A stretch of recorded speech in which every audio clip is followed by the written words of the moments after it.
I'm blasting off. Hold on. This is like I played some basketball with the Pinoy gang this morning. I cooked. I played really well. I'm very proud of myself for that one. I played early. I did this collab and I took a shower. I'm here. I'm ready to freaking let it rip.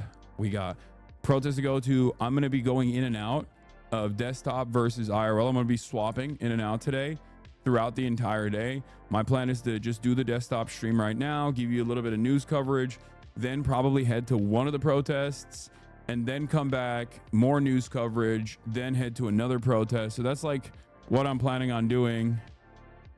Okay, so I'm just letting y'all know that's what I'm planning on doing. All right. Jed Chai, thank you for the 20 gifted subs. This broadcast is sponsored by you. The Piker Broadcasting Service is sponsored by you, the viewers. For you, the viewers. Your subscriptions allow me to maintain my editorial independence. All right.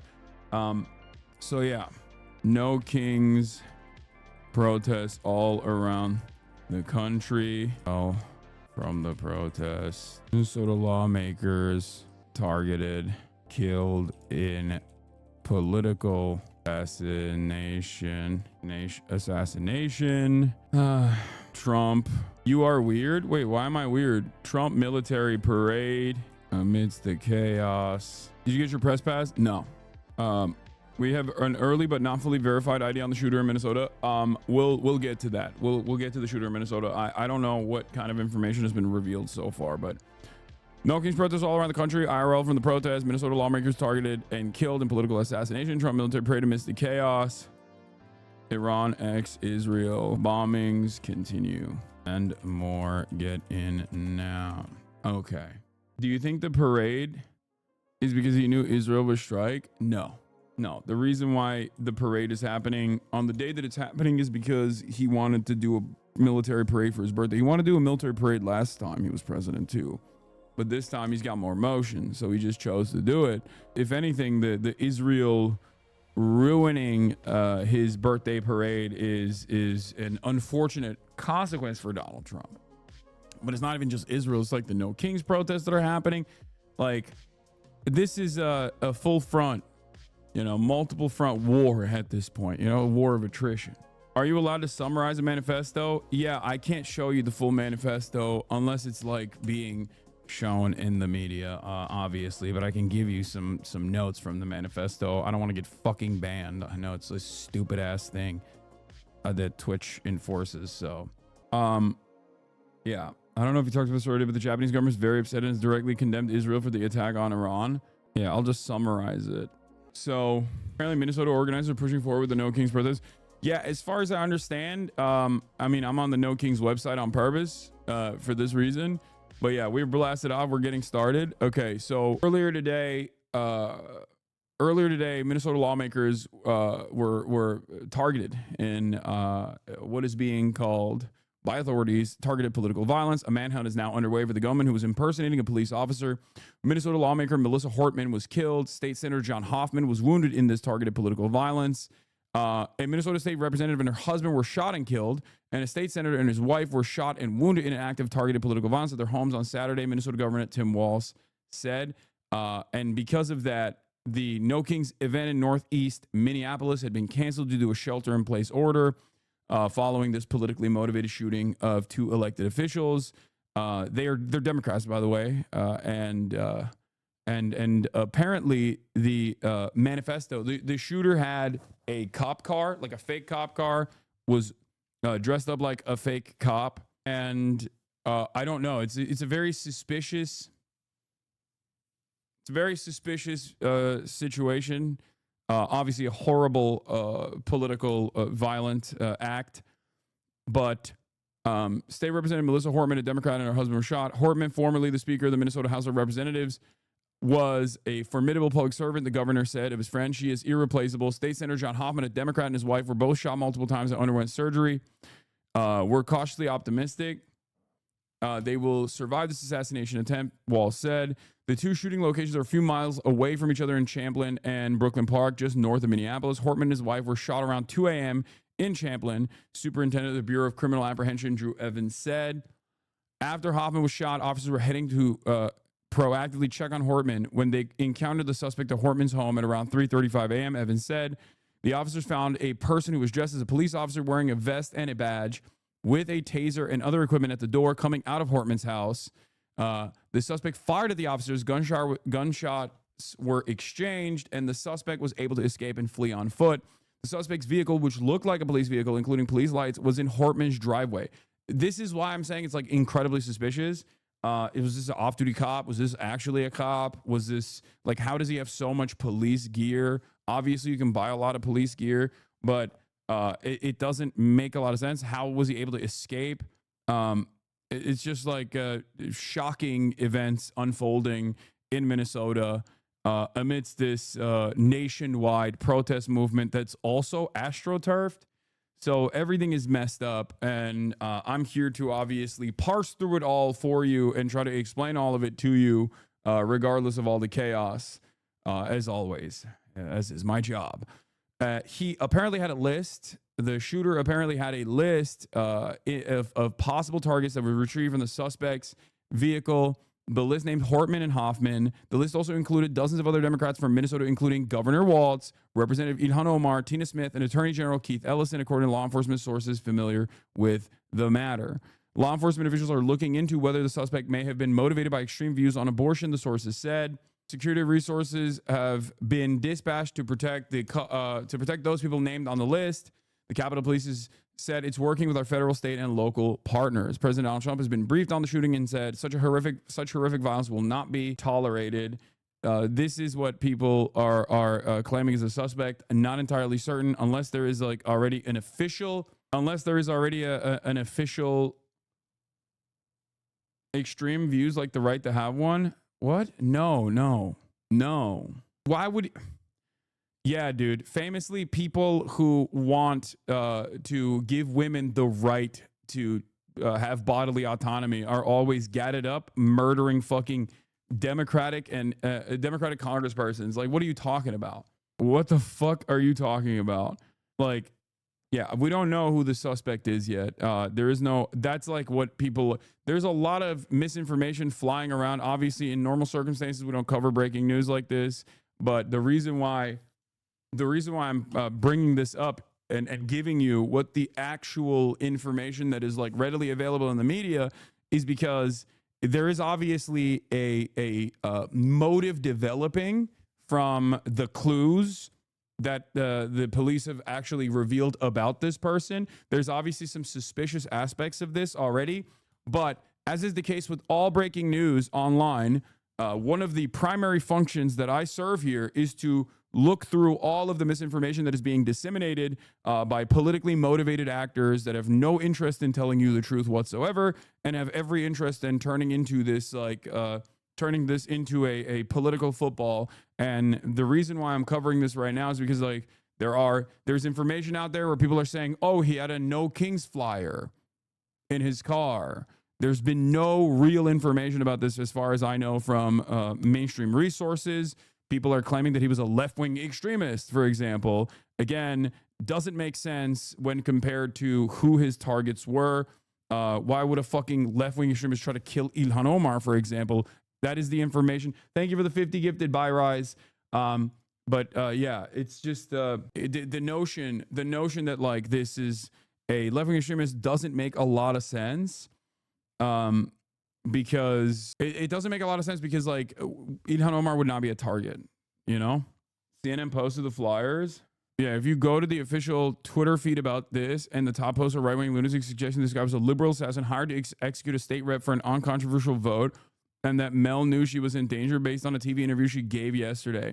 People have fucking lost their minds. Given the targeted shootings of state lawmakers overnight, we are asking the public to not attend today's planned demonstrations across Minnesota at an abundance of caution. The photo is of flyers inside the vehicle. This is not flyers. These aren't flyers. Like, this is, again, it adds to the fucking fakeness. It adds to the suspiciousness, okay? Do you understand? Like, every part of this is so nutty. Anyway, motherfucker drew that on paper and called it a day. Yeah. The list included U.S. Representative Ilhan Omar and U.S. Senator Tina Smith. Governor Tim Walz was on the list. In addition to Attorney General Keith Ellison, dozens of other Democrats from Minnesota were also included suspects on the list.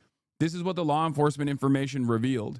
So the idea that this guy is like a fucking left-wing lunatic who also simultaneously wanted to go to the No Kings protest and wanted to participate in the No Kings protest and was like anti-Trump but also anti-Ilhan Omar is fucking psychotic. Okay? Ilhan Omar is the most left-wing congressperson in the country. Like, literally, she is the most left-wing congressperson in the country. Shut the fuck up. Anyway, Attorney General Pam Bondi said she's closely monitoring the situation. House Speaker Mike Johnson also condemned the violence, said every leader must unequivocally condemn it. Democratic National Committee Chair Ken Martin, formerly the Minnesota Democratic Party Chair, said he's friends with both Hoffman and Hortman. Speaker Hortman was a leader in every sense of the word, from ushering in free lunch for our kids, to protecting women's rights and reproductive care, to standing up for Minnesota families, Martin said in a statement. Melissa was also a close friend whom I've known since the very start of her political career. She was someone I personally relied on for advice, counsel, and friendship. I am beyond words. As I said many times when I introduced her at events, she is the very best Speaker of the House that Minnesota has ever had. This senseless violence must end. These heinous murders are a reflection of the extremism and political violence that have been fomented in our country.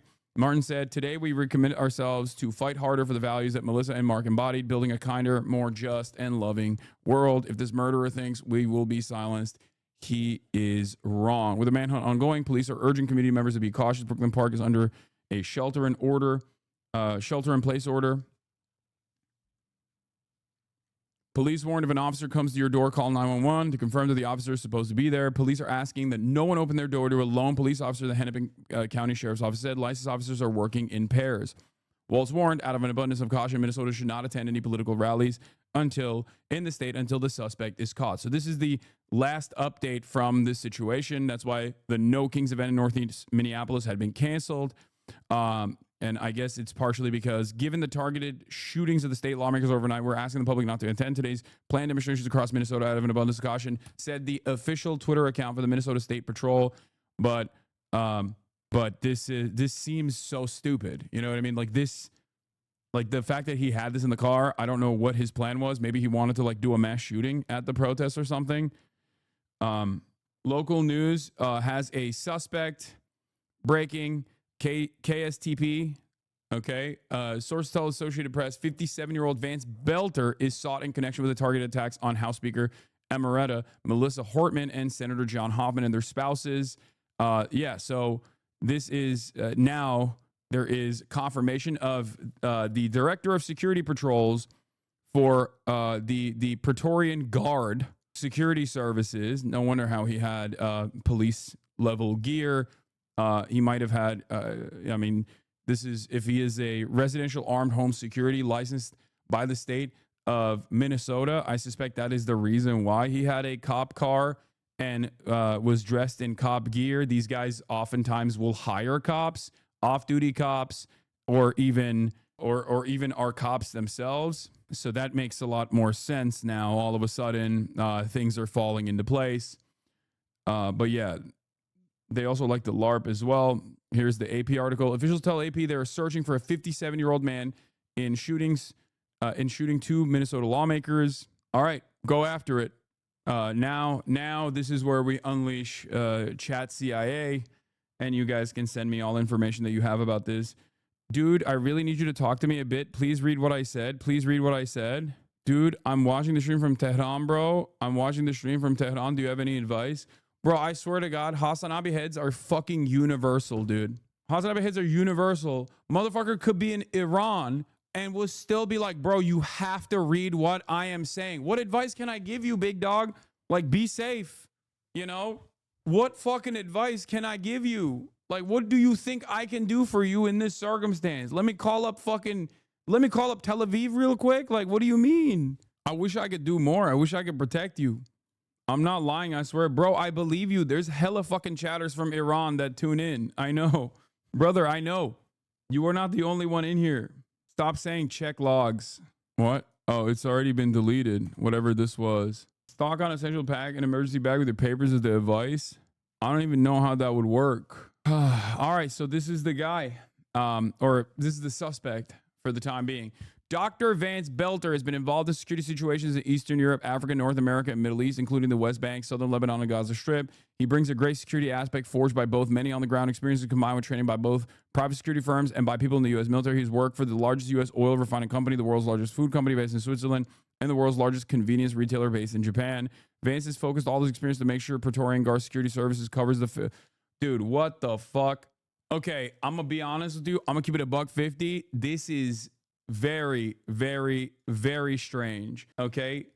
The background of this dude is so Fed coded. Okay. Like, obviously, in the United States of America, when a fucking act of political violence or any kind of violence takes place, my immediate inclination is not like, what is going on here? This is federal. This seems federal. I would never say that because violence is a part of the core identity of Americans.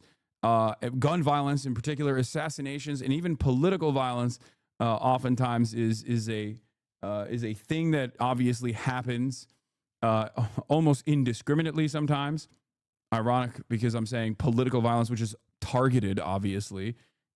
Even then, you can have like the guy who shot Trump, for example, the guy who shot Trump in the ear, like his background makes no fucking sense. But this is a truly, I never saw her say shit about Palestine, so fuck her. Okay, that's a ban.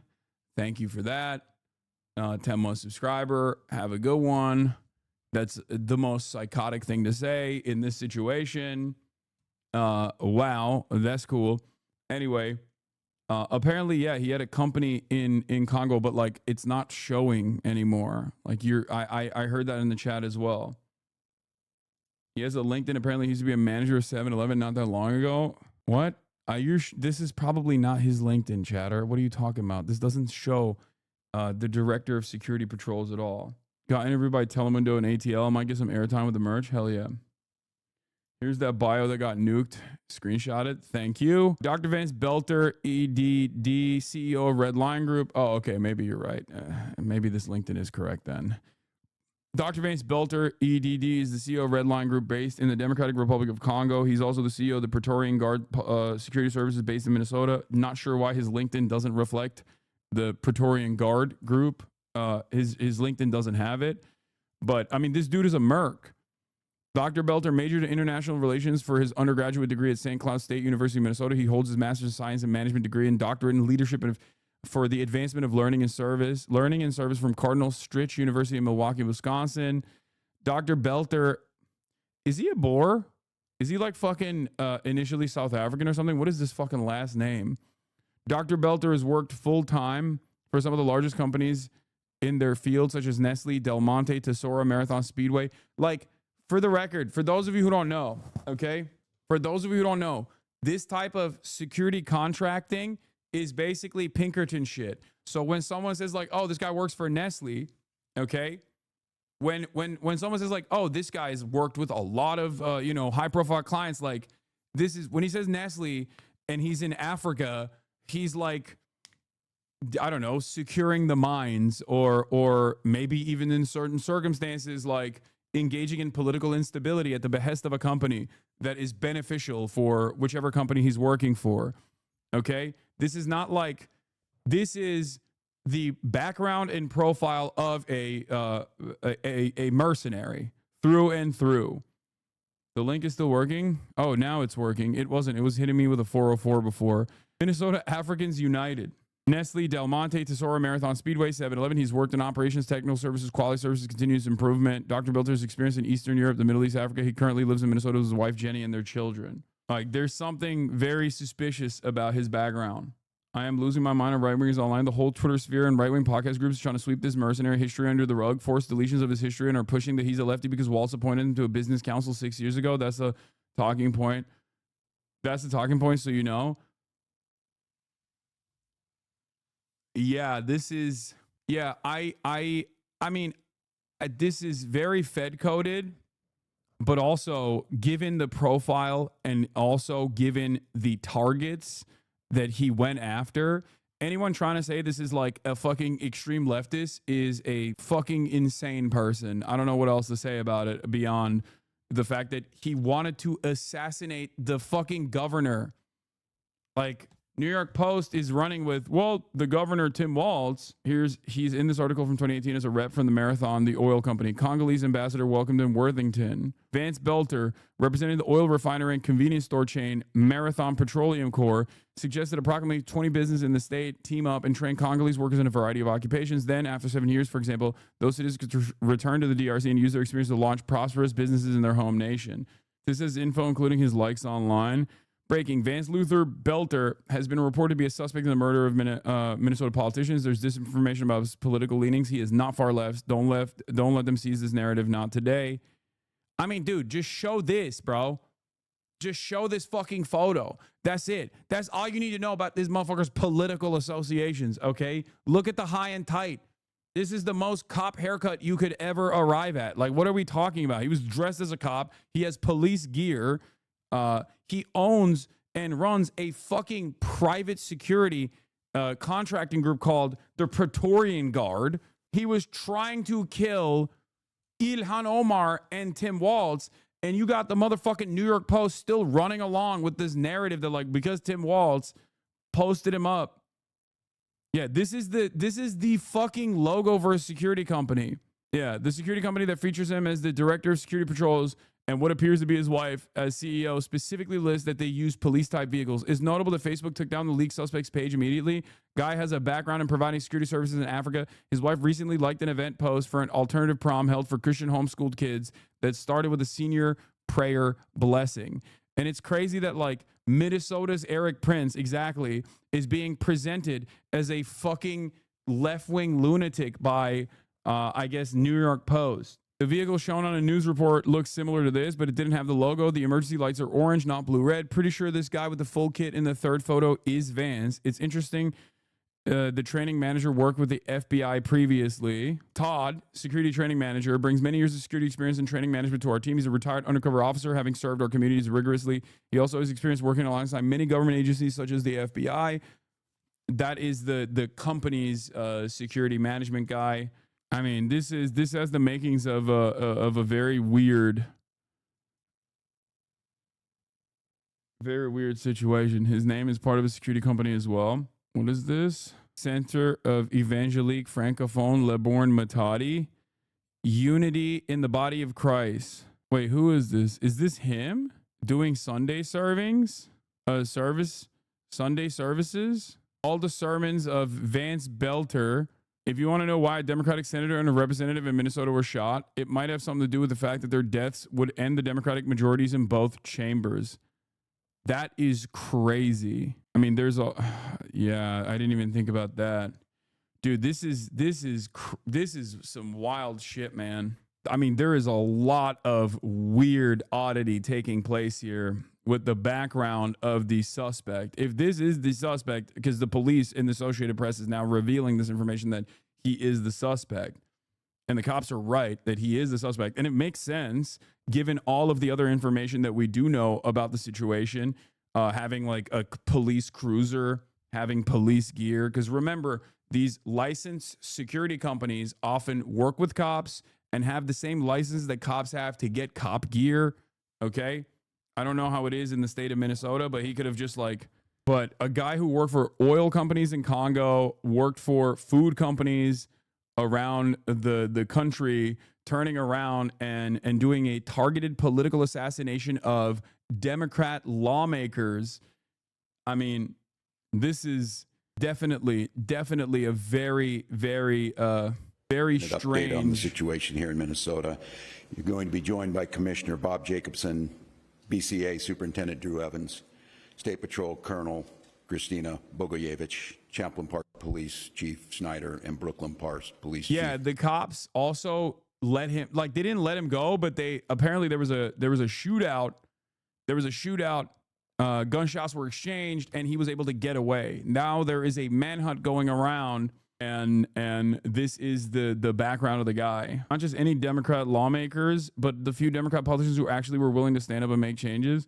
No, I mean, it's Minnesota. The Minnesota state legislature is very famously, the Democrats in the Minnesota state legislature are very famously a lot more radical, I guess, and a lot better for the the entire state than the rest of the National Democratic Party. I have routinely talked about how awesome they are, using the narrow majority that they've had, the one person majority that they've had in the state, to put forth a lot of good propositions that improved Minnesotan lives with regular frequency. Let's tune into CNN Live, see what they're covering. They'll have probably some better updates right now than Tim Walz's statement, I assume. But the search for the shooter is underway at this point. People getting into the community, getting active, they would start at her house. I remember being in her house. We would go out into the community and knock on doors, hand out pamphlets. And so she was always embracing people as part of democracy and not being fearful. And then I'll tell you, as someone who's seen her in negotiating rooms at the Capitol, she had a backbone of steel. She was not afraid of anybody or anything. She was always interested in doing the right thing, but she was always interested in doing it the right way as well. And so she would be engaging the other side on important issues. And so I don't think fear was ever at the forefront of her mind. It certainly looked like she was very focused on her path as a political leader from a very early start. As a graduate, in her It's been a pleasure watching you from Iran. Your content would always light up my day. Brother, don't talk like you're going to fucking die, all right? You're going to be safe. Just be safe. Then shelter. Senators Al Gore, as John Kerry. It seems like, this path of being in politics was something she always wanted to do. Talk to me about, perhaps your admiration for, her path, being steadfast and being an advocate for so much and for so many. She's just an amazing spirit, an amazing human. She ran actually the first couple of times and lost. Many people may have been dissuaded from politics. If you run, you lose. She was committed, so she kept running. And eventually she won a seat in the Minnesota House. And from there, it was obvious that she was a rising star in the caucus and that someday she would eventually be speaker. I just remember her ability. She was funny. She was so smart, kind, and she didn't take herself too seriously. So many people get into politics to be somebody. That wasn't her. She was getting into politics to make a difference. And I think that her story, her trajectory, her rise to power in the Minnesota House is just evidence of her commitment to public service and making an impact. Clearly, she made an impact in a lot of ways, not just politically. She was a wife. Now she and her husband killed in this overnight shooting, her husband, Mark, and they're parents of 2 children. What can you tell me, about their family? Super close family. I know she loves dogs. She loves her dog. They were close to a golf course. They're just a really tight-knit family. I remember being at their house, launching door knocks and talking to Mark. And she loved the Capitol. She loved that work, but it was very clear she loved her. This is the shooter from that website that we were just looking at, the church website. Le Puissance de la Joie, the Francophone evangelical, I guess, church. I think this is in the Congo, right, or something. This is him speaking at a Sunday service, one of the many Sunday services that he was a part of. But yeah, this is it. Yeah, all the sermons that he participated in. February 12th, 2023. Suspect. This is the suspect. Suspected shooter. And they have sometimes a warm-up performer or a warm-up band before the big performance. Généralement, ils ont les levées des rideaux et puis la star va venir après. Can we pray one more? Mods, ban every single fucking dumb fuck in the chat that is most likely a federal agent themselves that try to be like, fuck this person. Like, they said nothing about Palestine. Like, this is very clearly a religious extremist right-wing terrorist that assassinated left-wing politicians, including wanted to attempt to assassinate Ilhan fucking Omar. And there are actual morons in the chat that are like, nah, dude, this guy's actually a radical lefty. It's like, dude, come on. Okay, suck my fucking dick. All right? Suck my fucking dick. Get your stupid ass, federal agent ass out of my fucking chat. Okay? Clap him. Clap him. He worked for a security company that did security in Gaza. They worked in fucking Gaza too. Where do you get this? He worked in the West Bank and Gaza. So many Twitter grifters trying to run with the lefty narrative. Yeah. And the deleted bio you just read. The evangelicals in the Congo, like the Amazon in Brazil, have been staging government control in the name of Pentecostalism and modern colonialism. Oh, I read it. Wait, it said Gaza? Where? I didn't see that. On the site you just closed. Oh, America, Middle East, including the West Bank, Southern Lebanon, and the Gaza Strip. Okay, this is, makes sense. Got it. On the leadership bio. The far left is murderously violent. Elon Musk already running with the fucking narrative. Again. Look. You see this? You edited your post by saying left to far left. He went from the left is murderously violent, and now he's saying the far left is murderously violent. Again, this guy who runs one of the major social media platforms, the wealthiest fucking billionaire on the planet, is quite literally using the platform that he has and the opportunity he has to fucking do fake propaganda. I cannot begin to explain to you how dangerous this is. This is completely psychotic. And so many people are going to run with this narrative despite the fact that this dude, this fucking merc, had a hit list of who killed Democratic lawmakers.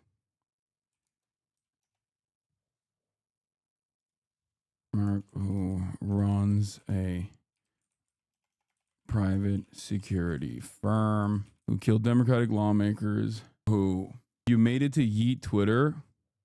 What? That's a perma. Like we're over here covering fucking real-time breaking news and going through the misinformation that's being spread by some of the most powerful people in the world. And you think I give a fuck about whatever some dumb fucking stalker has to say about shit? What are you, stupid? Some dumb fuck 17-year-old stalker online? Give me a break. I don't think they will run with it for long. Pretty fucking obvious. It's like, even for Republicans, I know. Thought you didn't cover breaking news? No, I don't. The only instance where I actually go through an unfolding situation is when there is reliable information that has come out, like a suspect's name from the police or from the Associated Press. And the only reason why I go through it is to do exactly what I'm doing right now, which is to parse through the misinformation landscape. Okay? Like, when events like this unfold, there are a lot of people that rush. To the internet and just fucking lie as quickly as possible. Because if you're first to market with a lie that doesn't even make any sense whatsoever, like you look at the situation, you're like, wait a minute. So you're saying this is a far leftist who worked with cops, who fucking shot like Democratic lawmakers and wanted to kill Ilhan Omar and shit? Like, what? That doesn't make any sense at all. But it doesn't matter because Republicans are very stupid. Okay. So this kind of misinformation runs rampant, especially on Twitter. So yeah, a part of my job is to go through this stuff and to identify the misinformation and try to stamp it out as quickly as possible in an effort not to let it catch fire. Where'd you get the info that he wanted to kill Ilhan? Ilhan Omar, Governor Tim Walz, and other Democrats were also on his hit list. This is from the police. This evangelical merc who runs a private security firm who killed Democratic lawmakers and had Ilhan Omar and Tim Walz on his hit list, according to the police. But that hasn't from lying on his own social dangerous. Who killed Democratic lawmakers and had Ilhan Omar and Tim Walz on his hit list, according to the police, is most likely not a left-wing size about that. Yeah. Has this been the craziest news week you've ever covered? Maybe.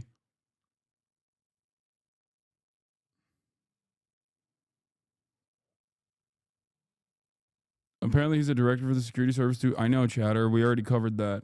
I'd imagine this immediate narrative building will backfire pretty quick. A lot of normies are seeing this administration is increasingly violent, and this will 100% be seen as an attack on the left. Yes and no. So the reason why I say yes and no is because Elon will most likely delete this, by the way. He will most likely delete this. But he's done this before. He did this with the David DePipe assassination attempt. When he went after Nancy Pelosi's husband, Elon literally went with he was a gay lover narrative very quickly. And he posted like some random AI article to justify his ridiculous theory, right? And I think he's going to keep doing that. And he's just going to delete it eventually when people bully him enough. But this kind of stuff can be incredibly dangerous. One of the examples I'll give you is like all of the fake shit that ran rampant after the stabbing that took place in the UK. Like, remember, they literally tried to do pogroms against Muslims and immigrants in general. They tried to light a hotel where migrants were staying on fire. So there's that aspect of it. Like that, there's that aspect of the danger in terms of like quick misinformation, rapid fire misinformation. And the other side of the story is that a lot of people, once they get this kind of information from a position of authority like Elon, unfortunately, they do see Elon as a position of authority. He owns a social media company. He's the richest person on the planet. And there are plenty of people who love him. When they get this information, they just shut out all other information. They don't even see when Elon inevitably corrects himself or deletes the post, and they just run with that. It's over. Like, there will be tens of thousands of people that will see this, and they will see all of the right-wing sentiment that's being parroted online, and they'll just go, there it is. Once again, the far right being fucking violent again. Sorry, the far left. I said far right. They'll say, there it is. The far left is being violent again. Hell yeah. And then that's it. They will never actually learn the truth. They won't care about learning the truth. They will never learn the truth. They will just keep going with this false information. A man dressed up as a cop is going door to door in Minnesota shooting DFL politicians and their families with ICE, DHS, etc. wearing masks and not showing ID while kidnapping people. How are people supposed to act towards someone who approaches them claiming to be law enforcement? Is a great question as well. How are you supposed to know if you're being legitimately kidnapped or if the victim of a crime? How are you supposed to let someone detain or hurt? There's also some information from actual fucking ICE agents, I believe, that like tried to kidnap children as well. Like, there is so much of this is something that I try to explain to people all the time. When the law breaks down and when the law is behaving in a lawless manner, there's like enough opportunists who also take advantage of the situation and the instability. The social contract is ripped apart. When people can no longer even have the shred of trust that they previously had for these institutions that are supposed to defend them, that are supposed to protect them and see them as a threat, it's over. Okay? A lot of governance relies on confidence. It's held together with ticker tape. The confidence that you know that you will be protected in a court of law. You know that you will have your day in court, for example. When the federal government says no more due process, all of a sudden that confidence goes away. And the more that confidence erodes, the more people say, I have to take matters into my own hands. I have to defend myself. And that causes chaos. That causes anarchy. That causes instability. This is the reason why the government is supposed to maintain at least some kind of institutional credibility. And Donald Trump eroding that right now is going to have very dangerous and very negative consequences in the short term, as well as certainly in the long term. Okay? How the fudge can you defend these far leftists and do a whataboutism? 2 innocent people lost their lives and you're oblivious to that? Wait, what? You're fucking joking, right? Far lefties? You think an evangelical pastor that worked security contracts in Africa, that runs a fucking security agency, that went and killed Democratic lawmakers, is a far leftist violent assassin? That's what you are thinking. Like, a far leftist violent assassin is trying to kill Ilhan Omar and Tim Walz. That's incredible. There you go, chatters. You were wondering why this kind of misinformation is important to immediately stamp out before it is disseminated. And here it is. Here it is. This is a 2012 account, of course, as always. Running with this fucking idiotic narrative. Following me for 6 fucking years, by the way. They're not very bright, I know, but because there's not... Here's the problem. Just saying that they're not very bright doesn't mean anything when the overwhelming majority of people are also not very bright. And there are a lot of opportunists out there who are at least a little bit smarter than these dumbasses are, who are taking advantage of their stupidity or are just as dumb but have major platforms and are just like spreading very quickly just complete misinformation, and it reaches their brain and their brains are fucking cooked. Their brains are perma-fried, and that's it. That's all it takes. All it takes for a lot of these people is just like someone said something that corresponds to my own preconceived biases, and I'm going to fucking run with that misinfo. Yes, I know the suspect worked for the Minnesota government. I know. Tim Walz announced appointments to the governor's workforce development board. That's why they're saying this guy is a leftist, by the way, because Tim Walz appointed him, not realizing that these guys in the small business bureau, okay, or in positions like that, oftentimes are fucking right wing to far right, and they still get appointed to these positions. Like liberal Democratic Party appointments, especially for like Chamber of Commerce style positions, will always be like right wing. It doesn't matter. Obama appointed Tom Homan. Is Tom Homan a fucking leftist? Tom Homan, the current border czar. Is he a leftist? Are you guys stupid? Obama also got gave him Tom Homan receives 2015 Presidential Rank Award. Here it is. U.S. Immigration and Customs Enforcement Executive Associate Director of ICE Enforcement and Removal Operations, Thomas D. Homan, was one of 3 Department of Homeland Security career executives who received the 2015 Presidential Rank Award for Distinguished Service. Obama gave him an award. Is he a leftist? Is Obama a fucking leftist? You say that sarcastically, but right-wingers are dumb enough to make that argument? I don't know. I don't think so, because they like Tom Homan and they hate Obama. This is my primary purpose, okay? When events like this unfold and people are rushing to disseminate misinformation in real time, my job is to go through the verified information that has been released and parse through the details and try to stamp out a lot of the fake narratives that obviously even people like fucking Elon Musk are presenting.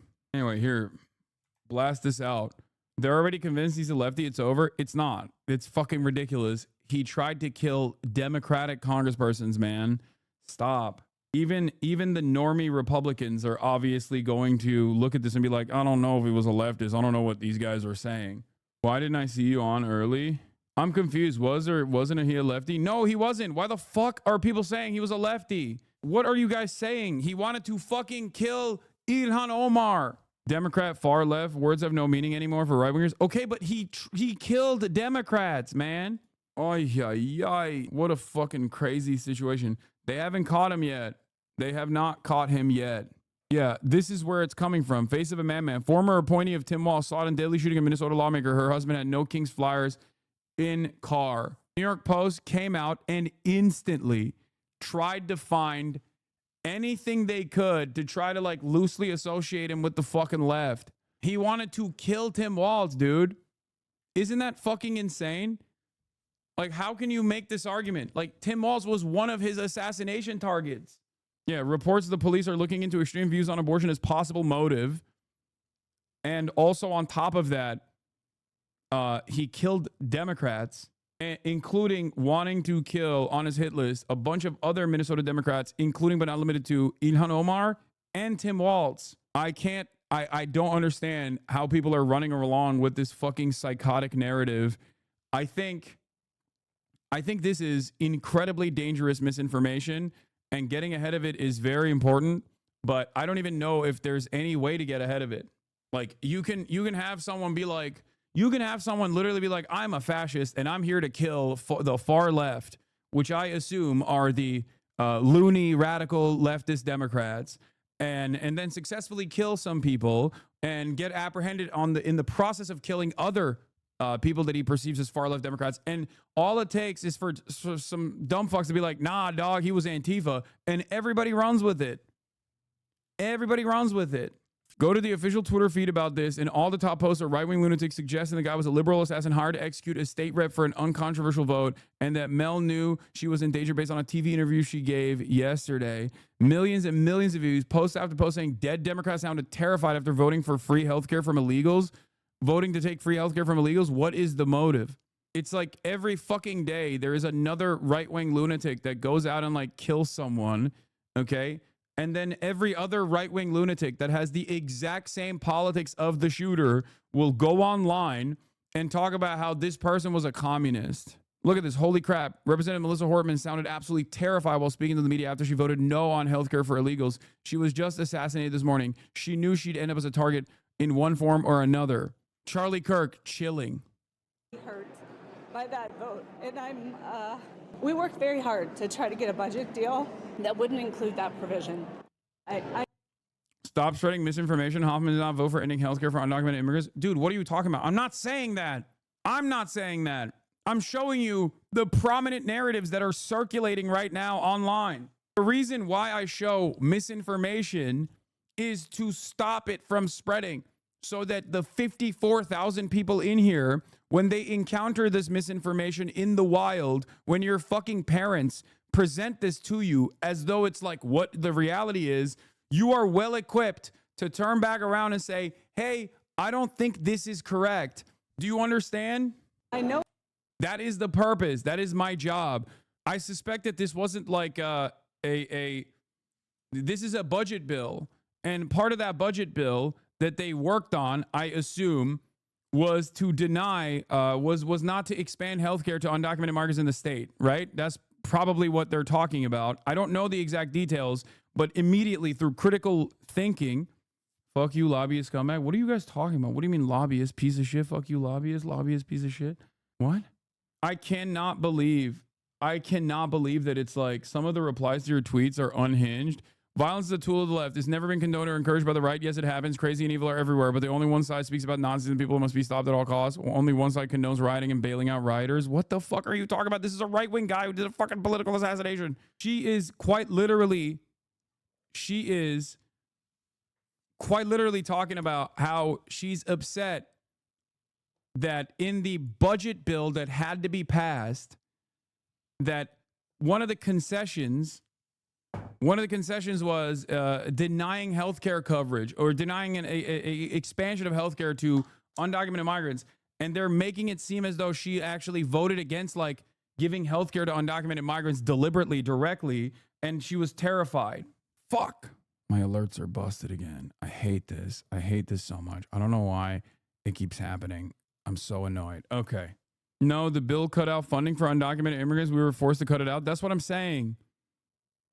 That was my speculation. Please delete your donation OBS scenes. That's why it's happening. What are you talking about? I know why it's happening. One of my alerts is broken. And when that alert plays, the OBS donations get busted. Like the OBS alerts get busted for a while. Because the gray bars are on the gray bars are both on the gifted alerts that I have, which is separate up top, and the immediate alert that is like right here, right there. Okay. When someone subscribes, there is like one alert that just like bricks it for a little bit, and then it's fixed later. Uncash streamer, by the way, 10-year streamer.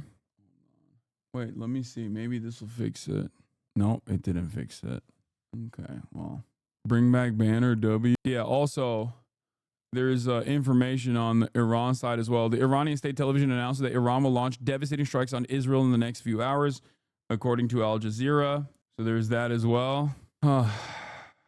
Jesus Christ. Ay, dude. It's craziness all around. Guess who's currently blaming Tim Walz for the escalating violence, by the way? I don't know. But if you say fucking Asmongold, I'm going to lose my mind. Bruley, as well as the mayor of Brooklyn Park. I don't care what he has to say. Please stop bringing this dumb fuck up, okay? Has unfolded in like, I'm sorry, but if you get your information from that fucking douchebag who doesn't know anything, you're just as stupid. If you're watching him to hate watch, then you're just as stupid, okay? Please stop bringing this dumb fuck up. Yes, he is also a super spreader of misinformation. Please. Minnesota. My good friend and colleague, Speaker Melissa Hortman, and her husband Mark were shot and killed early this morning in what appears to be a politically motivated assassination. Our state lost a great leader, and I lost a dearest of friends. Speaker Hortman was someone who served the people of Minnesota with grace, compassion, humor, and a sense of service. She was a formidable public servant. All right, we're gonna skip Walz's statements and go to the law to the communities, the family, the friends, and everybody that cared about the individuals that were bro, even Fox News won't spread today. The thing is, I don't even think Fox News will spread misinfo on this issue. Like, that's the other thing. Like, the online sphere is way more invested in spreading dangerous misinformation. Like, even Fox News will even Fox News tries, at least with their regular daily broadcast programming and not the editorial side. But even fucking Fox News is going to literally explain exactly what took place and won't entertain like psychotic fucking conspiracies like Elon does. That another call came in when it was officers proactively checking because they knew of the incident that occurred, and they were going to check on Speaker Hortman at that time, at which time Brooklyn Park police officers encountered the individual who immediately fired at them, and they exchanged gunfire, and then the individual was able to escape during that exchange of gunfire. At the residence in Champlin, there was life-saving measures that were provided there. Both individuals were transported, as was previously noted, and they both received surgeries for their injuries at the hospital. And their conditions are at this time, both those individuals, Senator Hoffman and his wife, are both alive at this time, but they suffered gunshot wounds and are obviously in a difficult situation. But we're cautiously optimistic that they will continue to improve. At this time, it is a very active scene still, as you've seen. The Brooklyn Park Police Department, along with other members, the Hennepin County Sheriff's Office, State Patrol, FBI, BC, and many others are actively engaged in a manhunt for the individual that we believe is responsible for this. And so we'll be sharing that identity with those individuals as this progresses, but I'm going to caution you, I know there's going to be a ton of interest in this. We're not at the position we can do that as we're actively searching for that individual. Right now, just as noted, we have teams. Hennepin County Sheriff's Office in Champlin are working at the scene there that occurred there. And then we are also, as we're stabilizing this between Brooklyn Park, working on the homicide investigation with Brooklyn Park Police, the BCA, FBI is assisting there as well, and we'll be conducting crime scene investigation there. And then the individuals that were killed will be doing autopsies of those individuals to determine the extent of their injuries and how they passed away. But it was from gunshot wounds. At this time, I will answer questions after Commissioner of Public Safety Bob Jacobson speaks, but we'll be happy to take a few questions. Thank you, Superintendent Evans. My name is Bob Jacobson. It's my honor to serve as the Commissioner of Public Safety for the state of Minnesota.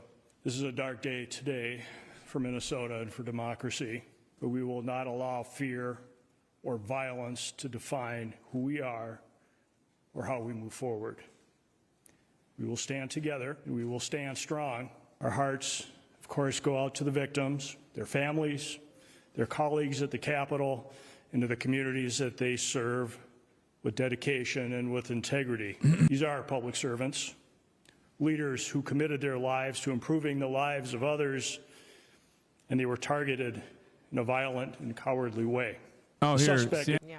All right, John Miller, we'll leave it there for now. We'll talk again with you on this. Thank you so much. We'll be right back after this. Oh, my God. I can't believe it. Right as we were fucking getting somewhere. Of our uniforms, that our uniforms are meant to represent. Yeah. That there you go. By the way, also, as I fucking called it, Minnesota government may have planned to target No Kings protest, police say. Organizers of the protest said all of the planned events in the state were canceled after recommendation from Governor Tim Walz. As I told you, the only reason why the only reason why they would even want to even have those like flyers is most likely to target the fucking protest, not to actually participate in them. There is no rewind on the live CNN broadcast. What are you talking about? This is like TV rip. These ad breaks, and I can't even subscribe with Prime to avoid them. Yeah, there are no ad breaks on the Hasanabi broadcast. This broadcast is brought to you. The Piker Broadcasting Service is brought to you ad-free by viewers for you, the viewers. Ladies and gentlemen, your contributions in the form of a subscription, that is $6 a month, or a free one in the form of a Twitch Prime, is all that it takes. Piker Broadcasting Service is sponsored by you, the viewers. PBS. For you, the viewers. Your subscriptions maintain my editorial independence.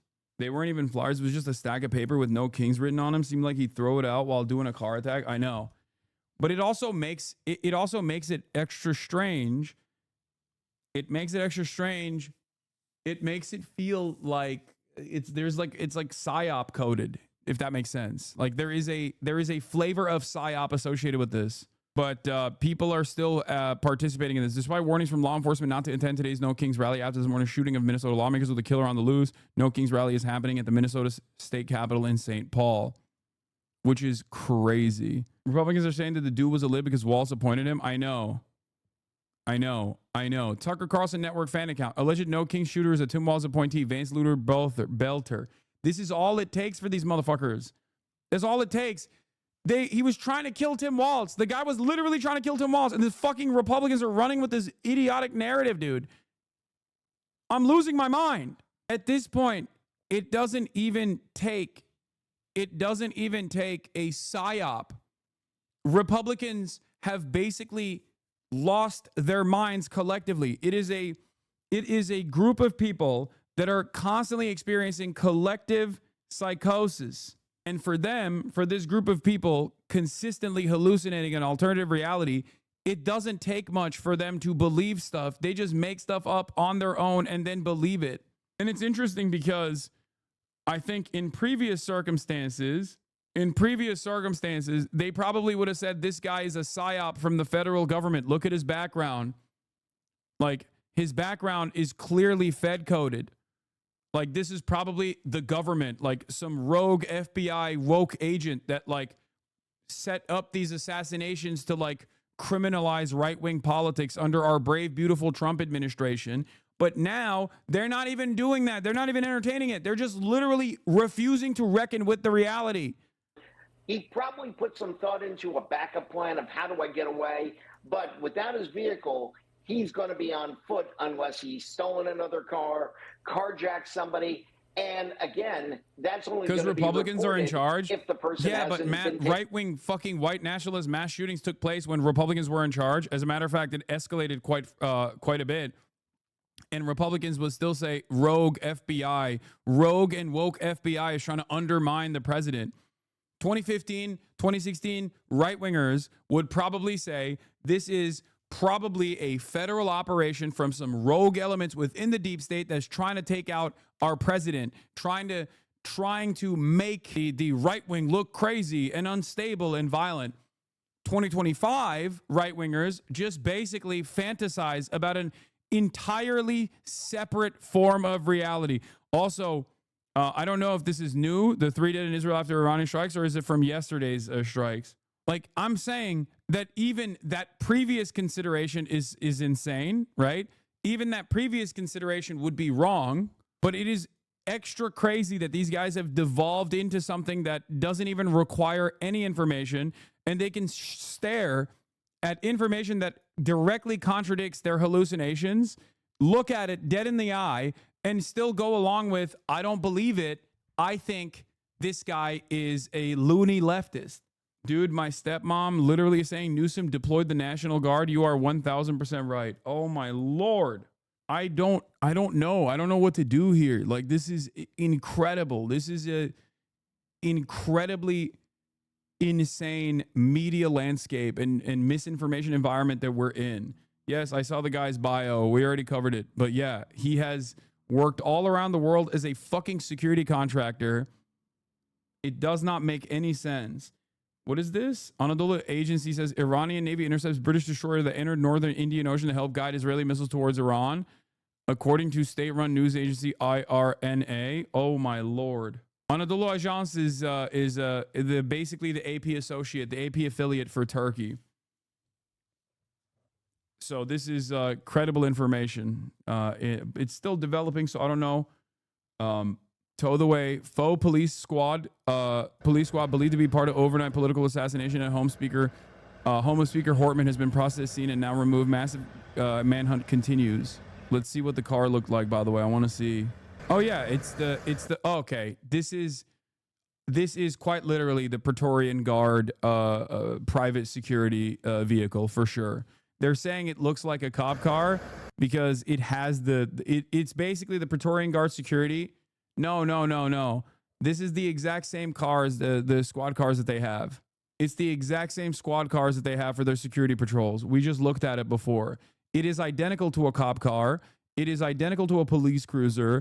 I suspect that those lights are orange instead of the blue and red. It's got a ram bar, dude. Yes. A lot. These guys, look at me. Do you see this?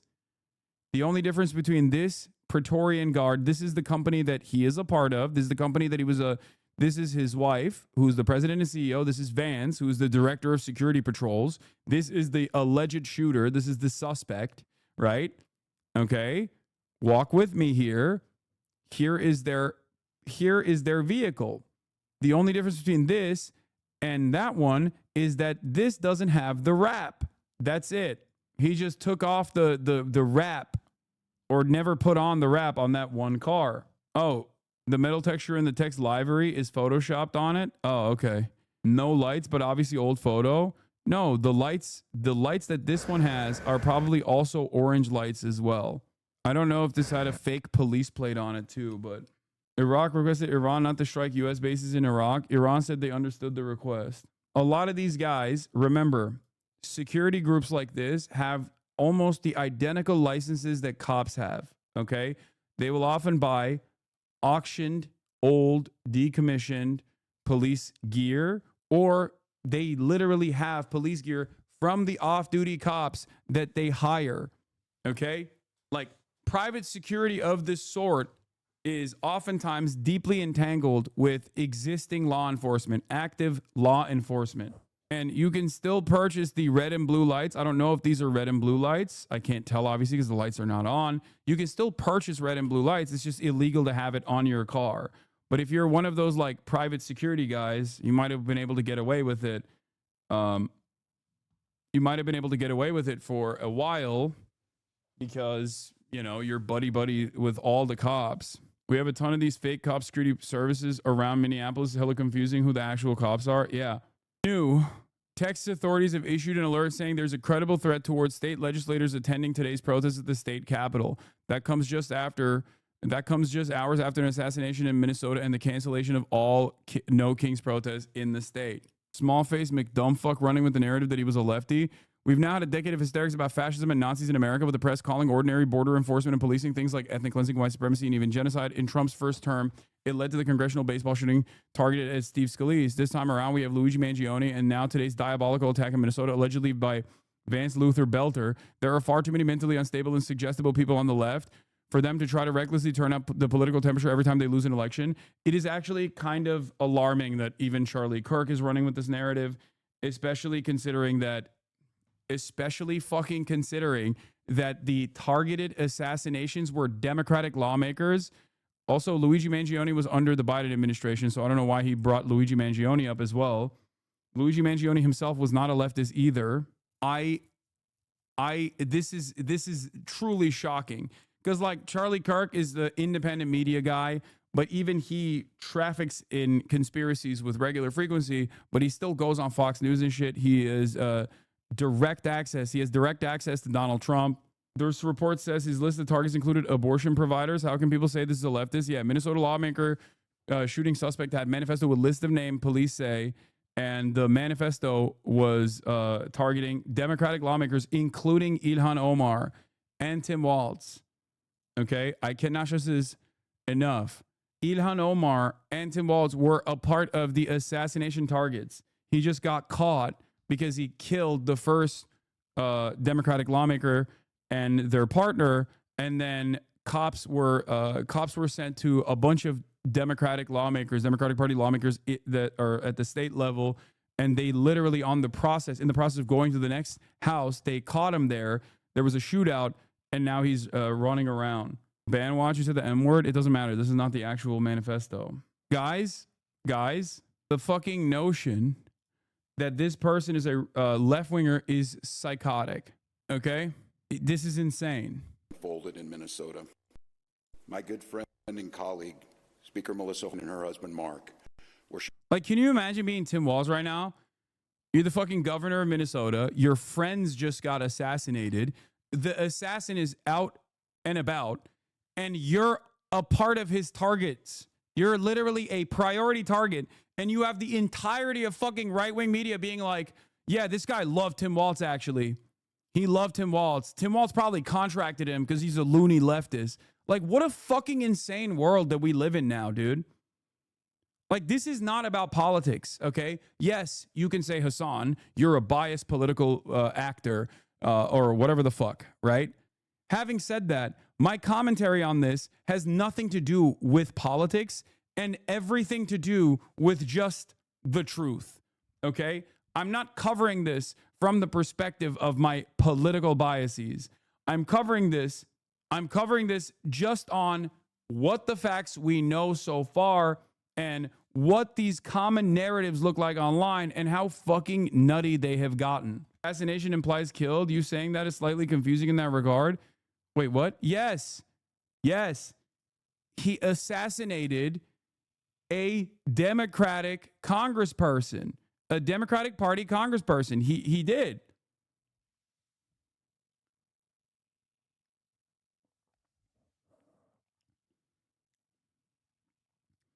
The other couple, he wounded. The former Speaker of the House for Minnesota was shot and killed. 2 people are dead. 2 people are wounded. Like, this is not even, or not a state legislator, sorry, not a congressperson. I apologize. That is, I mean, you're right. I said that wrong. The photo of the police license plate and the lights were, yeah, okay, see, I told you. The lights are orange and white. Like, this is the security. And I guess the what does this say? Oh, it just says police. This is happening in real time. Oh my God. What is this? You know them doors weren't locked, right? Why in the hell did I receive a draft letter? Them doors don't even open that way. You could have opened them normally. Dude, what the fuck are you guys sending me? Spouses, he killed the woman's husband and shot the man's wife. It's disgusting. Yeah. I don't know what this sticker is. I don't know what this... I mean, this isn't like an exceptionally sophisticated operation is what I'm saying. Like, he just fucking put police in the license plate. Like, I don't know what this logo is. It's nothing I've seen so far from any of his, like, companies that he owns. Oh, those are bullet markings? Marked as evidence sticker? Maybe? I don't know. Looks like a hazard evidence sticker. Okay. Official police vehicles just say police on their plates in Minnesota. Wait, really? I did not know that. A lot of cop cars in Minnesota have license plates that just say police. What the fuck? That's so strange. That's weird as hell, man. Wait, let me look this up. What does it look like? Does it look like that? Minnesota police license plate. Oh, it's like this. That's weird. Yeah, this looks like a printout. And not like an official police license plate, but it doesn't matter because it is easy enough. Like it's simple enough to fool someone who is not thinking about it. You know what I mean? I know that's they're going with this idiotic. They're going with this idiotic narrative. By the way, the reason why this is very stupid. Yeah, of course you are panicking. What? That's wild. Yeah, of course you are panicking. What do you mean? Why would I be fucking panicking? Oh, you're saying the victims in that situation are in a panicked state or something? Is that what you mean? Anyway, the reason why I think it's idiotic to have police license plates specifically is because of this, because they're so easy to fabricate. Like, what are we doing? The media is complicit in this misinformation by drip feeding everyone bits of nothing. I don't think that that's the case. I think the media is... as always, as is the case with like information coming out, drip feeding accurate information to the best of their ability in real time, as opposed to running with fucking fake nonsense and making up their own goddamn minds. The media has a responsibility here. The media has a responsibility to ensure that the information presented is verified by law enforcement authorities. It's fucking crazy to act as though... It's crazy to act as though like these guys are supposed to run along with like made up shit. What are you talking about? To him. But honestly, we've seen it, in ways, for instance, the Butler, Pennsylvania shooter. She was a situation, and that was We've an never really been Tom able did to live on the air with her identify. this morning. Kevin and Lindsay, it's Matt in the newsroom once again. I just something that's striking me as we look at this live feed from there's Chopper movement 5. in the They're up house? over what we believe to be is Belter's family home. Is a family home. I mean, I don't know if you've noticed there near that outbuilding where that armored vehicle is, but there appears to be something like a tree house or a playhouse or something there in the backyard. We do know that Belter has several children. So this is a family home. He also, we believe, his wife also works at that security company. See the little treehouse, little play area perhaps there by those trees, kind of just below where that SUV is. And so you have a situation where this is a family home. And like you said earlier, as we were speculating what's unfolding here, what we're seeing live is we just don't know if there's anybody here. Perhaps they're making announcements, to stay inside this home. We don't know who might be at this property or if there is no one there. But what is also striking me, as you've been observing here, is the extreme level of caution these law enforcement officials are exercising as they approach this home. Nobody even emerging from those armored vehicles yet to this point. Right. They've been there for, going on 15 minutes now. That's right. Matt, stay with us. It's easy for you to keep your eye on this for us. We did just get information that there will be a 3 p.m. update from the governor. And again, we're through our reporting, we're finding out that the suspect, Belter, was on a board and was appointed to that board by Governor Walz, and before that by Governor Dayton. Not sure if they even knew each other personally or knew anything about each other, but it'll be interesting to hear from the governor in terms of Belter's past political affiliations. I mean, he's a right-wing white dude. Immediately when they start talking about the background, when they're profiling the shooter, and they're like, he's a family man. That's how you know. That's how you know he's a right-wing guy. As soon as that's like, there's no better way to fucking identify a shooter's motives and a shooter's like political alignment than watching the fucking media coverage of it. Watching his haircut, media coverage. He's got a family home. At the same time, on a LinkedIn page, he says, mostly looking to get back into the food business, listing that he's been the manager of a convenience store, worked for a couple of food chains. So he's a little bit professionally all over the map. On the security website, he claims to be an individual who has worked in security overseas in the Democratic Republic of the Congo, in the Middle East, worked with the U.S. military doing training, and yet he is allegedly the person who loaded up what appears to be a vehicle from the security company that looks like a law enforcement car with multiple weapons, a large amount of ammunition, and started targeting Democratic state legislators roughly in the area where he lives. The hit list that was found in the car includes approximately 70 different names, locations, the state legislature's members, Holy shit, that's the massive. lieutenant governor, a number of providers of abortions, medical clinics, various pro-choice groups. So the question is, if he was on his second target when he ran into police, how many of these targets did he intend to keep hitting from those pre-dawn hours on? Yeah, I mean, it is a haunting question, I think, for so many. And now we look forward as they try to find this person. How difficult is that? Again, considering he has some of this training and has gone so far as to impersonate law enforcement. Well, I mean, you have a breadth of experience that we have in roughly similar cases. And there are 3 outcomes that we have become accustomed to seeing. One is he's confronted by law enforcement, and because of his agenda, his manifesto, his need for attention, whatever that may be, he surrenders. The other is that he is confronted by law enforcement and he confronts them. Remember, he's wearing tactical ballistic protection. He's got a tactical vest. He's got whatever weapons he fled with, and they may shoot it out. Or the third version, and we see this often, right, Jessica, where he may have said, I've gotten as far as I'm going to get with this project, and could be found dead from a self-inflicted wound. Those are the kind of typical endings we see in scenarios like this. But at this point, we don't know what that's going to be, because right now, as far as we know, law enforcement knows who he is. But since he was separated from his car, most of his ammunition and the rest of his weapons, and went on the run into the darkness, they may not know where he is. Right.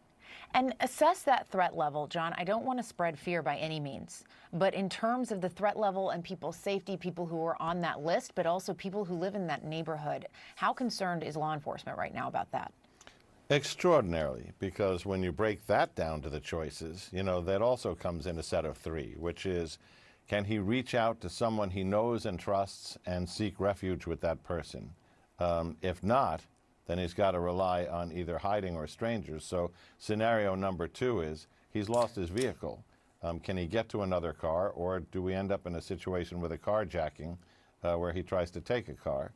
And of course, the third scenario is he can't just be going from backyard to backyard, garage to garage. Does he try to enter a residence? This is precisely why police have said, lock your doors, don't trust anybody. If it appears to be a law enforcement person and they're by themselves, don't. When are you going to talk about Israel? Very soon. There's also obviously some more updates taking place. Israel-related updates. Iran has said that they are going to have a swift and very violent response. Israel earlier today claimed that they have actually completely destroyed the Iranian anti-air capabilities and have complete air superiority over the Iranian airspace. Not entirely certain whether or not this is accurate, but yeah. Hold on. The Trump also did the war between Iran and Israel should end. Fucking bullshit. Okay. The war between Iran and Israel should end. Okay. Who started it? You can end it. You can tell Israel to fucking back down. Fun fact, your Aegis systems can't reload fast enough if Iran sends enough. Can't say for Jordan or the Iron Dome, and bad for Israel. Yeah, I know. The Zionist regime has conducted airstrikes targeting what it believes are Iranian ballistic missile systems and radar installations. However, most of the targets are decoys. Notice how no secondary explosions were observed upon impact. I do not think the Israelis will stop, an Arab diplomat tells me. Hold on. Iran claimed 10 F-35s down. I don't know about all that. But Iran state television is reporting that heavy and destructive retaliatory attacks by Iran against Israel are expected within hours. Okay. It's the president's birthday, and it seems like neither Israel nor Iran give a shit. A senior White House official tells me we cannot prevent what will happen today, but we have the ability to negotiate a nonviolent and successful resolution of the conflict if Iran is willing to do so. The quickest way for Iran to achieve peace is to give up its nuclear weapons program. Israeli media outlet Walla reports that White House officials saying what will happen today cannot be prevented without providing further detail. And also, Israel has attacked the largest gas field in the world that is shared by Iran and Qatar. Iran has said if Israel attacked energy, they would do so in return. Remember, this was like the nuclear option. Yesterday we covered Trey Yingst actually showing one of the few on the ground media reports that came from a priority strike target. The IDF headquarters was struck.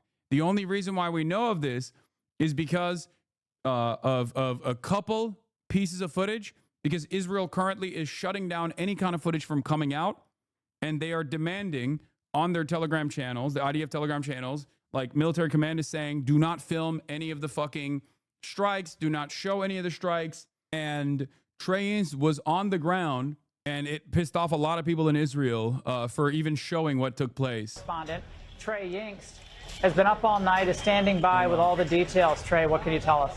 Yeah, Laura, following that Israeli attack against Iranian nuclear facilities and top IRGC leadership overnight and into today, the Iranians have responded with 3 waves of ballistic missiles. This is Israel's version of the Pentagon, the Kiryat. And the building on this compound was just hit. Please go back, please, go back, please. You can understand here, it's very tense at this specific location because the Iranians are now targeting the defense establishment of Israel. And so I'm going to have my cameraman pan up here to this building just across the street from the Kiryat. And so, respondent Trey Yingst has been up all night, is standing by with all the details. Trey, what can you tell us? Yeah, Laura, following that. Here you go. You know how to work one of those, right? You've done it already, so you're familiar. Yeah. So yeah, Jonathan Concoucrius, who is a former IDF spokesperson, now a senior fellow at Foundation for Defending Democracy, which is, one of the most pro-Israel fucking think tanks out there, says, this is disappointing reporting by a serious journalist working for a very serious network. Providing the Iranian regime with live BDA after their attack on Israel is not an international reporter's job. Caution and professionalism are called for. Jonathan Concretes got pissed because a international reporter from Fox News was actually doing his fucking job and reporting on the goddamn news, which is ironic because then he shared it as well just to fucking criticize the dude. I don't get it. Don't they want to gain sympathy by showing damage? No, they only want to show like residential buildings if they can. They want to limit the amount. They want to limit the footage that they're showing. They don't want to show any military targets being hit because then it directly contradicts the narrative that like Iran is specifically targeting like military locations or areas where there are IDF anti-missile systems, like anti-missile defense systems.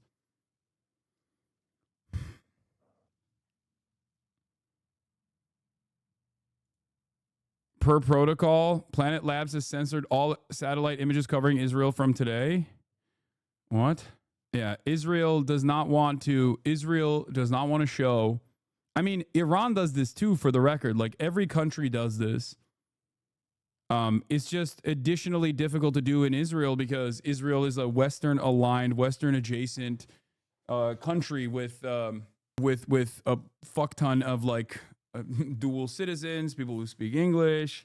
They just don't want to. They don't want to show the successful strike targets because successful military strike targets because then it's like, well, why was there a military installation in this residential neighborhood, for example, and then all of a sudden. Then is Israel using human shields is going to be a narrative considering that they use it all the fucking time when they're talking about Hamas, right? So really makes you think about how we only see military targets hit in Russia and only apartment buildings hit in Ukraine.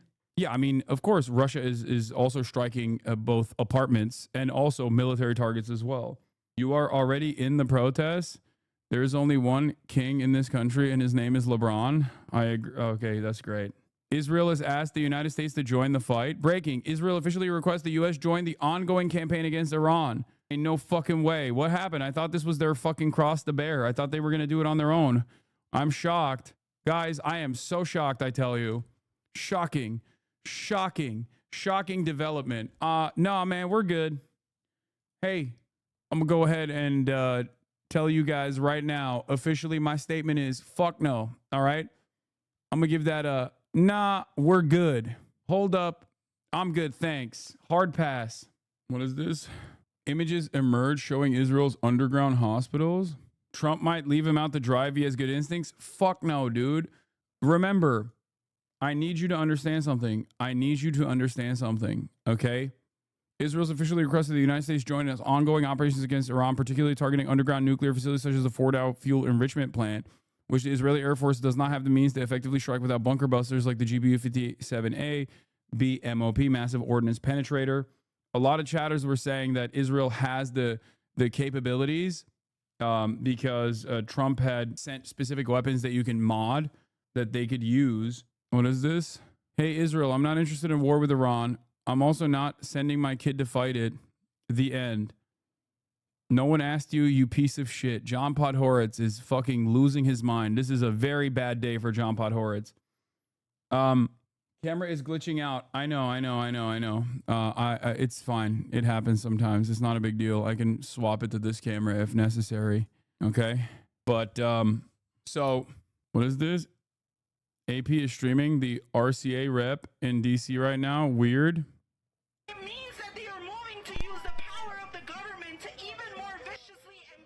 What do you mean?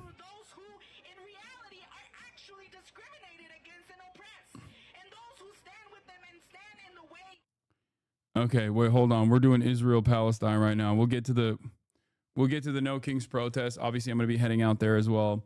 But she keeps bringing up Baba Vakian, never seen it before. Oh, yeah, she's a Revcom then.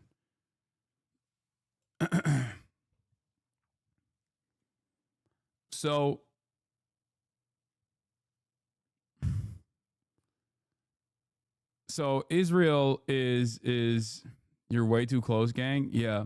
Israel asking for American help was always a part of the plan. Israel knows it cannot single-handedly deal with Iran. The issue here is Israel doesn't do shit without America's go-ahead. Israel's actions, no matter how violent, no matter how crazy sounding, okay? All of Israel's actions are done with America's go-ahead and with America's weapons and America's plans.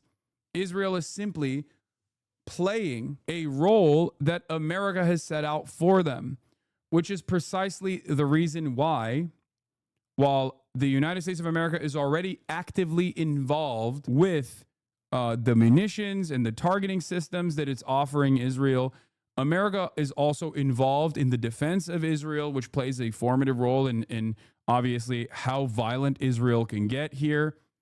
Israel can only behave in this incredibly violent manner against against the Iranian state, a regional power with striking systems, with missiles that could truly do a tremendous amount of damage to the Israeli civilian population and the Israeli military command if they chose to do so. The only reason why they are comfortable making these kinds of violent escalations and even striking Iran to begin with is because they have the knowledge that the United States of America has their back. The United States of America will defend them. And I suspect that the United States of America will most likely also join the battle as well. Okay? I'm worried, but it's not even a getting dragged into this kind of situation, more so that like it's preordained. Did the U.S. not expect Iran to retaliate? Of course they did. Of course they did. Among the first casualties of Israel's attack on Iran were children. Now Israel striking civilian infrastructure like oil fields. It'd be proportionate for Iran to respond in kind, but the higher they climb the escalation ladder, the more likely it is that the U.S. joins. Israel can only sustain their war on Iran with a constant flow of U.S. weapons, which they're getting. And they know they can't knock out Iran's deeply buried nuclear sites without the U.S. But they also know that if things got bad for them, the U.S. would have to step in. So Israel is goading Iran up the escalation ladder, knowing that the higher they go, the higher chance they can drag the U.S. in to deliver the knockout blow. Israel knows they don't face an existential threat because if it ever got to that point, the U.S. would step in. Iran's nuclear option is, ironically enough, not the deployment of nukes. Iran's nuclear option is to light the oil refineries in the region on fire.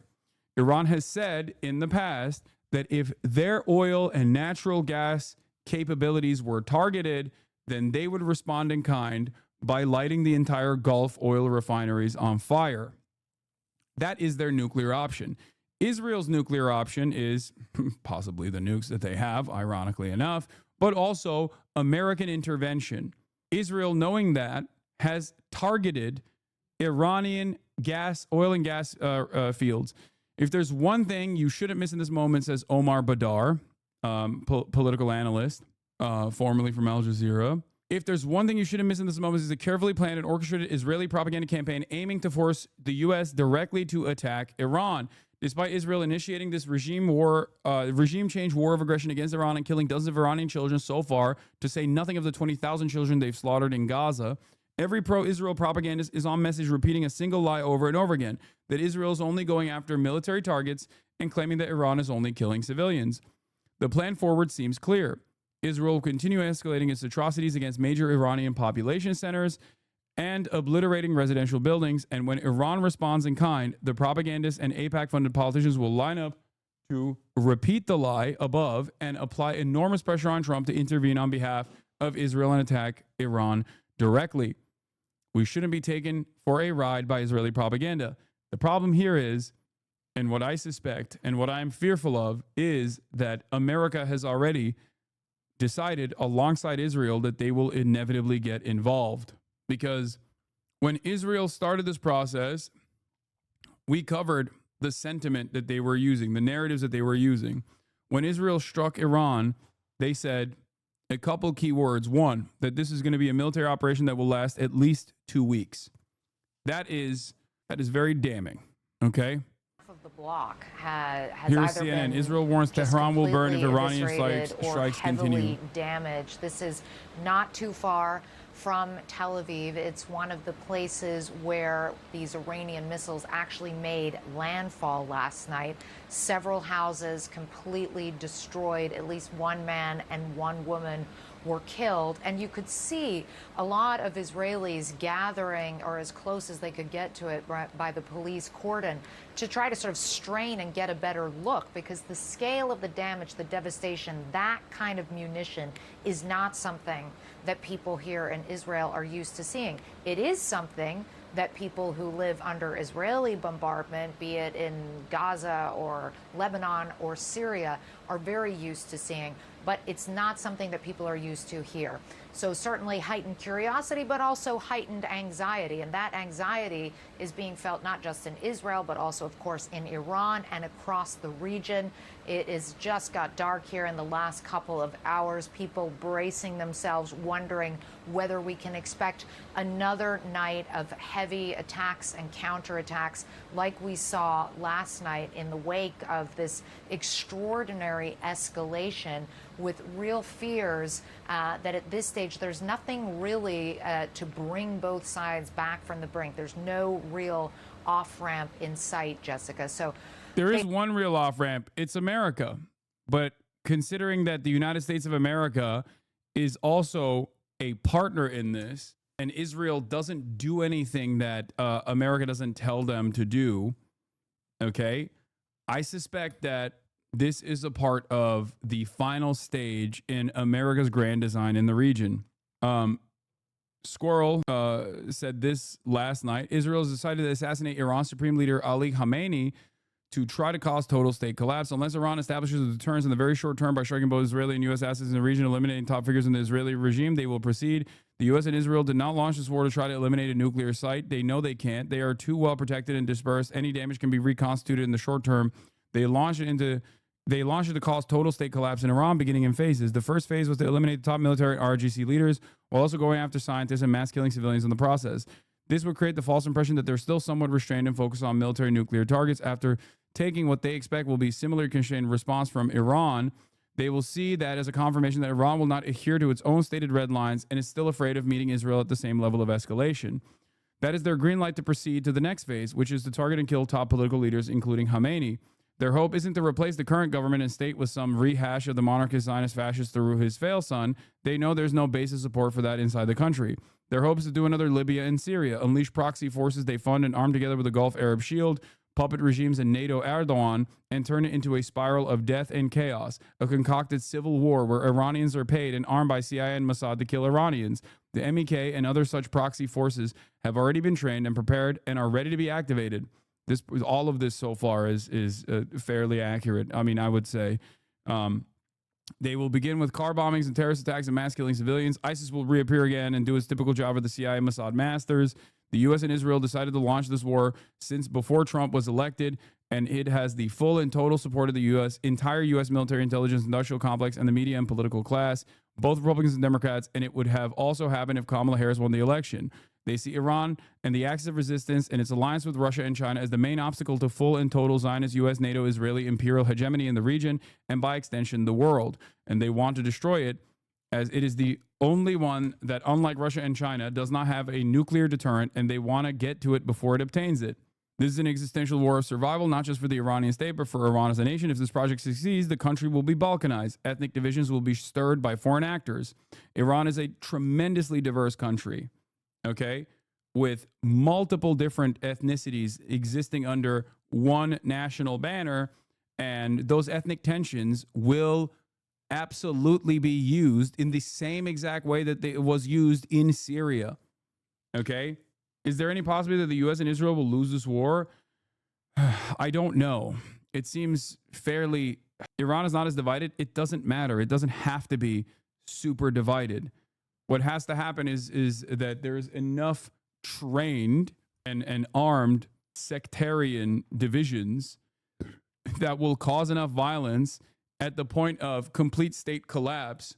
Israel is decapitating the state up top with these targeted assassination strikes, while simultaneously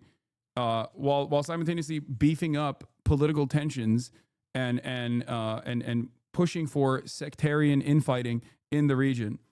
in that situation, if there is no functioning state, there is no way to deal with that. All this goes back to the assassination of Nasrallah. Israel had the ability to assassinate him whenever he wanted. That is not the question. Iran can assassinate Netanyahu if it wants. Ukraine can assassinate Putin. Putin can assassinate Zelensky. I wouldn't say it's like that easy to do. Assassinations are not the problem. Every state with barely competent intelligence has the capacity to assassinate anyone. It's a question of deterrence. The reason Israel did not assassinate Nasrallah is because, as Gallant later came out and admitted, because they were deathly afraid of the response by Hezbollah and Iran. They thought it would lead to such a significant response, not just in terms of a missile strike on Israeli territory hitting military infrastructure, but assassinations of top Israeli officials, that they did not go ahead with it. Iran does have the capacity to absolutely attack top military positions. They do. And Israel has the capacity to kill Ali Khamenei. Israel has more of a capacity to kill Ali Khamenei than Iran has the capacity to kill Benjamin Netanyahu. But the reason why when Trump killed Qasem Soleimani, the reason why that was considered a real overstepping of a boundary was because you don't do that. There's this established notion among global leaders that at most political assassinations of top level leadership only happens with like random gunmen every now and then, and it's fairly rare because it invokes the same exact response in retaliation. It's Khomeini. Khomeini was the last guy we had. I know, I'm saying his name wrong. I know. Then slowly but surely, the deterrence Iran had established was broken down. Look at the timeline. April 2024, Israel attacks Iran's embassy, killing many.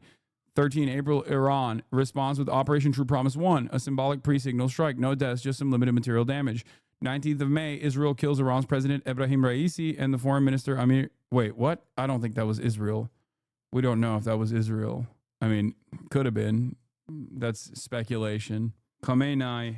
Yeah, I wouldn't, Iran responds by covering up and going along with the lie that it was just an accident so they could avoid having to retaliate at all. Israeli officials were openly gloating about these killings, and it's an open secret in intel circles that they were assassinated. Israel kills top Hezbollah military commander, kills Hamas leader Haniyeh, and does it in Tehran. Iran then vowed it would Khamenei. September, Israel does its terrorist pager attack in Lebanon. Already before this, they had begun bombing Beirut, which Hezbollah and Nasrallah said was a red line. Israel saw all this as confirmation that there would be no retaliation. I mean, some of this stuff is speculative, but some of this is open in broad daylight, right? It's Khamenei.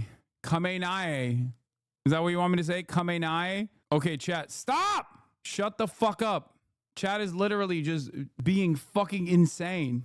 I'm gonna keep saying Khamenei. Anyway, ultimately, listen, I mean, this kind of, this analysis is all over the place a little bit, but the part that I agree with, the part that I have also stated, is that Israel makes calculations on how far they can go in terms of assassinating heads of state or in terms of striking Iranian territory directly from what kind of response they will get in retaliation.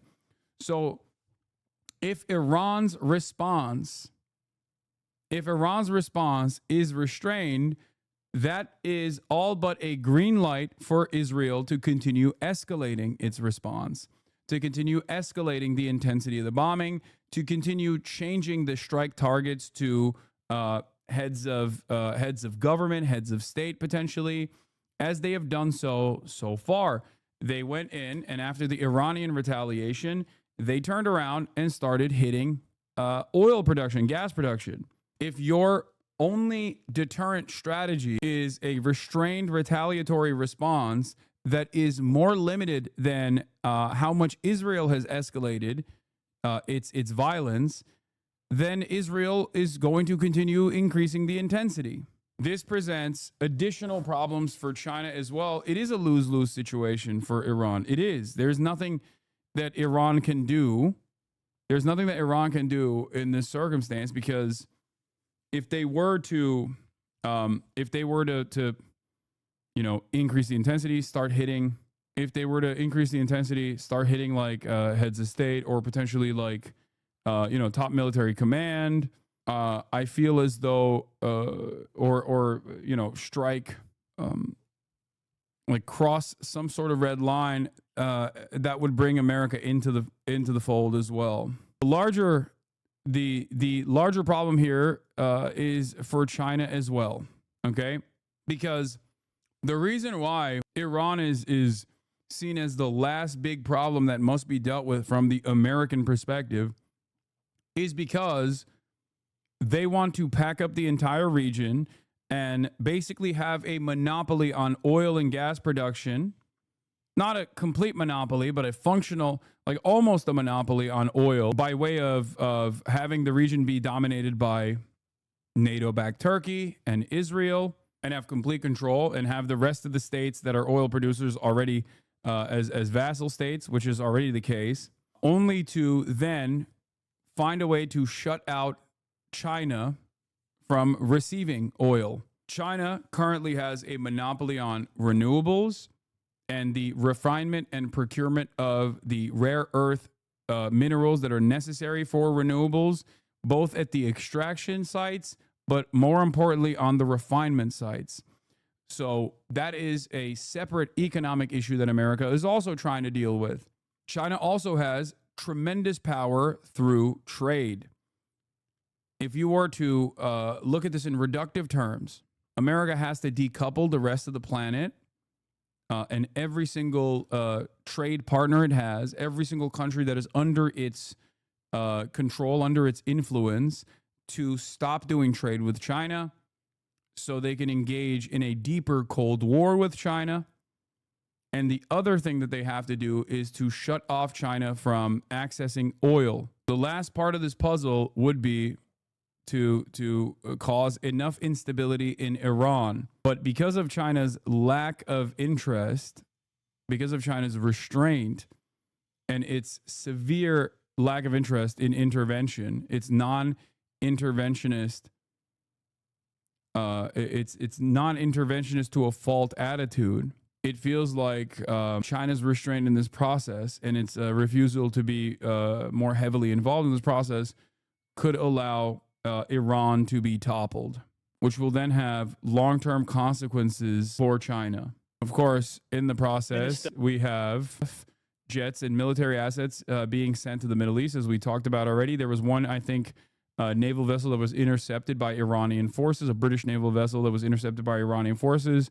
The British government is using their wonderful tax dollars to directly help Israel target Iran. Has told reporters and told our political editor, Beth Rigby, that in his words, as a contingency, RAF jets have been dispatched from UK to bases in the Middle East in response to the rising tensions. He said that that decision was made yesterday as news emerged of those attacks by Israel on Iran. Now, this all comes in the context of some pretty firm threats by Iran, not only to the UK, but to France and the United States, that if any of these nations, if the UK does get involved with, for example, intercepting missiles or drones that might be fired from Iran to Israel, then there would be consequences for the United Kingdom. A senior Iranian commander warning, if they help stop Tehran strikes on Israel, their bases and ships will be targeted. Now, the Prime Minister has time and time again said that the UK is not involved in the military action between Israel and Iran, and he says that there should be more open diplomatic dialogue. But the Prime Minister has said that this is a contingency, and it's perhaps not surprising that the UK will be sending military assets to the Middle East. That could be places like Cyprus, Oman, the UAE, to try as a contingency, as a backup, to protect UK interests as these rising tensions escalate. So yes, we've now had it confirmed that British fighter jets and other assets now heading to the Middle East, but the Prime Minister being quite clear in that as a contingency rather than any reading into this that we are in some way engaging militarily in the conflict between. It's valid. They threatened us, so we have to show some force around our bases. What? They threatened us, so we have to show some force around our bases? Are you British? God, it's so funny. dude, that's awesome. Okay. Being a British guy that's like, no, we must also get involved in this is fucking awesome. Hilarious. Iran and Israel. Yeah. No, we're like little America. You don't understand. I think people underestimate just how vile and destructive the UK's role in the world remains. And Starmer epitomizes that. It's a faded imperial power and subservient to the US, no doubt, but it is still delighted to use its remaining military power in despicable ways whenever it can, as UK moves just to the Middle East after the Iran threat. UK engaging in this kind of military movement is a direct threat. That is why they're doing it. They're saying, you know, we're gonna put our numbers on the board. We also have a stake in this, just like the United States of America. The intra-GOP fight over Israel strikes on Iran. There is no real GOP fight happening here, for the record. I don't think there's a lot of internal conflict. I don't even think there's any internal conflict between the Democrats and the Republicans on this. All of this is just palace intrigue that is being whipped up so that people have the notion of like a democratic process. It's not. These sorts of things, foreign policy, military conquest, this sort of stuff is uniparty. And it's not just uniparty for America. It's literally the same reason why Tony Blair and David Cameron are also uniparty and Keir Starmer and the Tory governments, Labor governments, doesn't matter. Like, they all are aligned on this. Every European country is also aligned on this. The amount of support that they will show varies, their response varies, but overall, most of the shit is almost all done in unison. I do not think the Israelis will stop. An Arab diplomat tells me, this is Akbar Shahid Ahmed from Huffington Post, saying several governments are trying to coordinate de-escalation with the U.S., but Israel is convinced its goals are being met, including dragging in American troops. Growing concern about Iran striking in the Gulf, which risks deadly, unintended, and spiraling consequences. What is this? Do you know if American bunker busters are able to destroy the centrifuges at Natanz and Fordo? I know those nuclear sites are impervious to conventional bombs because they're inside mountains. Their operation humiliated Iran, but I don't think they thwarted Iran's nuclear program at all. I don't think so, but I don't know. I have no idea. I don't know how fucking. I mean, they say that it's like under rocks that are that even bunker buster bombs are not supposed to be able to penetrate. They would have to routinely hit it. It's hundreds of yards deep. Like, they would have to hit it over and over and over again, and they can only do that with under rocks law. No, it is literally. I think a lot of you guys fail to comprehend that rocks and dirt are still quite literally most successful ways of stopping artillery and munitions. When you build something under bedrock in the fucking side of a goddamn mountain, guys, the F was literally not even a microsecond, please. Yeah, Earth is the greatest shield against American munitions or just munitions in general. Breaking, Oman's foreign minister announces that the 6th round of nuclear talks between Iran and the United States scheduled for Sunday have been canceled. Oh, brother. Anyway, which risks deadly, unintended, and spiraling consequences in terms of U.S. involvement, plus even more economic shock. Israel targeting Iran's energy infrastructure was a major escalation. Hawks cheering show of force. But per usual, the strategic long-term impact is unclear, plus likely dark. Some put faith in Trump comments like the war must stop post just now, but he will have to make it stop, an uphill battle given Netanyahu/Hawks' position. His own lack of focus hasn't stopped Ukraine and Gaza, the decimated foreign policy apparatus around him.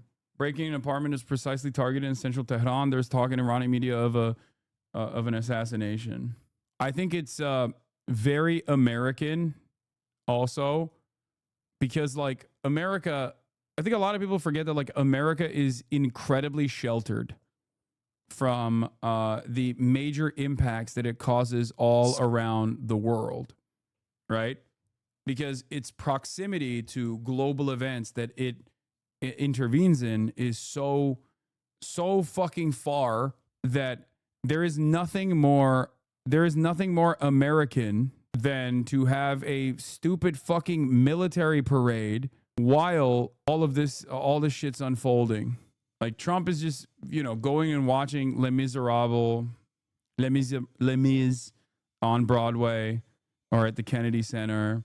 He's doing his like little birthday military parade. He's doing all this shit while the world is fucking on fire due to his administration's involvement. 9/11 was a tremendous outlier in that regard. Most blowback to the point was experienced at diplomatic outposts. Yeah. God, what the fuck was that pronunciation? Yes, I know. I'm ass at pronouncing things. Okay, calm down. What time are you going out to the protest? So this morning I was planning on going to the WEO protests, which are ending right now. The other protests that are happening, there's one in Beverly Hills that's like from now to like 4 p.m. I was planning on going to that, but I think I'm just going to go to the downtown LA one, which is supposed to end, but I don't think it's going to actually end. But given that there is so much breaking news taking place, like I have a camera guy with me and as well, he's just sitting, waiting. But, like this is the LA one, and everyone that's been to the protest so far, I'm talking to them, they're saying that the protests are super libbed up. Trump told Netanyahu U.S. could strike Iran's Fordo nuclear site if needed, report says. In their 20s, who are in their teens, in many cases U.S. citizen grandchildren. The degree of embeddedness in the fabric of Los Angeles that this community has is the reason I think that these enforcement actions and the way they were carried out really struck a nerve, and it's why we're seeing what we're seeing today and why we're seeing what we've been seeing over the course of the last week. You're spot on. That is what's bringing. According to Israel Today, 499 Israelis have been injured and hospitalized since the outbreak of the war with Iran. Yeah, Tim Walz is about to give an update, I think. State of Minnesota Emergency Operations Briefing Room. We're waiting on them. Oh, no. This is not good at all. Wait, what? What are you talking about? Why are you saying, oh, no. This is not good at all? The most Los Angeles sign I've ever seen. If Kamala were president, we'd be at brunch. Yeah, they're back. They're back. The brunch crowd is back, and they're protesting. Iran's response is supposed to be coming as well soon, but I don't know if that's actually happened. Oh, if U.S. strikes Iran directly? Yeah. United States President Donald Trump recently told Prime Minister Benjamin Netanyahu that the U.S. would consider striking Iran's underground Fordo nuclear facility if such a move would become necessary to prevent Tehran from acquiring a nuclear weapon. Israeli journalist Barak Ravid tells Channel 12. According to Israeli officials cited by Ravid, Trump conveyed this message to Netanyahu in phone calls over the past several weeks. The Fordo facility may be beyond Israel's military capabilities to destroy without outside assistance, he adds. However, Ravid added that the White House has officially denied that Trump is considering a U.S. strike, stating that now is not the time to launch an attack on Iran. The issue will be a critical issue in the coming days and weeks as Israel continues its newly launched campaign on Iranian nuclear and military sites, Ravid says. If Fordo survives Israeli airstrikes, Iran's nuclear infrastructure will remain intact, says Ravid, adding that Tehran could even relocate the rest of its nuclear program to the facility, placing it beyond Israel's reach and accelerating its path to a nuclear weapon. According to the semi-official ISNA news agency, Iran confirmed that the Fordo site sustained limited damage from the recent Israeli attacks. Yeah, I talked about this already, but they have hardened nuclear sites, and that only US B-2 bombers could deliver the GBU-57 bunker buster powerful enough to strike Iran's deeply buried nuclear sites. Israel can only succeed either through an unprecedented intelligence operation or with full US support. And full US support in this situation means like directly intervening and bombing at the behest of, what is this real account posting motion? Wait, is this the actual official Iranian account? Iranian Arabic? Or is this one of those other fake accounts? Because the one account that like keeps posting memes and shit is not a real Iranian account.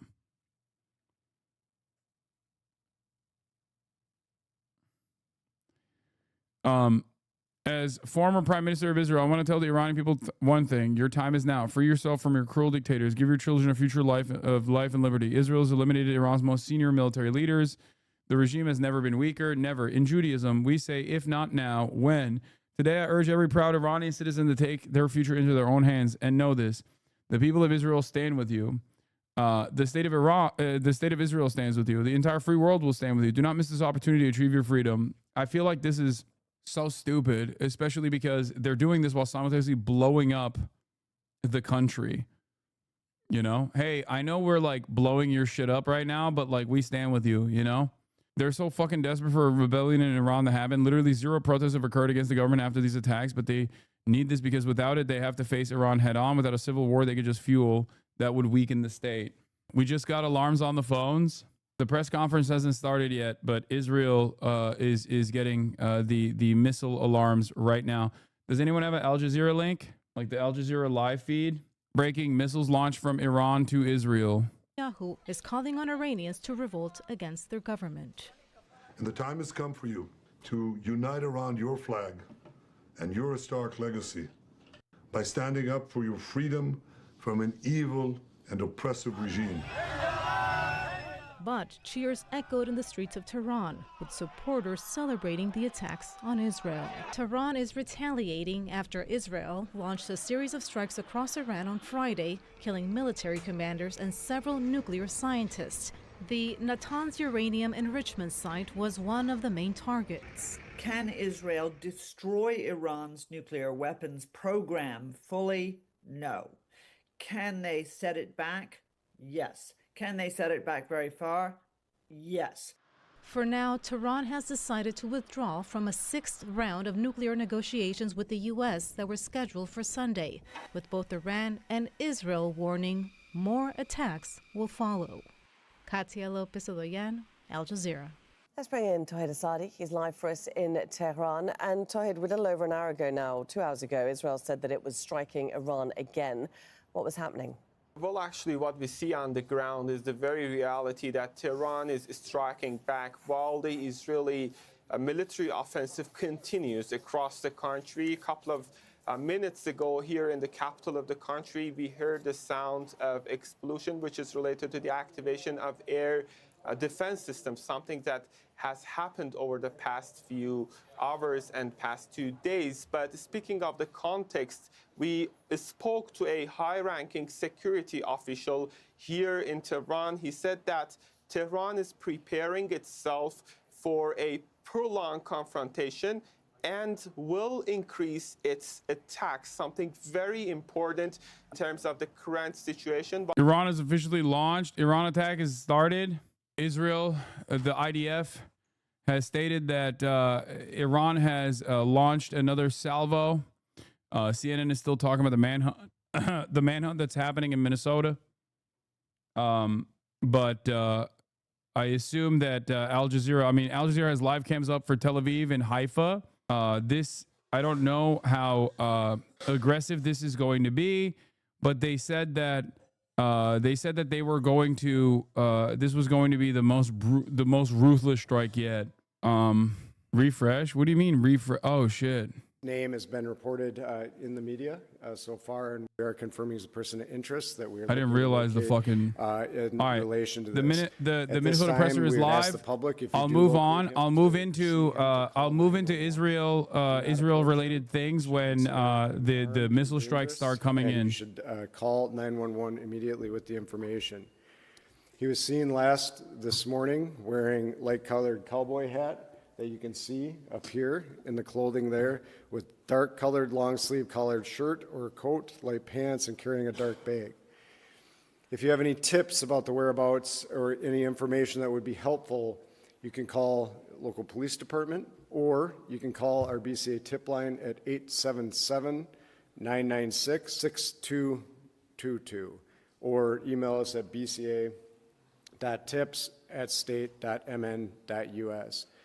We still don't know if additional people are involved, but this individual is the one that we're looking as a person of interest right now. This is there may be other people. This with is him, Vance and we would Luther like to speak to Belter, anybody who last night or like early this morning at any point in time. So please connect with went us, and even if this has assassinated been some time ago a today, Democratic so that we can follow up lawmaker and attempted to assassinate another Democratic lawmaker we'll take some and is questions, now on the run. He got into a but gun. again, He we are got seeking into the assistance of the a public in locating him. a continue shootout to with the say, as you police see, there's at the second hundreds of attempted law enforcement assassination. officers working on 2 this people are right now. wounded. 2 people are dead. Partners that you see up here today. He owns a private security company called Praetorian Guard. He's done defense work and defense contracting work all around in Africa, especially. He's an evangelical. He had a manifesto that we do not know enough information about, but he had additional targets that the police revealed, such as Ilhan Omar and Tim Walz, the entirety of the right-wing media ecosystem, instantly started claiming that the shooter was a loony leftist, like a far left guy. It's fucking bullshit. But Iranian attack has started. To make sure they listen to. Where is it? I don't see it.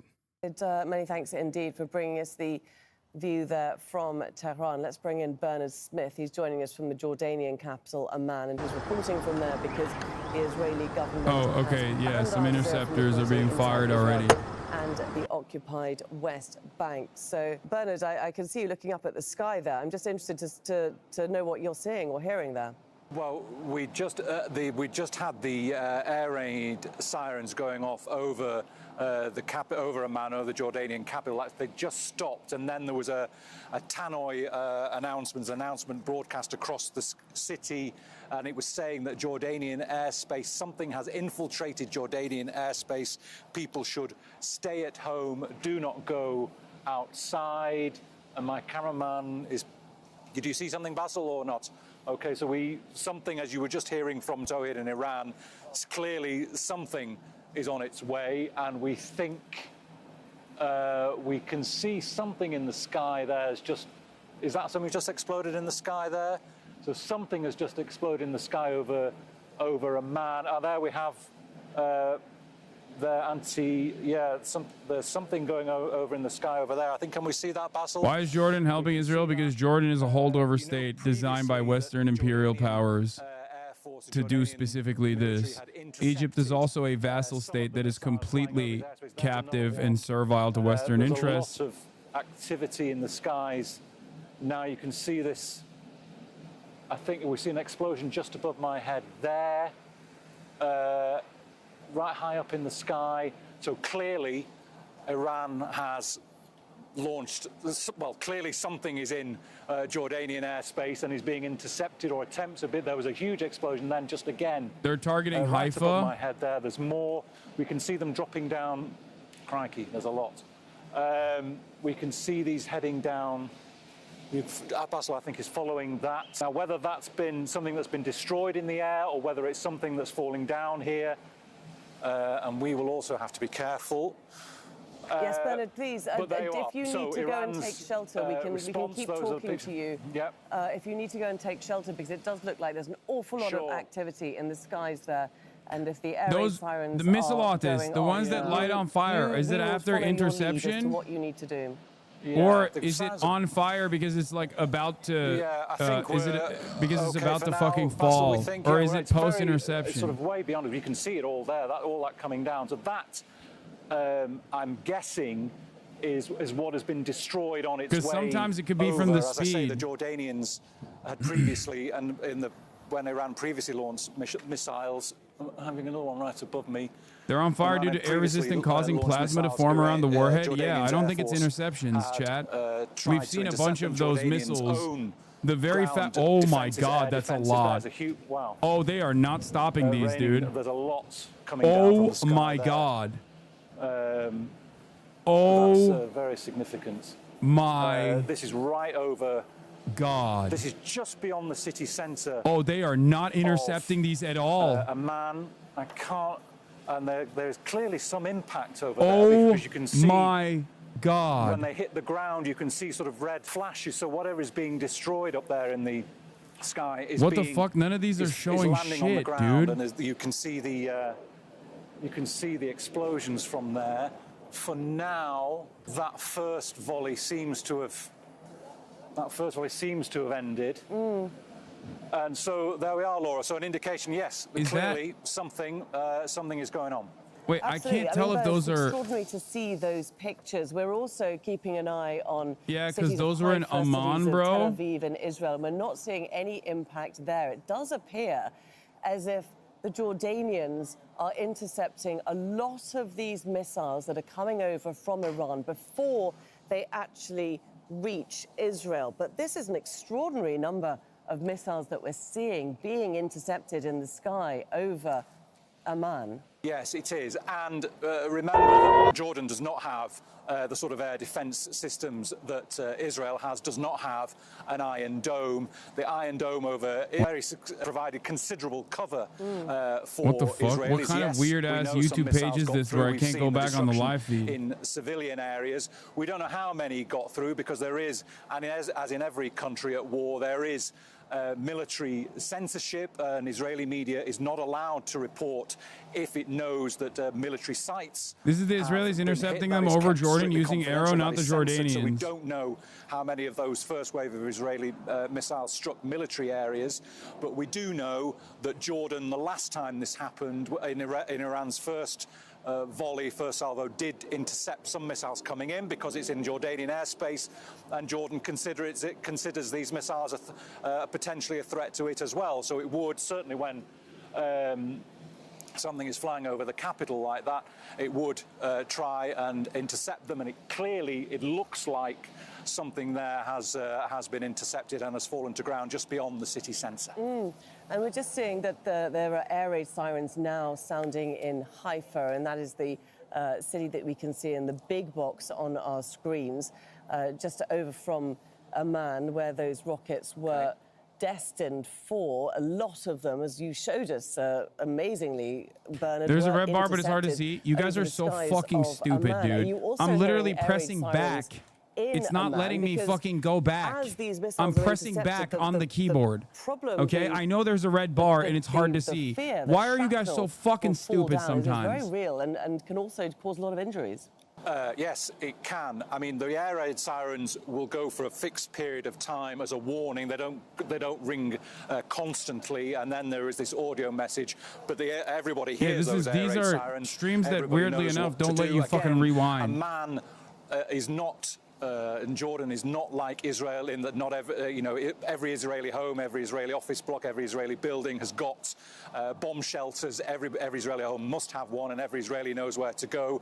Jordan doesn't have that setup really, so it doesn't have that setup at all.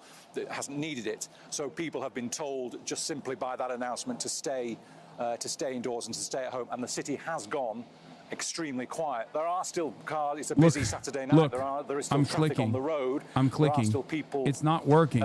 Making their way home. There's there's not very it's little not warning working. This was coming. You just got. Lots got through near Haifa. Yeah, these are the ones that. This is the ones that we just saw. Hold on. This was the big volley, the barrage that we saw. Footage posted to social media shows Iran's ballistic missile attack on the Haifa area. Sirens in Haifa and across northern Israel. These were the ones we were talking about. I don't know if these are. I don't think these were actually intercepted. This is the clearest. I don't know if it's all. I don't know if these were intercepted and it's just like flaming wreckage, or if those are the ones that got through. I can't tell. Look, you can see the impact, chat. Look, at least 2. Look, 1, 2 hit, 3 didn't hit, 1 hit, 2, 3. I think it's like a couple of them hit, like 3 of them hit. I mean, they all hit the ground, but 3 of them exploded. Israeli Air Force is responding by bombing Tehran. The Air Force is currently attacking military targets in Tehran in parallel with the activity of intercepting missiles launched from Iran. Do you know what they're targeting? I don't know. But that was the first barrage of missiles. And we had a hint of what is heading Israel's way just then. This a is few from moments ago. the Haifa we haven't area. seen anything else yet, but it's still early in the night, and Iran has only just announced that it's launched this next wave. We did see last night that these waves, they came in waves. I mean, there's a reason we're calling them waves. They were a barrage. 2 buildings are on fire in Haifa. There was a lull. Yes. And we even saw people coming out of the shelters in Tel Aviv. So in the first round of attacks, they could be targeting the interceptors first. You have to overwhelm the interceptors by sending as many as you possibly can. It's inevitably going to not be able to intercept every single one. And then after that, if there is an area, like a priority target there, then they send a second round, or even in the first round, if there's enough. I assume that there's like a couple. But when you see light flashes on the ground, that is an unintercepted missile successfully striking a target. There's an air defense base just southeast of Haifa. They may be targeting, they may be targeting the air defenses. Someone in the chat said that Iranian media has told settlers to stay away from energy grid facilities. I think so they might be actually trying to hit the energy grid as well. Scaling up its attacks because it's moved from degrading Iran's nuclear capability, its enrichment uranium enrichment capability. Those were intercepted. The light stays bright until impact on unintercepted missiles. Okay, but some of those missiles literally exploded on the impact site. We looked at it. There was at least two. There was at least four, and there's two separate locations that are on fire in Haifa at the moment. So clearly, a couple of them got through. The Navy to be able to do that. Speculation that Israel is targeting Iran's Navy to stop it trying to stop traffic in the Strait of Hormuz. This is Iran's response, though, latest response to Israel's attack. Okay, Bernard, extraordinary images that you've been bringing us there from Amman as Jordan intercepts many. The problem is Israel has achieved air superiority over Iran, so whenever Iran's launching missiles, the launchers are being compromised and the IDF jets pick them up easily. We don't know if that's the case. Jerusalem there, also latest scenes of Haifa and Tel Aviv as those rockets are intercepted on their way from Iran to Israel. Let's bring back our senior correspondent, Ali Hashem. I just want to pick up, he joins us here in the studio. I just want to pick up on something that Bernard was saying, that Israel is now targeting energy infrastructure in Tehran. It's threatening greater, more extensive strikes. In response, where are Israel's vulnerable energy targets? Well, actually, the attack on Haifa, now, we don't know what happened now. We just saw the rockets, we saw the interception. But the attack on Haifa was expected. And actually, I spoke about it just like, because over there, the gas fields are located. And it seems that this is the retaliation. Supporting Iran in going into an unwinnable war is dumb. What do you mean supporting Iran and going into an unwinnable war? I support peace, okay? Israel is very clearly the unstable, incredibly dangerous participant here. Iran didn't start fucking attacking Israel out of nowhere. What the fuck are you talking about? What are countries in the region supposed to do? Israel just blows your shit up, strikes Tehran, and then you just have to sit there and take it and then expect another fucking attack in retaliation? This is the expectation. You have to just eat it. Otherwise, you're fucking anti-Semitic, I guess. Earlier today said, look, Israel has shown every other regional actor that they only respond to military deterrence. Objective. But this official warned it will be a very difficult week for the Israeli people, telling civilians to brace for the reality that there will be more damage and more casualties here in Israel, given the fact that the Iranians have one of the most advanced missile programs in the Middle East. We know they have supplied the Russians with missiles that are being used in Ukraine. We've seen the destruction these missiles I don't think the consent manufacturing is working this time. All the normies I know are like, why the fuck is this happening? Even the right-wing ones are plainly aware of who the aggressor is. What do you think? Yeah, I think Israel wants this to be like the Six-Day War, okay? Israel wants this to be exactly like the Six-Day War. However, they're not getting the Six-Day War results. That's number one. The preemptive striking is the exact same. And they're at most getting 2003, right? Invasion of Iraq. But this time, unlike the invasion of Iraq, this time there is a tremendous amount of enmity directed towards the aggressive party, which is Israel. Okay?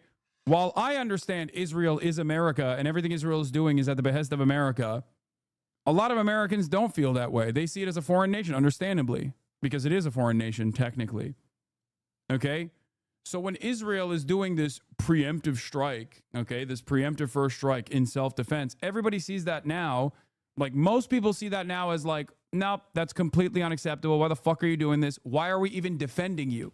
This is unlike anything that has ever happened in the history of American conflict, modern American conflict. A conflict, an exchange of fire. It is a war between the two countries. They are exchanging fire. They are killing people. But amid this war, there are certain red lines that each side has, and energy infrastructure is one of them. And so as we look forward, we can expect both the Israelis and the Iranians to adjust what they're trying to hit And we heard earlier today from President Trump saying that he wants to see all of this conflict end. And so the question is, will the Israelis and the Americans be able to say enough or do enough to get the Iranians back to the negotiating table? At this point, that seems far-fetched, but this can't go on forever. And that is the big question that ultimately will come after this round of violence slows down and the missile fire that we have seen toward this country slows down.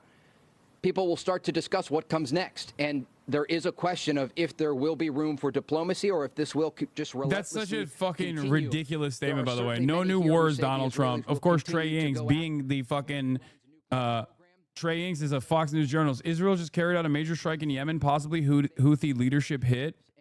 Israeli source telling Fox News today there are 3 objectives: to weaken Iran's nuclear program, to take out the country's ballistic missile program, and to stop what this source calls an existential threat to Israel's safety and security. And this source says if they're able to do that, Haifa. they would end this this is more round footage from of Haifa. conflict with Iran. John. It shouldn't be lost on our viewers that President Trump said that Iran... Do that, they would end this round of conflict with Iran. John. Tehran is under siege. Israel is attacking Iranian cities. Tehran and the port of Bandar Abbas are under attack. Reports are coming in about the strikes on the Iranian South Pars Phase 14 gas processing plant, one of the largest natural gas extraction facilities in the world. This is earlier today. Israel did this earlier today, chatter. You're showing something from earlier. From what I understand, there's reports coming in about Yemen as well. Can someone send me real-time information on Yemen? Someone was saying that that there is in parallel with the sirens, Israel's operating in both Iran and Yemen. Security source: if the attack in Yemen was successful, it would be dramatic, reported Israeli news channel 12. They might be trying to also do a decapitation strike on the Houthi leadership, potentially. Local outlets report airstrikes targeting Yemen's capital, Sanaa. I don't understand how Israel has enough manpower to be able to both strike Yemen and also strike Iran at the same time while thwarting all of the fucking barrage of missiles coming their way. I really disagree on this one. They knew it wasn't going to be a 6-day war. Earlier today, All Hebrew Outlets published some version of the following headline. Straight from the spokesperson's office, IDF says the Gaza front is negligible. Iran is the main front. It's all about perpetual war, perpetual violence, not a decisive victory. Okay, fair. Maybe Israel is not as fucking insane as I thought they were. I don't think they're getting the... Well, it is now hour 12. So it is more like 2003. Well, that was my point. My point was that it is basically like 2003. As well as wounding another lawmaker. But this time, not a lot of people are on board with Israel, or not a lot of people are on board with the perpetrators. In a city outside of Tel Aviv, a residential area, and the damage from that missile was pretty extraordinary, something that Israelis are certainly not used to seeing here in Israel. Many houses were completely destroyed. There was debris everywhere. Cars were crumpled up and sort of tossed down the street like Coke cans, and people were gathering at the police cordon, sort of craning their necks, Jessica, trying to get a better look at the scale of the damage. Because as I said before, this is just not something that Israelis have seen on their own turf, so to speak. So everybody now waiting to see what comes next, whether we will get further alerts, whether they will hear those sirens, which are an indication that in 90 seconds you should try to take shelter in your nearest possible shelter. And of course, we'll keep you posted as and when we hear more. Yeah, and one quick note, Clarissa, to your point about Israelis not really experiencing this point, you had mentioned the notification system has been altered as well, kind of underscoring how serious this moment is for those people in that country. There's now like 4 steps. So this warning that just came out is the warning before the warning. Then there's another one at 15 minutes, another one at 10 minutes, another one at 90 seconds, and then a final one to tell you that you can come out of the shelter. So they're taking every precaution, because when you look at the damage that's done with this kind of a ballistic missile, as opposed to the damage that we're more used to seeing here in Israel from a Katyusha rocket or from a mortar, for example, you can see that this is an entirely different ballgame. And particularly with regards to the area that we visited today, which is a civilian area, there's also, I think, a broader concern that effectively with this massive escalation and with Israel's actions inside Iran, that the gloves have come off and that it's not necessarily... What the fuck is going on? Eva Longoria searching for Spain, Sunday at 9 on CNN. Nuclear program and also on degrading Iran's ability to respond. They were military command and control, military leadership, and then ballistic missile units and ballistic missile commanders and leadership. And now it appears that in addition to energy infrastructure, the Israelis are really targeting Iranian air defenses. That argues that Israel's in this for a longer air campaign, that they want to be able to have manned aircraft, and Netanyahu said as much. They want manned aircraft flying over Iran, hitting a larger array of targets with larger caliber or larger payload munition than you can get on, for instance, a drone or some ballistic missiles. So this does... to me, it pretends that the Israelis have a longer, more ambitious operation in mind militarily this time. And what would those ambitions be? What does this tell you about what Netanyahu's ultimate aim in Iran is? That's the problem, right? I mean, you've got a military objective, but then, you know, every country goes to war for political objectives, right? You're in pursuit of some political goal. And so in the same way that Russia found this out in Syria, Israel has found this out in Gaza, the U.S. has found this out in several of its military campaigns.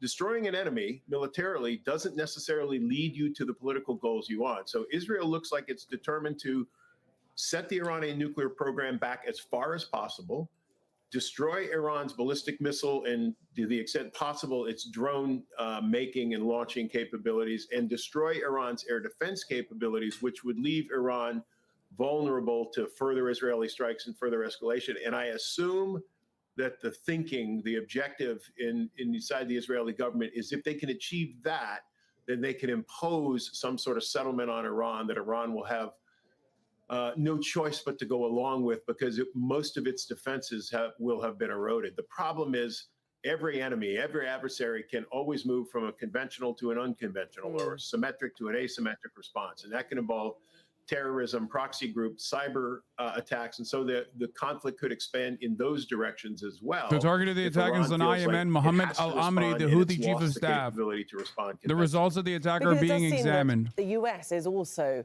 hopeful that this can force Tehran back to the negotiating table or to the negotiating table, and that we can have a diplomatic solution to the nuclear program. I mean, Trump is saying that this is what he is hoping for, even as Israel is striking Iran, and Iran is saying that talks are cancelled and negotiations are off.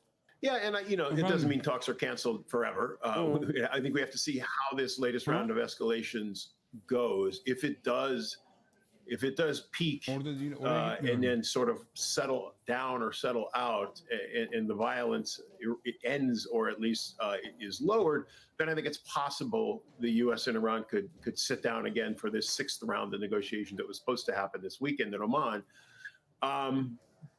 But I think for the regime in Tehran, for the government in Tehran, for that to happen, it can't be seen to have been defeated by Israel, right? It can't be seen to have been rendered militarily almost defenseless and then come into a negotiation with the U.S. on its nuclear program, because it has to get something. It has to emerge from this latest escalation with Israel with it's trite to say pride or honor, but there has to be an off-ramp, I think, for the Iranians to come back to the table.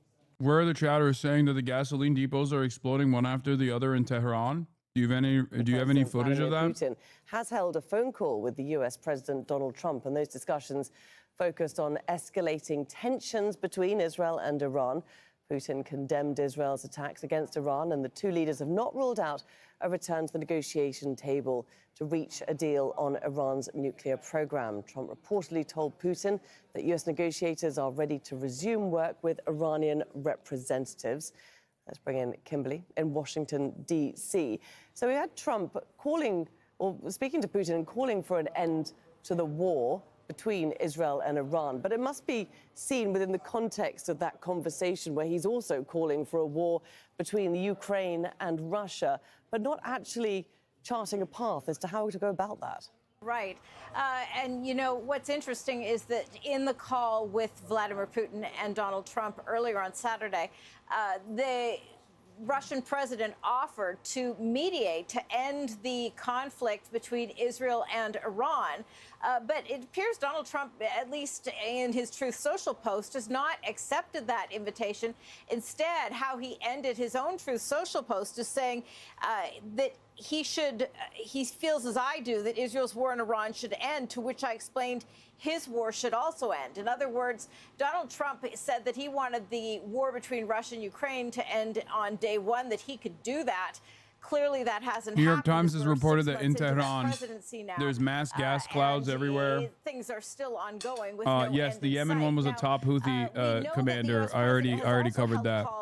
They tried to Ursula von der Leyen. They tried to assassinate the chief of staff with the leader of Turkey, for the Houthis. Recep Tayyip Erdogan. So he's been fairly busy ahead of what we know is going to be the military parade to mark the 250th birthday of the army, as well as it's also Donald Trump's birthday today. Just quickly, what came out of those calls with the EU chief, she really underscored the concern about the impact of the war between Israel and Iran being and having an effect on energy markets. And already we've seen that here in the United States.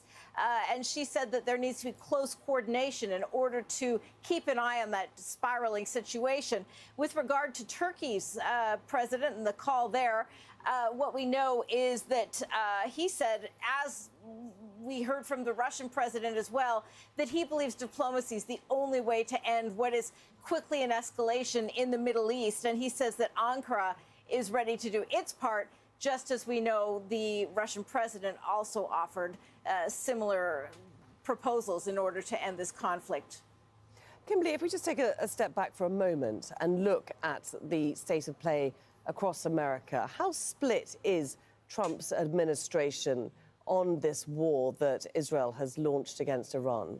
It's caused a real schism between the sort of traditional neoconservative Republicans and then the sort of newer MAGA Republicans, kind of Trump's core supporters, that Make America Great Again movement. And here's why. Look, the bottom line is that the neocons are staunch supporters of Israel, have been for generations. This is where a lot of that funding from Congress gets approved through these. They're very lockstep with lobby groups like AIPAC here in the United States. But things are changing in the U.S. As money grows tighter, as inflation increases, things are very difficult for ordinary Americans. And so those core Trump supporters are saying, look, we can't afford another foreign conflict. We don't want to be involved, and we don't want to be dragged into something because of this ironclad support for Israel. So there's really a growing divide, and we should point out that's also echoing what the left is saying as well in terms of the Democrats. Okay, Kimberly, there is no real significant internal conflict as far as I understand. I could be wrong. Within the Republican Party, there isn't even internal conflict between the Democrats and the Republicans on this issue. He joins us on the phone. The single quote disproves this divide. Shelter. So, Ori, this time yesterday, we were also speaking to you on the phone in a shelter. It seems that this is going to be another long night of attacks. There's a good chance it may, but they actually just let us out, which is not a promising sign as far as Israeli preparedness is concerned. There have been various complaints, very consistent complaints about Israel's early notification system regarding incoming missiles. Our Home Front Command issued a very complicated system of alerts which nobody understands. And the general sense that nobody's looking out for the general population. For the record, at the top is voters don't matter. Even as Israeli voters and their opinion does not matter. War and Israel strikes, and especially when it comes to foreign policy. Yeah, because yesterday we saw pictures. Your opinions have never mattered. Democrat, Republican does not matter. Even before the end of the strikes. I mean, we then saw Literally completely inconsequential. in the shelters. So it must be very confusing and very anxious time for people there. I mean, here. It's very confusing and very anxious. Thank you, Representative Jeffries, says AIPAC. It's clear the Iranian regime posed a grave threat to the entire free world. There are no circumstances where Iran can be permitted to become a nuclear power. The notification system seemed to be in order and quite efficient and gave the required. It matters if we are willing to get out on the street, and that will happen if the U.S. military tries to invade Iran. Trust me on that. Again, they would have no support for that. I know. Barring like a PSYOP 9/11 style outcome. The Israeli. Barring like a 9/11 style outcome, like a false flag operation or some shit, there is only disagreements about going to war with Iran. Americans are broadly completely against this. They do not want it. They do not want it at all. In the past hour, we're headed towards Haifa. First of all, do you know if any of them struck that port city? And if they did, what would they have been targeting? They would have been targeting the immense refineries near the port of Haifa, the port of Haifa itself, but mostly the immense refineries, which fits the tit-for-tat model that seems to be developing here. Israel attacked a gas field in the open sea today outside, off Iran's shore, so the Iranians are trying to attack the refineries, cause a massive fire. There are also very big chemical plants in Haifa port. I think that's what they were targeting. Hezbollah attempted to hit those targets as well as it fired on the Israeli north. To the best of my knowledge, I haven't heard of any falls or strikes as of yet, but the night is young. It is. What other vulnerable assets, energy assets in Israel might come under attack tonight, do you think? There's no real way of telling. We've got a huge gas rig. Remember, chatters were telling me that these weren't fucking impacts. Coast, a little south of Haifa, that's probably a very lucrative target for the Iranians. But I think the Iranians seem to know where they want to strike. The strikes yesterday on Tel Aviv actually managed to hit the Kiryat base, where Israel's Ministry of Defense and IDF High Command are located, even if the damage caused was relatively minor. So again, while the Iranians sat there and took Israel's bombings for about 16 or 17 hours on the first day, it seems like they're using their Tehran. Dare I say it, professionalism. You say earlier that Israelis are confused by the system of alerts and feel that they very much have to look after themselves, that the government is not doing that job for them. However, how much faith and trust do the Israelis have in the Iron Dome system, which keeps out most of these rockets and stops them from impact? This isn't about, I think, the Iron Dome is not the system that's being deployed massively here. The Iron Dome is not all of it. There are various other interception systems, including partially the Iron Dome. But I think the important point, as far as I'm concerned, is that Israelis are extremely ambivalent. On the one hand, again, there's mass support, a very broad consensus that this was a timely strike and Israel should go after Iran because Iran wants to destroy Israel. That's the official narrative. On the other hand, there's a sense that nobody really has any clear idea of what's happening. Israelis know that this strike was not or meant and is not capable of destroying the Iranian nuclear program. They realize that this isn't going to... I will admit that Iranian response, albeit restrained, more restrained than I think Israel... more restrained than I think is necessary for Israel to like really reconsider striking Iran over and over again and escalating, has been a lot more effective than I thought it would be. The first couple of days, like the first day I thought was fairly limited, and it led me to believe that Israel might have actually successfully taken out a decent number of the missile systems that they have. This is in Tehran, by the way. They're burning the refineries. Israel has struck one of the oil refineries. The main fuel depot in Tehran was hit. I feel like Israel wants the rockets to go through the barrier to have a better casus belli. No, it doesn't. No. It would be in Israel's best interest to showcase how strong their defenses are. To be like, we can keep bombing Tehran and not even get a fucking lick of penalty for it. Also, Saudi Arabia came out with the classic pussy ass statement being like, hey, please do not destroy us, Iran. We would not want the smoke. Please don't touch our oil refineries. We want peace. We want peace. Even though, you know, they have obviously shown their true hand. So nothing that the Saudi government says right now is meaningful, in my opinion. So when you hear stuff like that from the Saudi government, remember, it's just bullshit. It's ass covering. They just don't want the refineries to burn. To contain the escalation, because all these countries in the region see that they might be impacted, affected, harmed by all this escalation around them. It's not easy to keep this fire contained inside Iran. Iran is a big country. Iran is on at least 3 seas. It's on the in the Gulf, Caspian Sea in the north.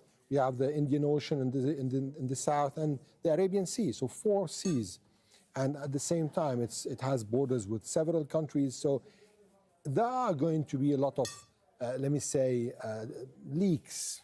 It's not easy to prevent the spill. It might happen. So all these countries would want to contain this, and they can see clearly that this war is, after 48 hours, is getting out of control. How might they contain it? What is available to them? Well, the strategic relations with the United States of America that regional leaders have, Emir of Qatar, the Crown Prince of Saudi Arabia, and now, of course, Qatar's good relations with Iran. They can use that. Also, Saudi Arabia. But at the end, there should be 2 sides to tango. The other side, which is the United States, should be able also to talk to the Israelis, to convince the Israelis, to bring the Israelis down the tree. Because if this is going to continue, this is going to be a long war of attrition. And I just take from our culture, the Arabic culture, and even Persian and Turkish, we use a parable on biting the fingers, who shouts first. The problem is that both sides aren't going to shout any soon. So if this is going to continue, it's going to end with both sides just eating the fingers of each other. Because we're not seeing enough pressure or any pressure coming from the United States, are we? I mean, we're hearing Trump reacting to what Israel is doing, but there's no almost clear like this is their plan. There's no clear message coming out of the Trump that administration. Israel, that they crafted alongside Israel. Well, if we take it from a transactional point of view, it's an investment. And he wants to see how much this investment is going to bring him, at least on the table. Because this is going to be used on the negotiation table, and it's we can say that this is negotiation with fire. Is Iran going to give up on its whole program? Is Iran going to accept stopping to enrich uranium inside Iran?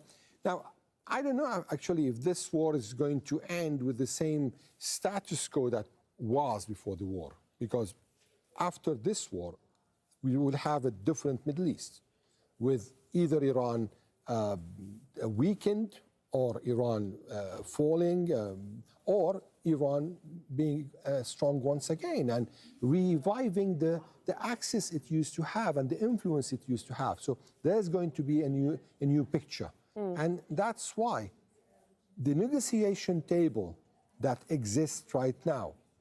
Yeah, the other side of the story is that with all of the regional populations, if Iran is capable of surviving this, they will have tremendous reach.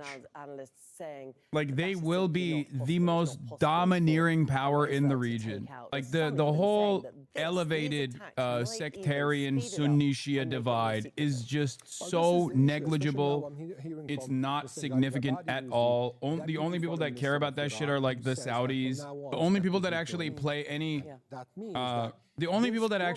any role within this are people in power. Like, the populations don't care. Obviously, in the entire Muslim world, Yemen and the Ansar Allah movement has reached godlike status.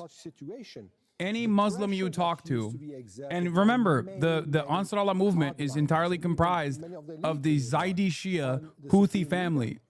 Okay, they're Shia. But if you go to any fucking Sunni Muslim anywhere around the planet, they will say they stand with Yemen, they love Ansar Allah. Iran, obviously, in the eyes of a lot of Sunni Muslims, is still a terrifying country of tremendous influence because they have seen Iran attack other Sunni groups in the region. Many of them Salafists, but still. For nuclear weapons, and that's going to be really dangerous. If Iran is able to survive this fucking intense bombardment campaign, with even, with obviously some significant penalties incurred, I think the rest of the Muslim world, not the leadership, but the rest of the Muslim world will see them as fucking gods. Because we have been hearing reports that Israel will be striking the city. Well, from last night specifically, from the late in the evening, we have been hearing the air defense in Tehran being operating, actively. But the first night that the attack happened, this was not like this, but it has been increasing the activity of the air defense. But in the meantime, there have been back and forth between the two sides, with Iran, launching moments ago a new round of missile attack against Israel.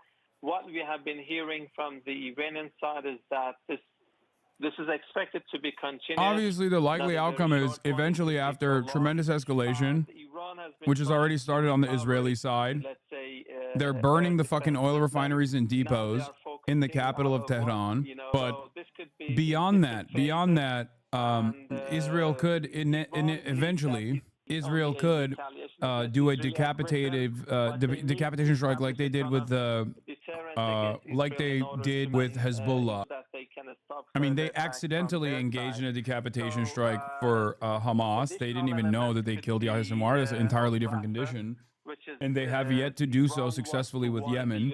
So that one chatter that said, "You're fucking stupid." If that's the case, Iran will target American bases and interests in the region. We have been seeing that Saudi Arabia and Iran resumed relations about 1 year ago. What are you talking about? I'm Yemeni and I hate Ansar Allah. They killed our people in southern Yemen. Ask the Yemenis attacking Israel doesn't give you the right to bomb and kill your own people. Do Yemenis mean nothing to you? What is this? What are these quotes that you're posting?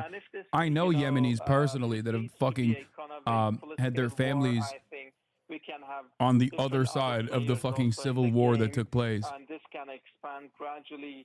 And every single person from Yemen, regardless of what side they were on in the civil war, will unironically tell you that they stand with the Ansar Allah movement.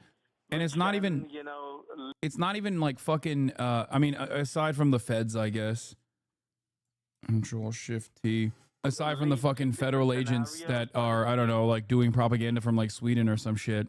That's not true law. Brother, there are fucking southern Yemen factions that were literally fighting in intense battle with the Ansar Allah movement that dropped their fucking arms in support of Ansar Allah in Yemen. What are you talking about?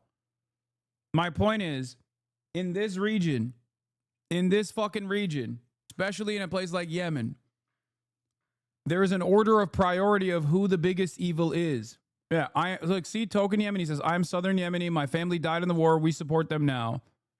In this region, there's a higher order of priority in the eyes of every single person from Yemen.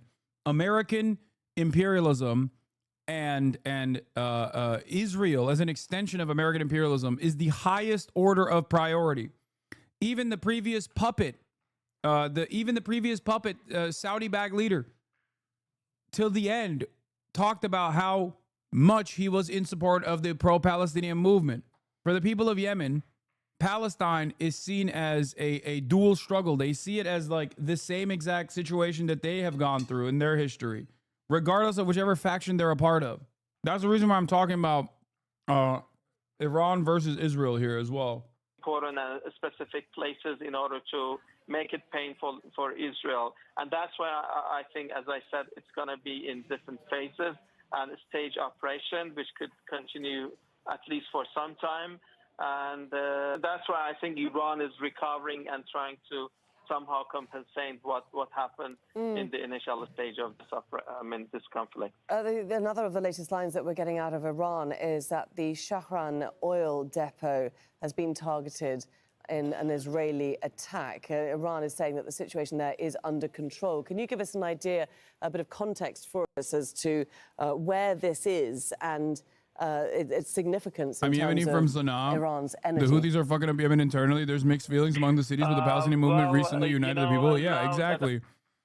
Also, I'm going to tell you right now, they are way too tapped in to the global internet. They're going to fucking most likely delete the banner. I said this literally a year ago. Like, they're going to go through a internal rehab. There's already reports from what I've seen that, like, Ansar Allah is supposed to be a secular movement or whatever the fuck. I don't know how real that is, but that always happens. But the primary thing that has united the Yemen population is the campaign against Israel. And these are literally, if you meet a Yemeni person in the West, they most likely are from a faction that was fighting against Ansar Allah. Okay? Maybe ask Alda Marki about this rather than speculate. First of all, what leads you to believe that I'm not, like, talking about his reporting on this? If you see people that are from Yemen in the Western world, they are most likely not fucking Zaidi Shia Houthi people. Yeah. They're usually all Sunni. Israel, as it's moved away from the nuclear and military sites towards what appears to now be the energy infrastructure. And one of those targets was the world's largest gas field, South Pars gas field. And that provides 2/3, I understand, of Iran's natural gas. So are you seeing an impact, or what is the impact so far on these strikes? Well, those attacks are important, but they have not been a major disruption in the country as a result of those attacks. And also there have been some, let's say, a limited attack on, let's say, an airport in Tehran, but the runway, the facilities related to the airport, as well as the equipment and the buildings are not damaged. And but these types of attacks also happen in other facilities. You know, it could be more or less in different places, but the disruptions as a result of these attacks have not been major or, I think, visible in the country. In terms of the diplomacy, Abbas, we've just seen phone calls between Iran, the Iranian president, and the Saudi crown prince. What is Iran's strategy here when it's talking to the Gulf countries? What is it trying to achieve?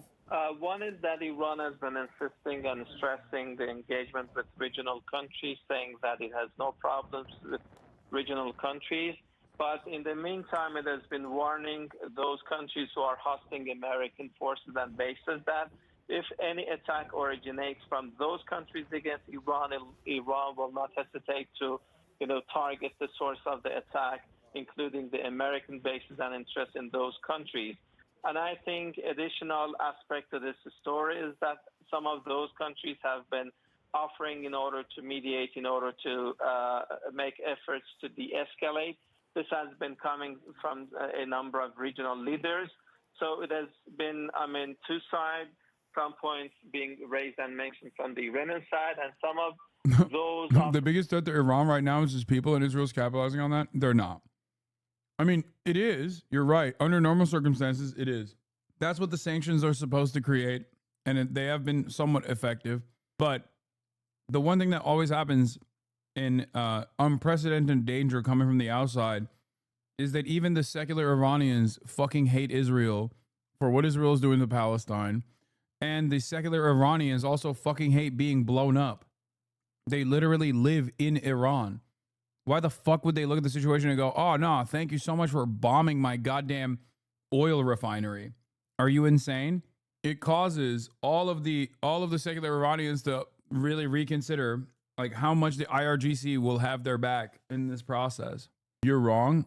No, I'm not. You've seen like 8 fucking graffiti posts from Iranians living in fucking Los Angeles, and you think that actually that actually is enough for you to go, there's a decent amount of resistance. Like there are a lot of fucking people who despise the Iranian government. And it makes perfect sense for them to despise the Iranian government. Okay? Especially if you're young, if you're secular. There's a multitude of different reasons why you could blame the Iranian government. You could say like, oh, well, you could believe the fucking Western narratives and say, oh, well, the reason why our economy is shit is because you guys fucking fund all of this foreign incursion, or because you guys are homophobic. The reason why you could hate Iran is because they are actually very fundamentalist and very repressive. Also, does this mean second wave is coming? What the for fuck? Those who do not support either of those factions, and they also are critical of it's the same Haifa shit. Establishment or the government, but they have been calling for that unity against, external threat, specifically the one coming from the Israeli side. Okay, that's Abbas Aslani joining us on the phone there from Tehran. Abbas, many thanks indeed for bringing us your insights into the situation there in Iran. Hello there, I'm Laura Kyle. It's just gone 21 GMT and you're watching Al Jazeera. Our focus this hour remains the most intense fighting between Israel and Iran in decades. A new wave of Iranian missiles has been launched towards Israel as Tehran promises heavy and destructive attacks against Israel. Boom. Erdogan reached unprecedented popularity after a fucking failed American coup that took place. People in these fucking countries, no matter how young, no matter how secular they are, will inevitably recognize the danger of Western intervention and will oftentimes galvanize against Western intervention.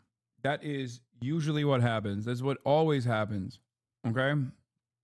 I'm not saying that like the Iranian youth, like secular forces within the country are not anti-IRGC, anti the mullahs, anti-fucking Ayatollah. Of course there are. It makes perfect sense to be anti-Ayatollah.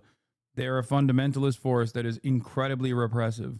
But I think a lot of you are getting your notes from your neighbors here on this issue. As an Iranian, thank God. Yeah, of course. Like, what do you mean? We hate Donald Trump. Now imagine if Donald Trump was way, way, way more powerful in terms of enacting his fucking Christian fascist, Christian nationalist agenda. And on top of that, there was complete economic instability born out of the Western forces strangling you.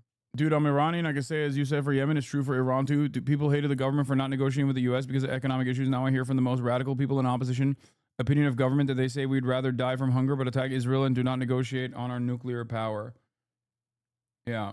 Also, the irony is Iran has pursued nuclear denuclearization for literally, 2 decades now?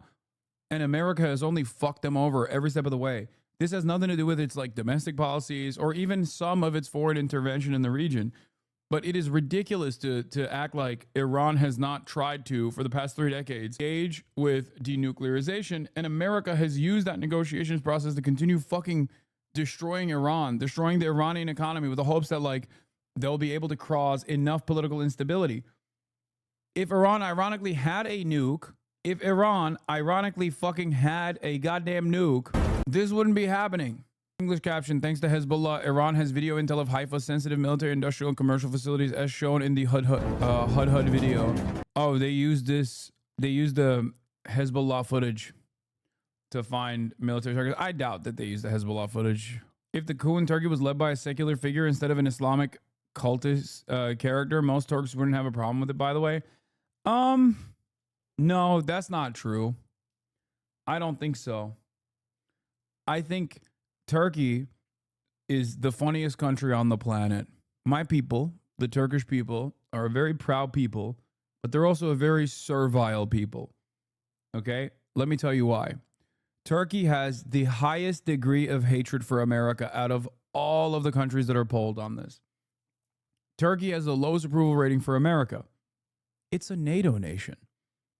Turkey serves America's interests in the region. Turkey has the lowest approval rating for Israel, the highest disapproval rating for Israel. I think it's like 93% disapproval for Israel. The Turkish government is an incredibly invaluable ally to Israel. This is why I think Turks are the funniest people on the planet, where they're like genuine servants of American imperialism, but they fucking hate Israel and America. The population, look at this. Look, 93% unfavorability, 93% unfavorability for Israel. And even they do these kinds of surveys on America as well. Turkey, again, one of the lowest fucking favorability ratings for America as well. And yet the Turkish government continues to do business with Israel, and Turks are so oblivious to it. Some of the gas production there. Well, let's bring in Tawhid Asadi. He is joining us now from Tehran. And Tawhid, since we last spoke, we have been seeing Iran reporting another attack on the Shahran oil depot in Tehran. What more can you tell us about that? Well, I can say that it happened, but specifically when it comes to details, so far we don't have that much of information. We saw smoke coming out of the scene. It was said that the sort of oil storage center was targeted, but still the extent of damage is not that much. So it might be a superficial targeting of that place, but Dark Weaver, Türkiye NATO'da değil mi? Huh? Is Turkey not in NATO? Is Turkey not a major energy provider? A logistical hub for energy to go by way of Azerbaijan to Israel? Is that not the case? What did Turkey do in Syria? If not serve the interests of both Israel and, of course, goes without saying, the United States of America. As long as there are American nuclear arms in the Incirlik American military base, Turkey will always be America's lapdog. That's it.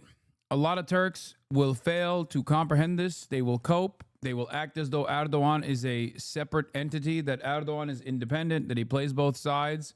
And the irony, of course, is Erdogan is playing both sides sometimes. But ultimately, he only does that at the behest of America. Erdogan, just like every other Turkish leadership in perpetuity, will forever serve American empire. But Turks will cope.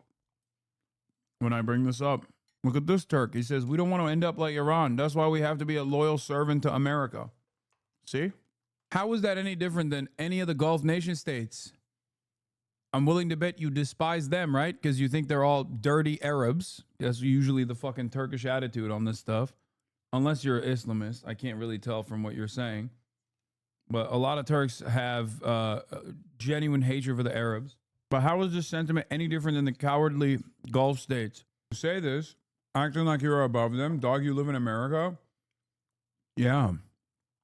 But I'm not oblivious to America's evils. The fuck do you mean? I'm not oblivious to America's evils. As a matter of fact, I'm talking about Turkey's collaboration with America's evils. Fiona, stop. I'm talking about Turkey, the other country that I'm from, and its collaboration of America's evils. And these guys are saying, no, that's not the case. The air defense system is activated across the country.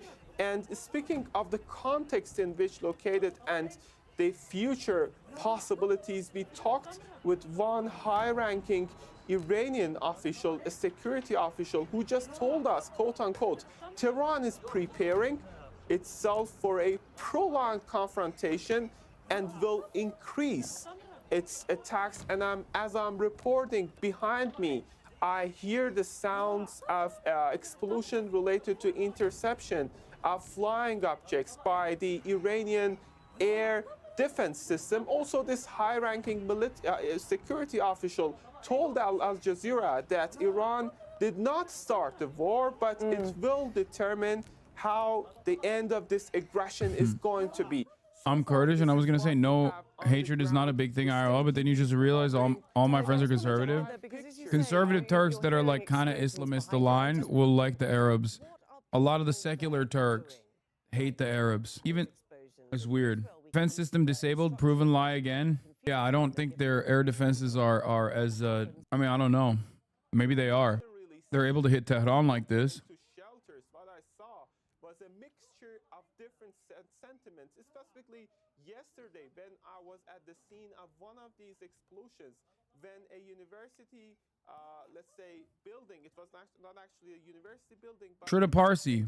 I was raised as Baha'i in Iran, which meant being denied access to higher education and treated as a second-class citizen in my own country. I was arrested, tortured. My father was imprisoned and tortured. My family lived under constant harassment. My sister, my brother, my closest friends, my brother-in-law, we all suffered under a system built on oppression and the deeply rooted anti-Baha'i sentiment that persists in Iran. And yet, despite all this, I do not and never wish for my homeland to be bombed or invaded.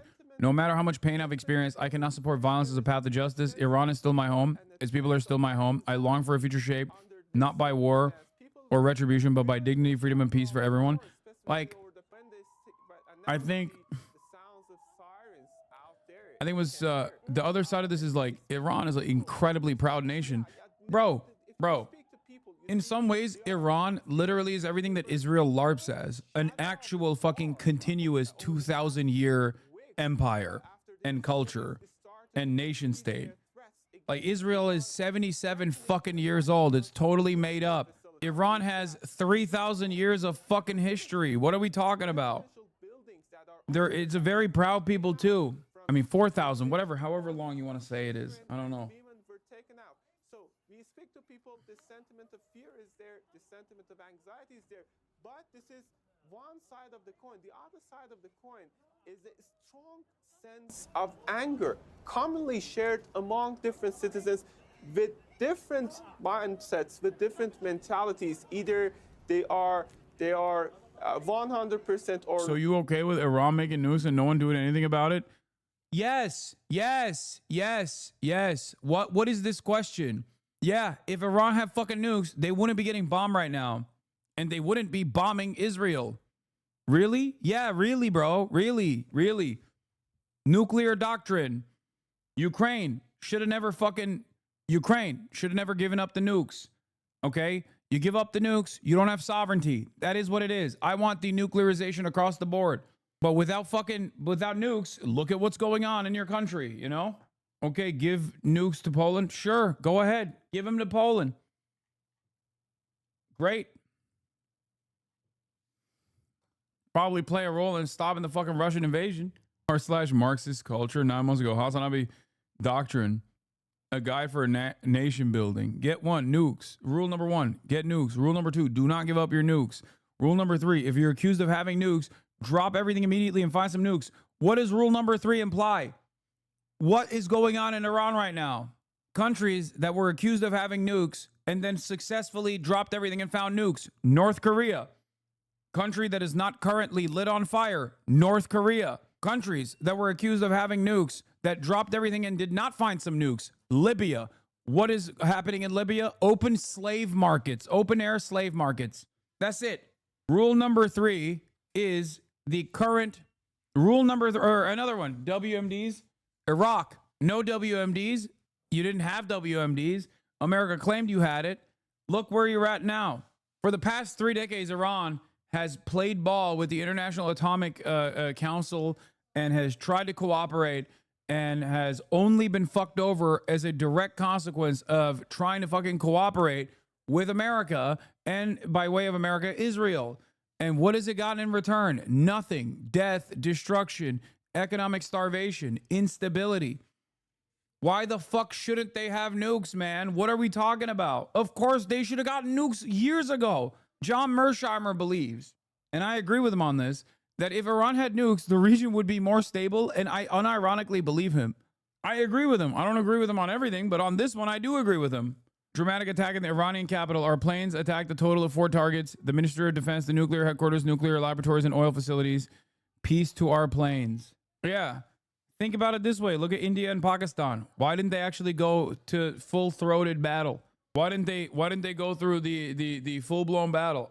Yenen reports that 1 person has been killed in a new Iranian missile strike on Tamra, a town near Haifa in northern Israel. No religious state should have nukes, but I guess America is own religion, not gonna lie. What do you mean no religious state should have nukes? Israel has nukes. Israel has the highest nuke density per capita in comparison to every other country on the planet. Israel has more nukes per population than any other fucking country on the planet. And yes, you're right. America is also a religious country, and they still have their own version of nukes. By this estimation, the only country that should have nukes is the USSR and fucking China. And yes, I agree. So there you go. I guess technically India as well, but not Pakistan. Literally, what countries that are nuclear superpowers are that's wrong. The Vatican has 3 nukes. Yeah, North Korea, Democratic People's Republic of Korea should have nukes, not religious, okay? CCP, not religious. China should have nukes. I guess India is technically secular. That's the claim. So I guess they get to have one. France also, even though India has gone super Hindu nationalism, so I don't know. I don't know how secular they are still. America is not a fucking secular nation, okay? Miss me with that bullshit. America's religion is the most damaging one. It's capitalism. America has a fucked up ass. Tehran is burning, says Israel Katz. Yemeni leadership strike has failed. Breaking Israel's assassination attempt of a senior leader in Yemen failed. Mohammed al-Ghamari, chief of staff of Ansar Allah in Yemen, has survived the Israeli operation to kill him. According to reports, he is alive and well. This is a dumb statement. Don't bother. I like that. Oh, what the fuck? Oh, minor blip, mini F. Classic. We gotta have some mini Fs. I'm Israel high. I'm Israel high. I'm Israel high. I'm Israel high. I'm Israel high. I'm Israel high. I'm Israel high. I'm Israel high. I'm Israel high. I'm Israel high. I'm Israel high. I'm Israel high. Please, please, please. I'm Israel high. I'm Israel high.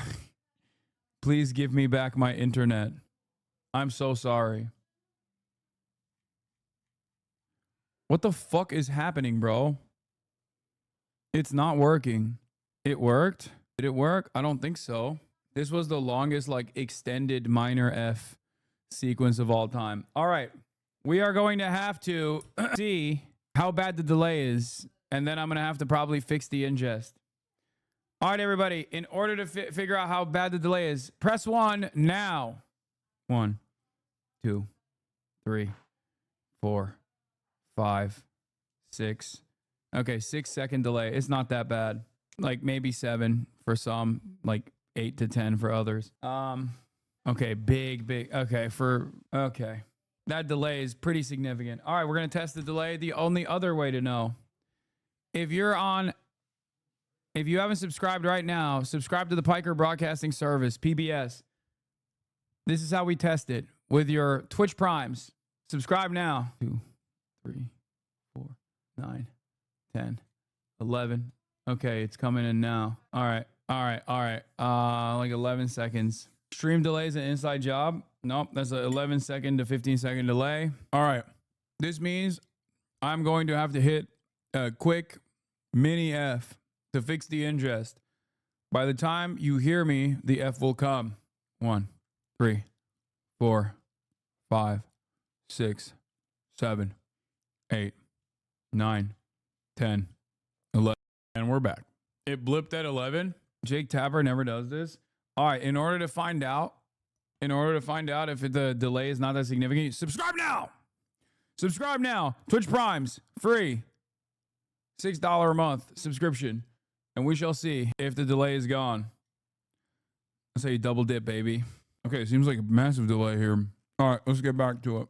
To collapse the whole establishment. And today we're seeing the energy infrastructure. Yeah. So where does it end? Well, this is just adding to the effort to collapse the state. I mean, whenever state doesn't have energy, the state is infrastructure is hit. Whenever there is war, you're turning the state into a failed state. But the issue is that with the Iranians, I mean, regardless of the unproportional attacks, because the Israelis, they have the Wait, I was brought up on subway takes? So what's your take? Every country... So what's your take? Every country should have one nuclear bomb. 100% disagree. I think that's an awful idea. How many bombs do you think they should have? 0. Oh. Well, that's good too. I would obviously prefer that. But if they're going to have any, it should just be one. You're not saying you're pro-nuclear bomb. You're saying you just want to limit the amount that are available. If every country has one. Okay. We know you have one. So if you use it, then you're like, we're defenseless. We got no bombs and everyone knows it. And also, you're kind of a jerk. I don't know. I think that having any nuclear bombs is a bad idea. Oh, totally. There's 12,469 out there right now. I'm with the last 3 digits up. And there's only 195 countries. So I'm here coming on your show to say, let's take out 11,000 800 of those bombs. Okay, I get what you're saying. You're saying right now there are too many. Oh, there's way too many. And you don't want to go to zero because that's not realistic. Yeah, like, you know how people are like, don't take away my guns? Well, if everyone has one gun, actually, that'd be a bad example. Don't print that. Do you think that if everyone had one bomb, the world would be a safer place? Absolutely. There wouldn't be any bullies in the world, right? Wait, you disagree with me, Kareem? Don't tell me you disagree with me. I like evening the playing field. I think that's a nice... Thank you. That's So you nice. 100% agree. But I think that there should be none. I do too. I agree with you. No, you think that every country should have one. I think every country should have none. Well, yeah, but that's not going to get the internet talking, is it? Hey, I think there should be peace. Everyone's going to be like, yeah, you idiot, of course. But, come on, just one bomb is all I'm saying. Is that bad? Am I going to get in trouble? Could have started the whole series with this take and you would have gotten viral right away. But it's all right. Actually, yeah, I'll get off next, I think. I agree. At least to be very alarming. That's notable considering early on Friday morning, the U.S. president sending very All right, let's look at the fucking No Kings protest. say Back to America. Flags, chanting, sometimes a little bit more colorfully, but a very peaceful scene, a very hearty scene, honestly, at points with music and others things going on here in Los Angeles. As people say, they're saying no kings here in the United States and really protesting everything they've seen play out here for the last week in Los Angeles. Jessica. Michael, thank you so much coming to us from Los Angeles. Let's go back here to New York City right now. Let's bring in Gloria Pazmino. Gloria, you've been with protesters in New York all afternoon. What is the vibe been like where you are? Well, Jessica, the official march that was taking place along... Wait.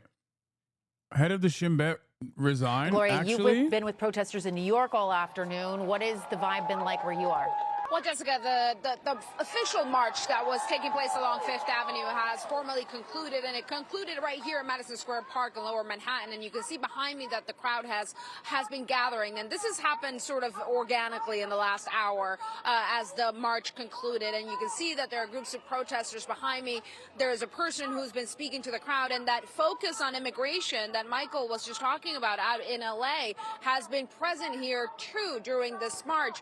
I've heard from several people who are concerned about a range of different issues, not just immigration. They're concerned about the economy. They're concerned about climate. And they say that all of those issues brought them out here today. For the most part, this protest here today in New York City has been peaceful. But the question now, as the sort of official march comes to an end, is whether or not people are going to continue to demonstrate in other parts of the city later into the evening. We know that there are other sort of offshoots of the protests that have been taking place, and so we'll see how it sort of progresses over the next several hours. Police are closely keeping an eye on this group as they gather here, but as I said, so far it's just been people chanting. The organizers are speaking to the crowd, encouraging them to continue to speak out, to continue to protest. The crowd here is very diverse. There's children here, older people, families, young people that have come out. Which really gives you a sense of just the broad spectrum of people that have taken the time to join this protest here in New York City. So far, we've seen no real interaction with police. As I said, they have been keeping a close eye on the march throughout the day. They have been marching along. They have been patrolling streets, patrolling businesses as the demonstrators move along. But so far, it has all been done peacefully and without much interaction between protesters and police. All right, Jessica? Gloria Pazmino in New York, thank you so much for that. We continue to stay on top of several breaking news stories at this hour as a manhunt is underway in Minnesota after a gunman killed a state lawmaker and her husband and shot and injured another lawmaker and his wife. Officials saying that suspect appeared to be dressed as a police officer at the time of those shootings. We're following breaking details out of Minnesota when we come back. Life, diabetes, there's no slowing down. Each day is a unique blend of people to see and things to do. That's why you choose Glucerna to help manage blood sugar response. Uniquely designed with Carb Steady. Glucerna, bring on the day. Every breath you take, every move you make, every day you wake. Boomer ass. There is no ethical reacts when it comes to CNN, boys, girls, MBs. Let's be real. All right, Fox News is going to do unlimited glaze. This is the dick sucking factory. Holy fuck, I'm assuming hypersonic reveal Iran was not bluffing. Wait, when is this from? I don't think that's what's going on. I think, yeah, perspective. The fast one is much closer to the camera lens and travel many times less space than the others. That's not, yeah, I don't think that's the case. Anyway, where was I? So, wait, this fucking douchebag wore this mask? That's so scary. Oh, that's so fucking scary. I just realized he was wearing, was he actually wearing the fake face mask when he did this? Oh, God, that's so fucking, I mean, he, like, can you imagine you open the fucking door?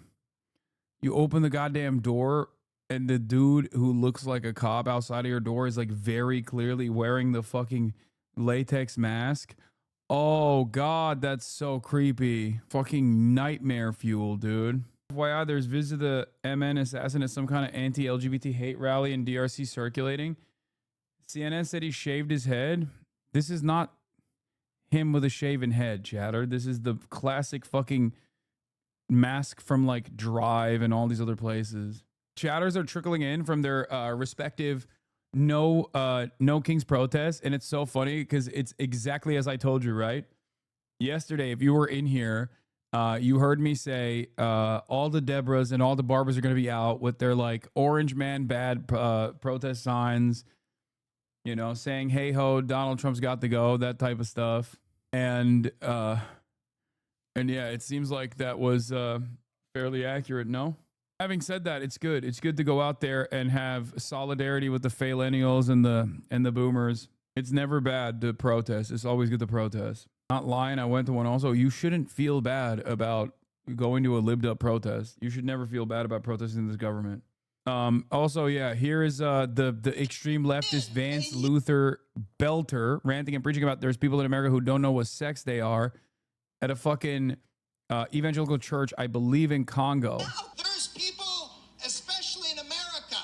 Just classic far leftist shit. By the way, we knew this as soon as the media revealed his name.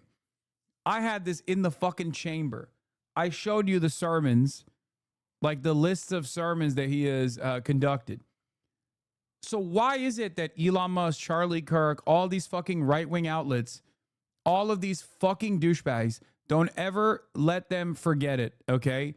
Immediately turn around and we're like, oh, this guy that has the exact same opinion that we do followed through on the exact same sentiments that we put out there as far-right figures. And now, of course, now all of a sudden, we're just going to claim he's a radical Marxist. Get the fuck out of here. You could have just been quiet after seeing his fucking buzz cut, dude. But no, they don't have to. They don't have to do that because nobody ever punishes people for lying. Nobody ever goes after people for just straight up fucking lying. I wonder when Elon will inevitably delete this fucking dumbass tweet, by the way, the one that I retweeted, the one that I quote retweeted. I'm surprised he hasn't deleted it yet. I said, evangelical Merck, who runs a private security firm who killed Democratic lawmakers, had Elon Omar and Tim Walz on his hit list. According to the police, is most likely not a left-wing assassin, but that hasn't stopped Elon from lying on his own social media platform. Dangerous. 80,000 likes. The left kills the CEO of United Healthcare, kills 2 Israeli ambassador staffers, and now kills a Minnesota state rep and her husband and injures a senator and his wife. Doxson attempts to murder ICE and police all week. 80,000 likes. Elon Musk, the far left is murderously violent. 112,000 likes. 13.3 million views.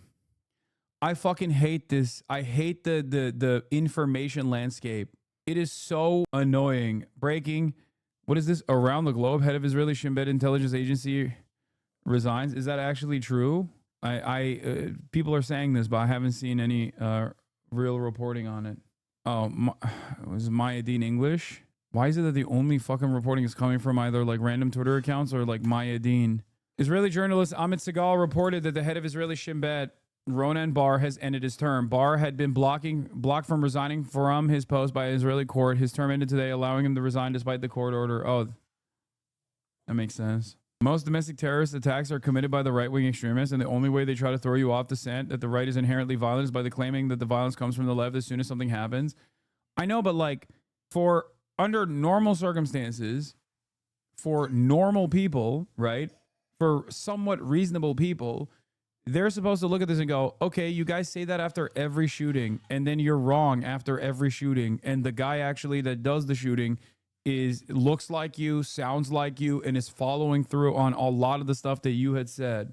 How many times does it have to happen? Except we don't live in a normal world anymore. We live in fucking hell world, and obviously everyone is dumb as fuck, and they only care about whatever feeds into their preconceived notions of the world, their own biases. Breaking news: IDF said more missiles coming from Iran. Iran is looking for regime change in Israel. That's so funny. No, that's just a meme, dude. Iranian security official says the military will be escalating its attacks and promises to end Netanyahu's government. I mean, what are they going to do? Assassinate him in fucking Greece or something? Like, that is not regime change in Israel. That's a threat that they will start doing strikes on leadership. What's Greece going to do about it? Greece actually, ironically enough, has the opportunity to do the funniest thing, which is to follow international law. Greece is a signatory to I think it's a Rome Statute country. It actually has the legal responsibility to arrest Netanyahu as soon as he fucking stepped foot on Greek soil, as is the case with the ICC arrest warrant. So Greece literally should be arresting Benjamin Netanyahu. The Greek prime minister is collaborating with Israel because they see it as a way to defend against Turkey, which is laughable. In good faith, free Palestine. Why are the Egyptians not opening the Rafah border? How is the U.S. involved? That came from your YouTube. Oh, the Egyptian government is a fucking dog to American interests. And they're such disgusting little fucking creatures over there. The government, I mean, not the population. That they've activated like gangs of hatchet men to go and attack the humanitarian convoy that is by foot making its fucking way to the Rafah border in protest. So instead of opening the Rafah border, which they'll never do, obviously, they are literally using decentralized gang violence against fake news. Those are citizens. No, the fuck they're not. You are such a dumb fuck. You think regular Egyptian citizens have that level of animosity towards North Africans and other North Africans and other Muslim people that are trying to fucking walk to the Rafah border. The other side of this that's like really fucking stupid is that the all of the Hasbara accounts have been saying that not only are these like regular Egyptian citizens that are just beating the fuck out of these protesters that are trying to go to the Rafah border, but also on top of that, that these are just Westerners that they're beating on. They're not fucking Westerners, dumbass. I saw a take that the convoy was designed just to make Egypt look bad. No. A group of savage, filthy, addicted, and spiteful rabble attacked the men and women of the Steadfastness caravan in Egypt. Yeah, Egyptians are overwhelmingly pro-Palestine. Okay? Just as every other country, there are so many fucking countries in this region that the government is not pro-Palestine, but the people are. Okay? And it's hilarious. It is hilarious to me that dumbfuck pro-Israel accounts all over, all up and down the timeline is making it seem like, one, the people that are getting brutalized are just like stupid leftist Westerners. Okay? They're not stupid leftist Westerners. There's like Turks in that convoy. There are Algerians in that convoy. It's literally a coalition of the willing, civilians from all around the world, not just fucking dumb leftist Westerners. And also on top of that, this isn't just like random Egyptian citizens that are taking the matters in their own hands. This is a group that was absolutely sicked on. There were hella white people in there too. Dog, North Africans are also fucking white. What are you talking about? Yes, there are white people in the fucking in the protests as well. Please post the No Kings protest to YouTube. The internet is really shit in Iran, so I can't watch. Brother, you're talking. The reason why I haven't gone to the No Kings protest this morning is literally because I'm watching your country get bombed and you want me to go to the No Kings protest and post it on YouTube. Bro, you got other things to worry about right now. Pokimane is Moroccan. Pokimane is Moroccan. She looks white as hell. You try walking literally in any Egyptian street with the Israeli flag and see what's going to happen. Egyptians are overwhelmingly anti-Israel is the one thing we agree on. Yeah, that's what I mean. No IRL protest stream? No. I will go. I will go in most likely the next like 30 minutes or so, unless something crazy fucking materializes.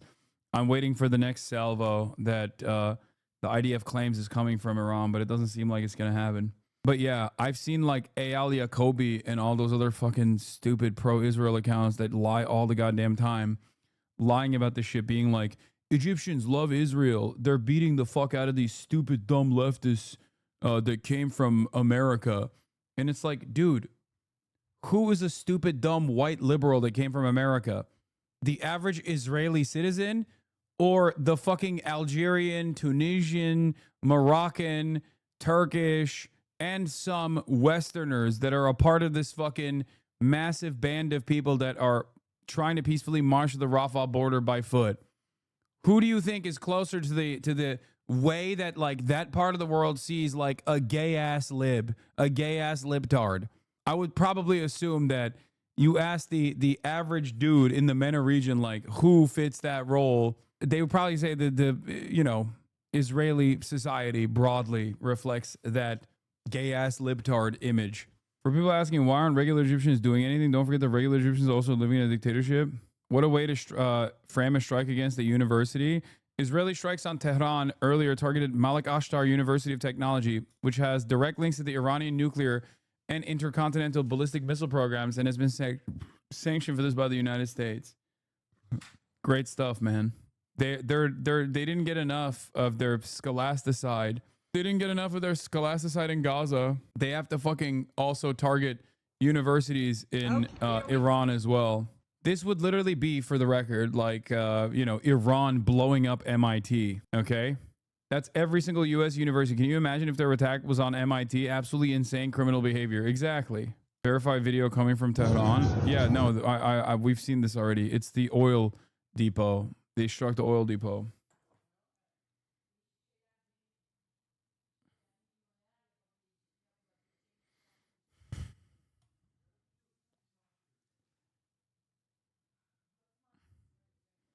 Anyway, this is a No Kings protest. Okay. Here we come. All right, I got you. Got me? Yep, I got you. Amazing. I love this. These people are amazing. You will fit right in. Thank you. I agree. Deploy the Marines. It's time. It's time to deploy the Marines. Also, Fox News has dropped it. Everyone has dropped their coverage, basically, of everything else that's going on. It's time for Trump's DC military parade to kick off. It's supposed to start in 5 minutes, I think. I'll watch a little bit of this, and then afterwards, I'll head out to the protest. My town's counter-protest was 4 church leaders a MAGA Make America Godly Again flag, and most of the town actively flipping them off. Rural Texas. Oh, it got pushed back. Easy to pray for the wolves of the state. Need to encircle them like elephants do with their babies.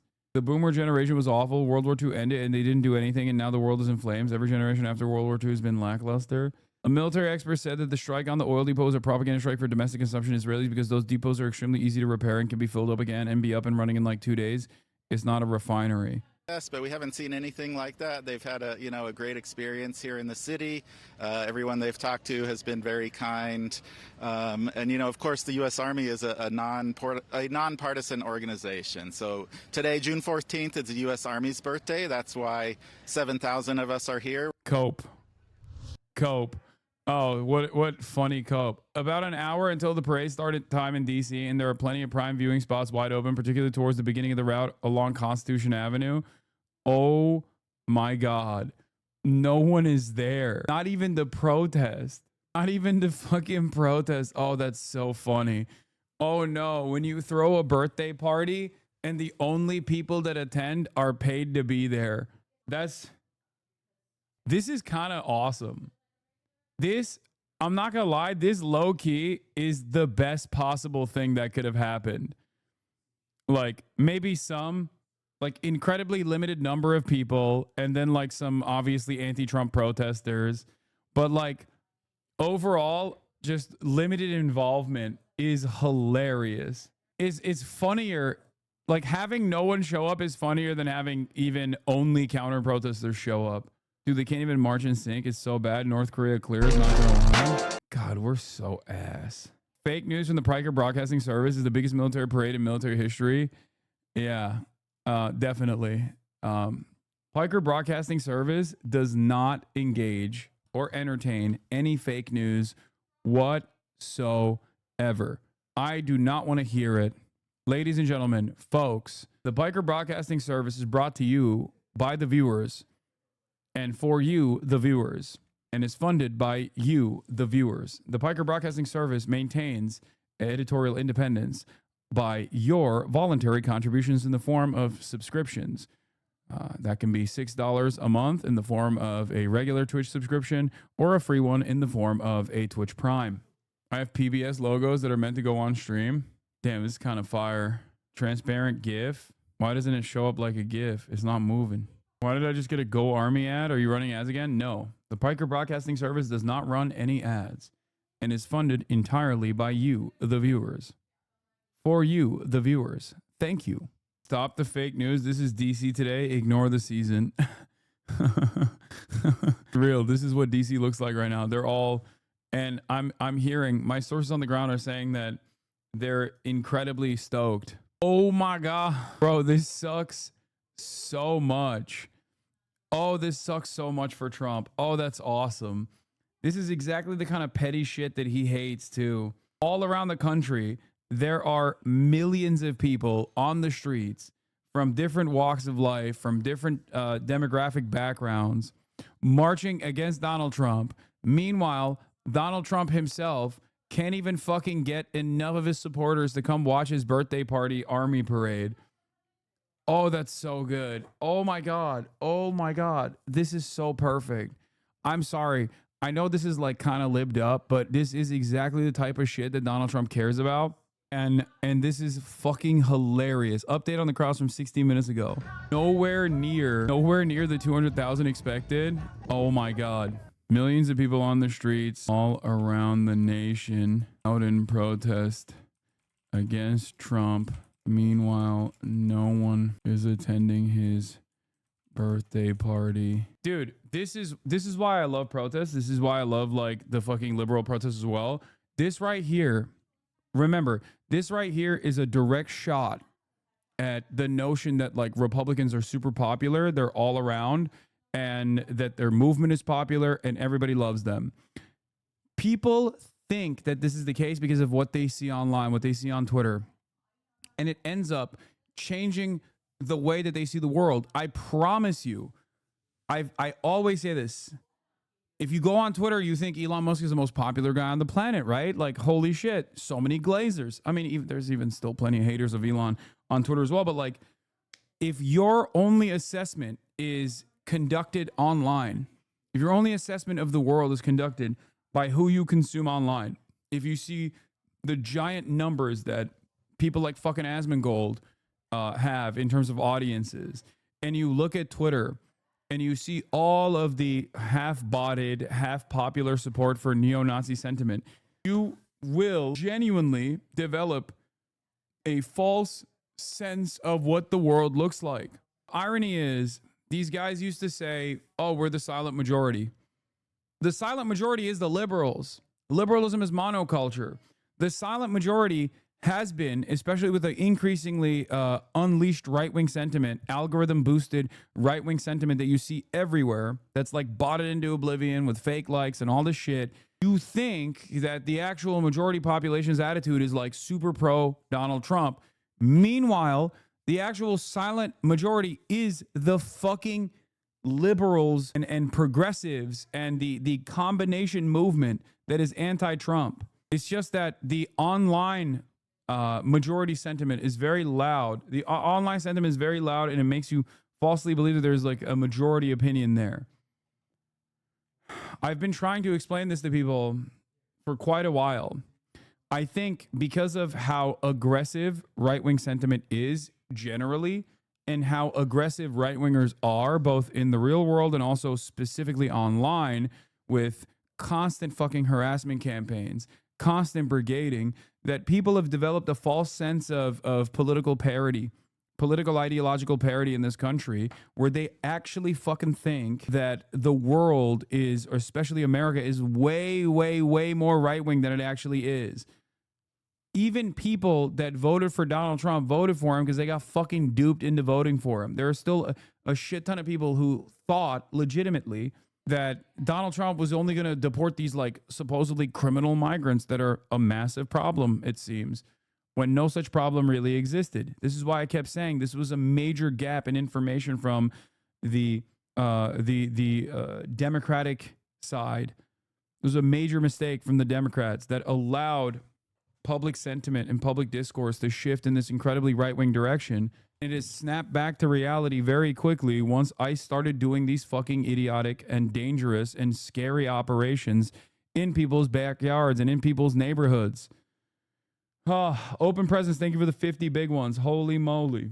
Oh my God, the protest is, or not protest, the parade has started. Please welcome the chairman of the Joint Chiefs of Staff, General Dan Kane. It's so funny and it's so ass. No one cares.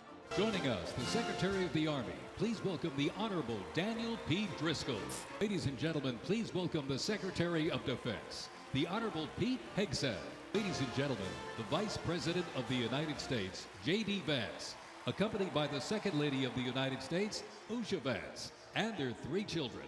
Ladies and gentlemen, please welcome the President of the United States, Donald J. Trump, and First Lady Melania Trump. This shit is so sauceless. Look at how empty it is. He knows how empty that crowd is. He's sad. He's sad. You can tell he's sad. Oh, that's fucking awesome. Oh, that's awesome. Pack watch. R.I.P. Bozo. Millions of people on the streets of the United States protesting Trump all around the nation. Meanwhile, no one is attending his fuck-ass birthday party. This is proof, once again, that the repulsive far-right hug box that Twitter and online spaces have become is not representative of real-world support for MAGA and right-wing policies. Do not be deluded. Do not be discouraged. Become undeniable. Become unavoidable.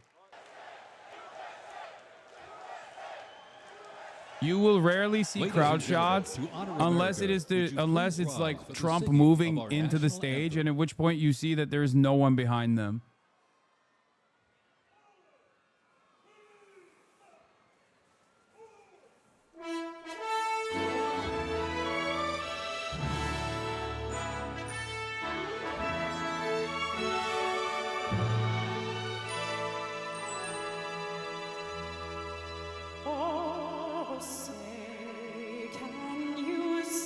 Boo. By the dawn's early light, what so proudly we hailed at the twilight's last gleaming, whose broad stripes and bright stars. Republicans are gonna be like, this is DEI. This DEI singer.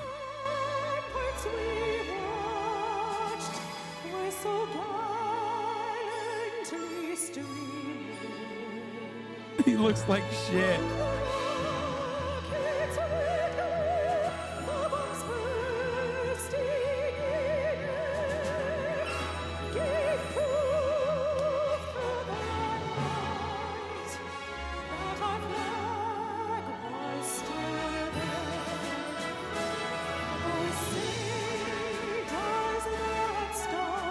Why is he saluting? He's the commander-in-chief.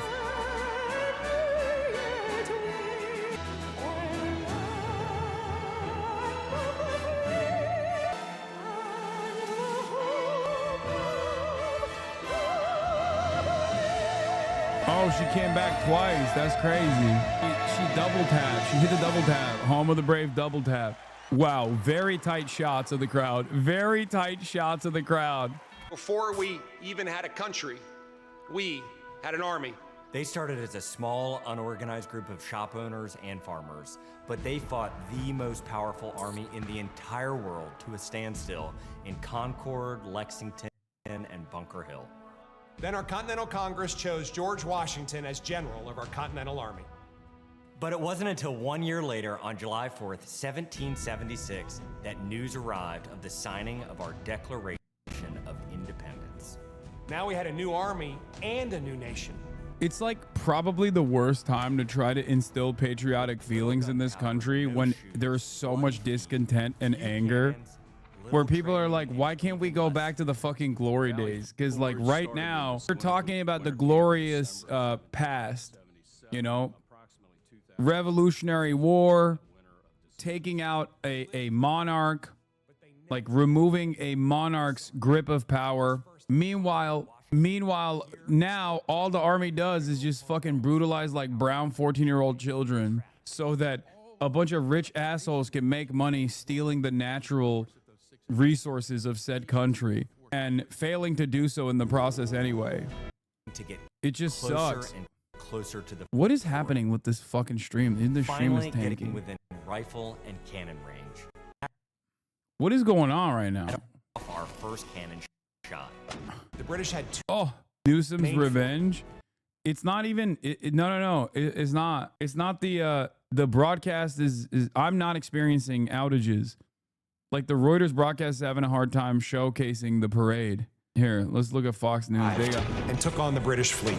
Washington decided to make his move. Our men began digging to get closer. the only and attendees closer are the to fort. families of Finally soldiers. getting within rifle and cannon range. Served Naturally, in George the Army Washington at the chose to time when set George off our Washington first cannon was shot. the British had president, two and small how for them they would have the opportunity, something this kid would have never had otherwise, to see what that looked like back in the day. And we see it as they progress through here. This is the start of the era of what would have been, what soldiers would have looked like and how they would have worn. By the we way, expect to see straight up, Trump is so fucking zesty with it because low-key, this is kind of cool. And this is exactly the type of shit that a zesty ass man would come up with. Like they actually hired a bunch of like professional costume designers, for the record, so that they could showcase the costume, like the uniforms of every single fucking era. And I'm sorry, I like that. I will admit, I like that. I think it's cool. But that is something that a very zesty man with a penchant for art, who has an artistic vision, would come up with. Okay, this is where we're at. Clearly, of the parade really taking off here. You see some Army soldiers carrying the colors of the United States and the Army. Also, remember, parades always gay. It is Pride Month. It is Pride Month. Parades automatically gay. There is no way to make a parade straight. Okay, it's always a queer experience, and therefore this is technically a pride parade. These are ceremonial uniforms in some cases. There are the camos of desert wartime. And you also get a sense of how generation by generation the Army has changed.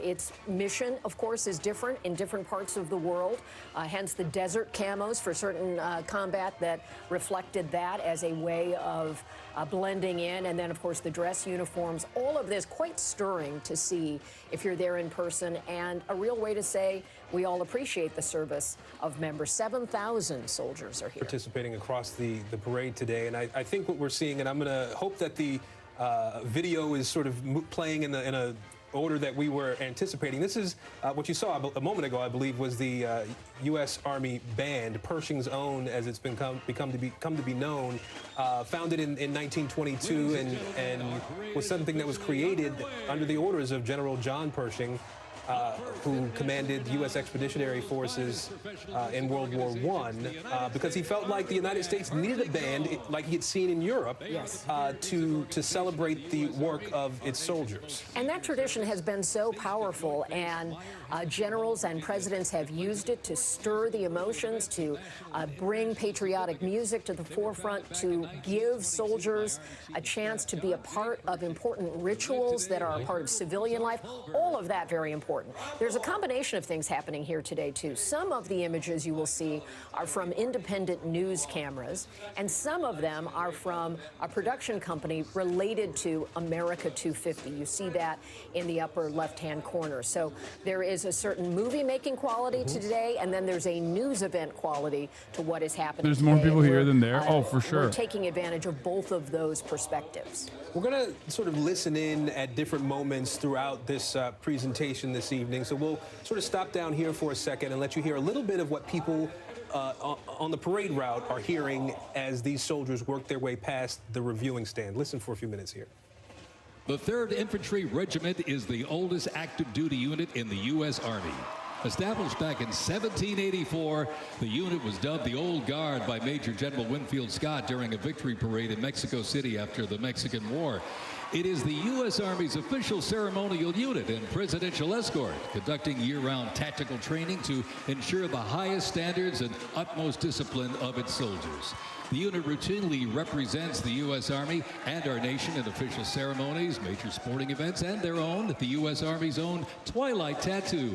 The Old Guard also maintains 24-hour vigil of the Tomb of the Unknown Soldier, while also conducting funeral services honoring our fallen heroes in Arlington National Cemetery. Why is this The regiment's 50 sauceless? campaign streamer I think other countries that don't have much in terms of military conquest spend a lot more of their limited efforts on putting together sick-ass parades. That's why our parades look kind of sauceless. Like low-key, the shittiest North Korean parade is better than this. Okay? Straight up. Chinese parades are way sicker than this. North Korean parades are way sicker than this. I would go so far as to say the Russian parade was kind of ass too. I watched the Russian Victory Day parades. Like some of them looked kind of shit too. So I guess the more your military is actually put to use, the worse your parade looks. These fife and drum corps that we've talked about a little bit here, and obviously they're wearing those Revolution-era uniforms as they do when they perform around the D.C. area and in other places as well. This is really the Army's way of paying tribute to those original soldiers, the 1st Regiment that is now one that is recognized as the 3rd Infantry Regiment, the Old Guard. You just heard the announcer talking about here. And these soldiers often participate in state visits. So when the White House and the president invites a leader, it's the highest level of diplomatic honor. And there's a big ceremony on the South Lawn. You always get the fife and drum corps as part of making black Army soldiers dress up as and the leader of the Army during the Revolution. That's crazy. That's wild. The American military is also obviously very diverse, especially the Army is very diverse now. But it's just crazy to fucking, do that. Make a black man wear a powdered wig like that is not good. It's fucked up, I think. Myself. But it is so exciting to see things that go back and really remind us. And we will be living, as you said in the opening here, about how next year is the 250th anniversary of the nation. So we're sort of now building up to all of that. And this is dramatic. These are paratroopers. The Army's Golden Knights, the parachute team that is world famous in not great weather conditions today here in Washington. Very challenging. Still making this jump to really thrill a crowd. If you've been to an air show, you know how amazing it is to see some of these air performances and to see the Golden Knights parachute team jump in. These are our expert parachute jumpers, and they are soldiers, just to be clear. They are soldiers. This is their duty. These are all members of the Army, and this is what they do. And they're putting on a show there, but that is spectacular. I was with the president earlier this week. Wait, why do they have the Hezbollah colors, dude? They're in anticipation of today's events. And what the fuck, bro? Show, if I may use that description, we know it's serious business, but it is. When you are watching it, it is exciting. It is hard to not. It's not even Al-Qassam. It's Hezbollah. The skill that's involved there, there's real danger in that. Absolutely. And they do it, making it look effortless. We are not focused on the jumpers anymore here, the skydivers anymore. Or actually, I think you can still see them on the screen a little bit here. Vaughn Hilliard on the ground. Vaughn, look up for me. Talk to me about what you're seeing there. What the fuck is this? I'm looking up and watching them come down quickly here into the ellipse. This is impressive to watch here over the National Mall here in real time. You mentioned that, Kelly, over at Fort Bragg, when 600 paratroopers came down, this has been a moment here for this White House to effectively show off the current active forces that are still very much engaged. When we're talking about the U.S. military here today, you're talking about more than 1 million active National Guard and Reserve Army soldiers. Oh, this is where the paratroopers are landing. There's not supposed to be people there. Thousands of them are in the Middle East. Sorry, we're we've also seen. looking at the last time that this military parade took place was in 1991 after the Gulf War to honor and celebrate the troops that were returning here. And in many ways, when you're going up and down here, Constitution Avenue, a lot of these decades in the military interventions and in wars in which U.S. men and women had served in are very much intersecting. There's actually a new memorial that is going up, slated to open next year, right next to the Lincoln Memorial, to honor those that served in Desert Storm. And in many ways, I'm looking around the crowd here on the ground, and you're seeing a lot of young people, from teenagers to individuals in their 20s, that have lived through a new generation of war in the Middle East. More than 2 million U.S. men and women served in the Middle East, were deployed. And you look in the crowd, there's a great many of them who are here today, and this is what this moment is for the administration and why they wanted to have this event, to honor those U.S. Army men and women here who have served through generations past. And as you're watching these last of the paratroopers come down here, those in the stands there cheering them on, and they watching this, it's for folks to kind of have an idea. You have the White House, and then you've got there, over kind of where the camera appears to be coming from. That camera is near where the Washington Monument is at, and right where that viewing stage and where the president is at. Bro. So the president would actually be looking behind him. That is where everybody is dropping there. There's been quite a perimeter here. Wow, the Reuters coverage is in terms of security, dog shit. No one is watching it those anymore. That were attending this event and this parade were here safely and securely. There were a lot of question marks about whether this is going to take place today or not. Guys, there was a thunderstorm 24 hours ago here in the area, and the weather had the similar forecast, and I know that some of the plans have had to be called off, but the paratroopers was a big moment here, and something for everybody in or in Washington to watch with great pride as the U.S. Army, the Golden Knights, the last of them just came down here and finished their effort here on the evening. What view they had, those soldiers who practice these drills and do these jumps, prepared to do it anywhere in the world, and as they were floating down to be able to see the White House and the ellipse and to know the president is Iranian missiles over Iraq. Another barrage coming soon. Obviously, we will move our attention away from this dog shit parade and back to more pressing matters in a moment. But it is pretty funny to see like how no motion the protests are, or how no motion the parade is, versus like how many people are participating in these protests. Look at this. Of some of what happened here today, and you know, everyone here is gathered, it seems, for one issue, and that is the immigration issue and ICE. And so many of the signs that people were walking with and carrying through the streets of Manhattan are here. They've left many of these signs, and it's so striking to see all these signs here in one place. And if you look all around here, you will see signs all across this park that many of the people who were marching have left Unconfirmed behind. is Turkey finally doing something? Are you fucking insane? Families, young.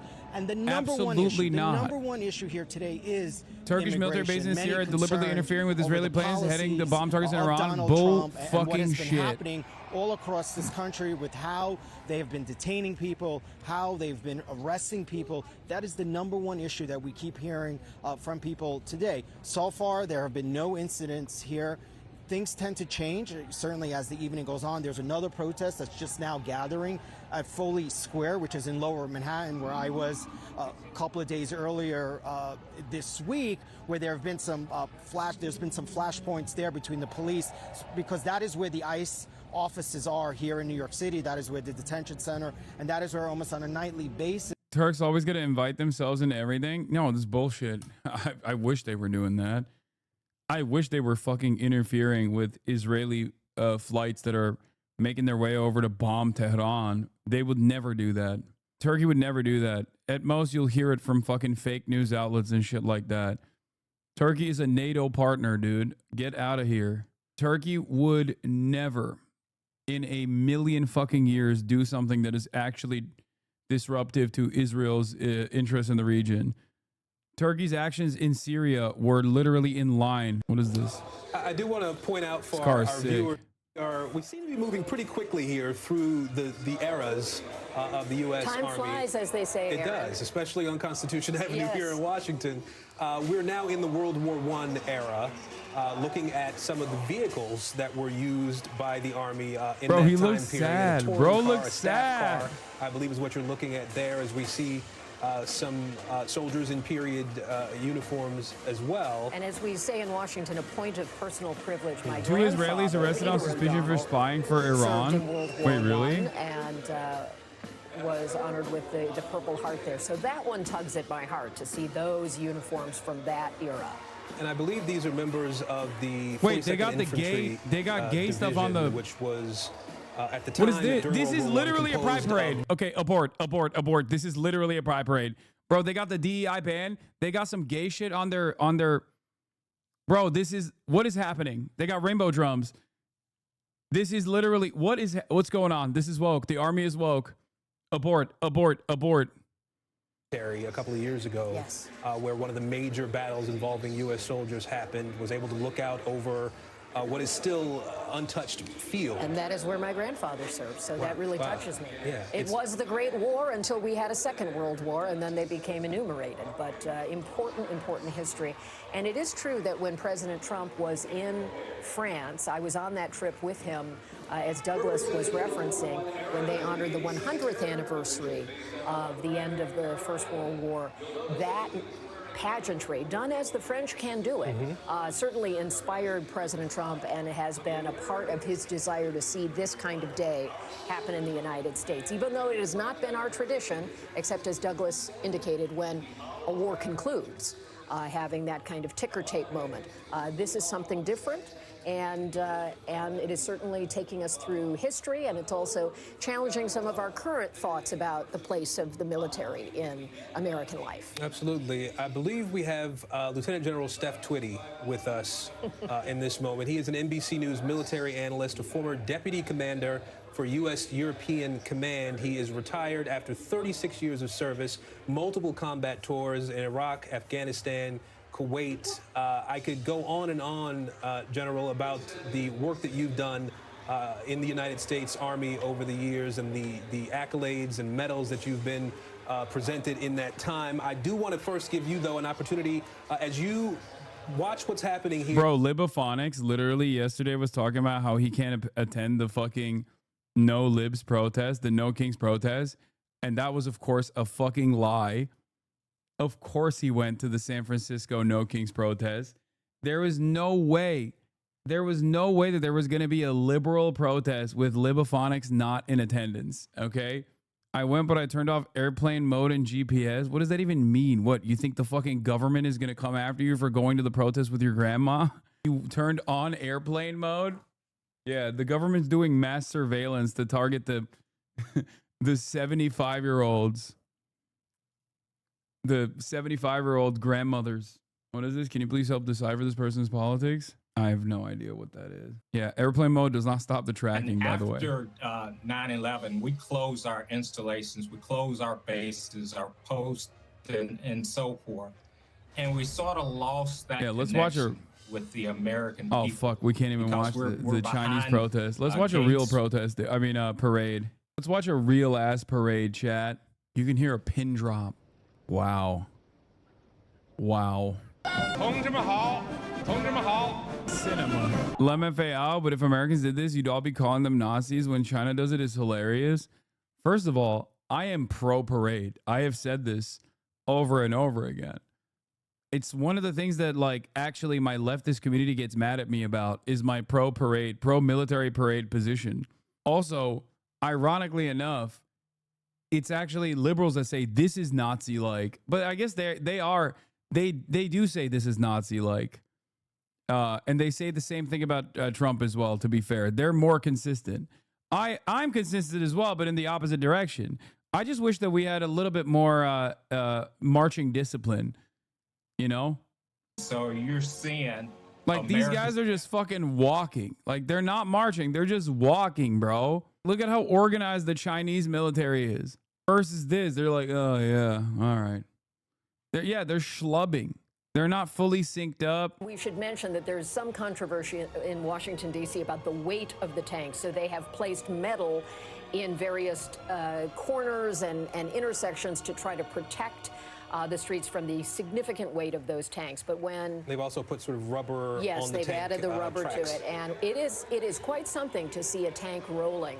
And General Twitty, who again I have my great personal thanks for his time and care when I was embedded with the 3rd Infantry Division 20 years ago, he really speaks to the issue of this is also a moment that President Trump thinks could inspire future enlistment Like, look at and this. desire to participate in the Army, because we are an all Look at volunteer this. force. Are you Conscription fucking ended in the kidding me? Vietnam era.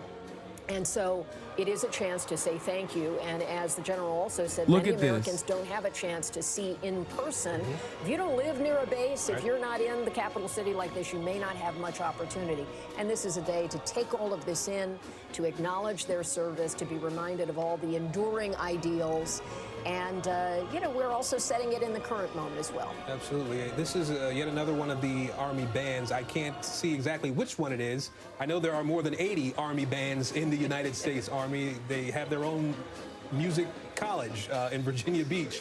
And so many of those bands are going to be performing throughout this parade, Come on, bro. Today. Let's listen in a little bit to see exactly where we are era-wise with the tanks that are rolling down the street here.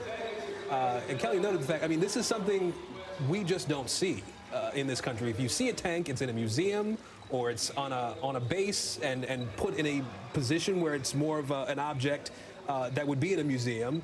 Almost never do you see something like this on the street. And these are Sherman tanks, and there are several varieties. And so if you hear me say Army vehicle, that's because I need to check my notes What to is be this sure guy which wearing? one. But that is a very formidable piece of military equipment. President Trump likes to say a lot that the United States has the best military equipment, and we are seeing examples of it through time, the different kinds of Here, look at tank transportation, versus different tank. types of warfare where some of these different vehicles were best suited. And it is, in some ways, it's daunting to see. When I was on Constitution last evening and the tank rolled by, I mean, I'm not very tall, but boy, is it consequential in size and in weight, and you can hear it rumbling. And it is really exciting to see. And at times, those who have questions about this, who are concerned about the imagery of not wanting to look like the military has taken over civilian life, that's not the intention here, of course. This is more in the vein of the air shows and the patriotic celebrations and exposing the public to this part of military life. And you see, we've been trying to keep up with the vehicles as they come by to be able to identify them for you. This is the sickest. The one in the foreground here is the high-speed tractor. Will they show American ICBMs? Because I want to see that. In the 1940s, and one that became used to move heavy machinery, heavy guns for the Army. Some of the other vehicles that we're seeing here would have been transport vehicles. They would have been involved in soldiers in some cases. In other cases, they would have been vehicles designed to tow tanks that may have been damaged and unable to drive on the battlefield at different points in different conflicts. And many of these vehicles... Someone in the chat said this is like when you're when you're left behind by a generation of civilization. Yeah, they didn't do the tech upgrades necessary, chat. they fell behind. Intention is to accurately depict these, and it really is a fascinating look through history. Shout out You and I PBS both 75K love history, watching you journalists on tend to. Piker And Broadcasting this is a way to Service really be is able to sponsored by tap you, into the it. It almost viewers. feels a bit like time It's travel by with you, the the way they viewers. have For been able to you, the create viewers. eras of your this subscriptions parade, maintain to show people how the Piker military Broadcasting service has changed and Service's how the editorial instruments of war, independence. the uniforms You of too war can support the have Piker all Broadcasting evolved over time. Service And we saw by subscribing for $6 or for free with a Twitch Prime. Piker Broadcasting Service is sponsored by you and for you, the viewers. Burgles! Thank you for the 100 gifted subs. Piker Broadcasting Service is also sponsored by the beautiful nation of Qatar, the only Gulf nation in the region that has at least some semblance of a backbone. The Piker Broadcasting Service is sponsored by Qatar, just like Donald Trump is. Piker Broadcasting Service is sponsored by George Soros. Piker Broadcasting Service is sponsored by the Al Houthi family, the Ansar Allah movement. Thank you for having us. Thank you so much for this opportunity. But I'll talk about the 1st Cavalry Division. The 1st Cavalry Division was established in 1921. And as you know, we are a historical organization. The patch comes from the 1st General and also his wife, Miss Dorsey. And Miss Dorsey identified a way when they said, make a patch. She said, we're going to make this patch big, and we're going to put the horses in which we ride in it. And we're going to make this patch big for big people to do big things. And that's what the 1st Cavalry Division has done since 1921. We continue to do these great things and push for our country and do great and wonderful things. Being the largest Piker Broadcasting Service in the United States Army is sponsored by with the Democratic People's Republic of 21,473 Korea. soldiers, 7 The brigades. best Korea. We The number are one the front Korea. line, the strike, No one of other the strike Korea divisions in the compares. 3rd Army. We have multiple formations who just returned from Europe and Korea, and also we have formations preparing to leave and go out at this time back to Europe. We spoke to some soldiers who were here earlier this week preparing for the events today, and they were excited to be doing this, to be able to bring their craft, their part of the Army to Washington, to a national audience in this way. Can you talk a little bit about what it means for you to be taking part in this parade on this particular anniversary as we see more, I believe, Army helicopters above head working their way towards you? What does this mean to you? Aaron, this means so much to me to have this once-in-a-lifetime opportunity to bring together with my brothers and sisters in arms from around the world and allow our small portion of soldiers to come here, visit our capital, and also represent the totality of the Army, which is a part of America. I mean, our soldiers are so happy to have this opportunity to be this once-in-a-lifetime opportunity. They're ecstatic. They're enjoying it. We have soldiers that come to the Capitol for the first time, and I'm telling you, we have come to the Capitol to visit and also understand that we are important. We are a part of our nation history. Let's see what Fox News is doing. Let's see how much glaze is happening on Fox News. I know this is just one day, but this celebration is supposed to last the entire year. Do you think this can be a reset for the country?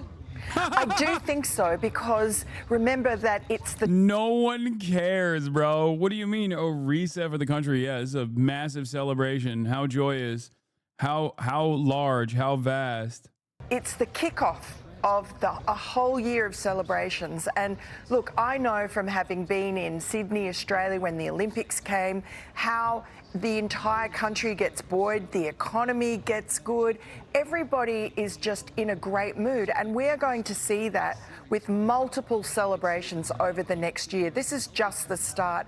And I think the pride and patriotism in this country, as let's hope at the same time the economy comes good, there is going to be such a feeling of joy and kind of positivity and energy in this country for the next year.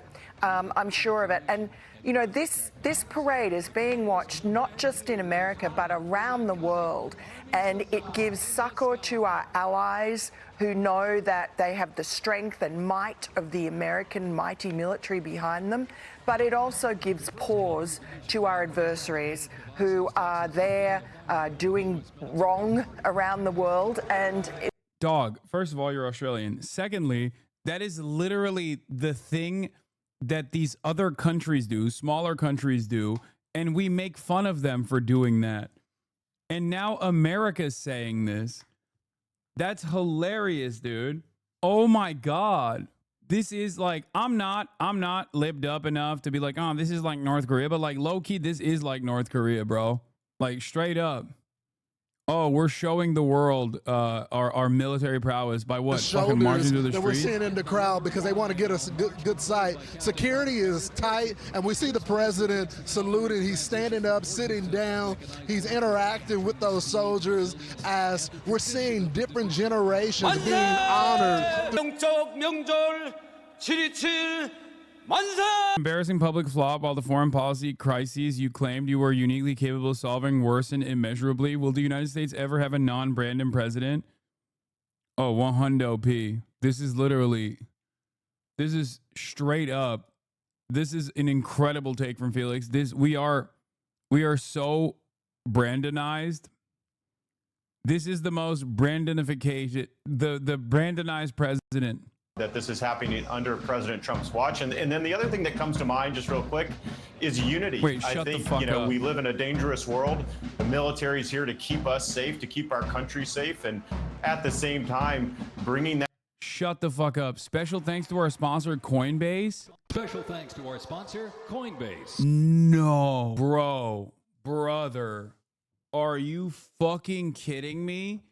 Brother, we are so cooked. It's over. Pack it up. Country's done. Country's fucking done, dude. The country is done. It's over. Coinbase, sponsor of the Valorant Championship and also the U.S. military parade. And this is not pointless. This is money that's This is well not spent, pointless. so that we can This is not celebrate pointless. the Army, what it means to the United States, what they do every day to protect everyday Yeah, this is Americans. really good. We get to And so have our this is, boys I out. don't have any concerns with the price tag here. Chad Wolf, thank you so much. We'll be chatting with you soon. Well, Thanks, guys, guys. 6,600 soldiers, 250 years, one unforgettable march through American history. All that and more when we return. Dude, this is such a fucking clown show. Oh my God, this is such a spectacular clown show. Oh, I can't believe it. Oh my God. I cannot fucking believe it.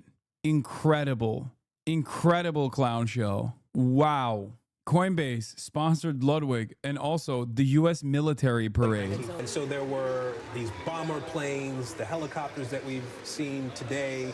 They were part of the Army Air Forces and were flown by the Army and to some degree still function today inside the Army, although we have an Air Force with the fighter jets. The Navy has its fighter jets as well. And again, just as we've evolved to a Space Force, taking some of the capabilities of the Air Force, it just sort of leapfrogs forward and expands to all the branches. Again, today's a celebration of Army. As you noted, the other branches are Uniformed troops pushing much Dana younger. White's I'm sure energy. that's a source of A competition. soldier at in times. uniform is handing out free cans of Form this is a Energy, an chance to American celebrate 250 soldiers, sponsor. and so, Co-owned by all Dana of White. them, A rep whether from the they company was taking a fly, selfie with a whether soldier they, handing the products out. drive, the trenches, so to speak, are all soldiers, and boy, that is quite a scene to be able to We're see so fucking the cooked. maneuvers down. This is the most cooked country. We're done. We've literally, dude. Okay. I'm not kidding when I say this. This is like USSR dissolution levels of cooked. This is so fucking humiliating. This is like every part of the existing federal government is basically being used as a vehicle for Donald Trump and his allies to make money. We are basically picking apart the scraps. This is like ripping copper wire off of the bones of the remaining federal apparatus. Wow. Amazing. This is incredible. This is incredible. This is alarming. Do you think what the fuck? Okay, my camera's tweaking right now. All right. Here.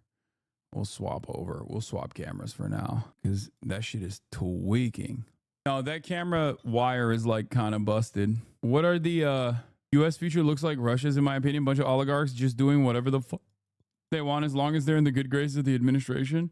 Production quality for the broadcast is ass. No, I agree. It is. You're dealing with a professional soldiers that understand American values, that understands the Constitution. And Open all they presence. wanna Thank do you is for the serve. They don't want to 50 get involved in bones. politics. They want to serve the nation. That's what they came in to do. That less than 1% of the nation. And oh, by the way, the tank that you're looking at is an M1 tank. It is the most deadliest tank, deadliest and sophisticated tank in the world. And Kelly, if you can remember, we had those tanks in Baghdad, and behind it was the M2 Bradley, named after Omar Bradley. And the tank is Abrams, named after World War II great General Creighton Abrams. I do remember those well, sir. And when you talk about the Leftist importance Andy, of these soldiers not wanting to get involved in politics, is that an active concern in your mind? Our politics spill into so many parts. Wait, Joe Rogan is there? American I missed life him. now. Fuck. Do you think that there is any risk today of people perceiving these soldiers as being somehow a tool of the current political climate?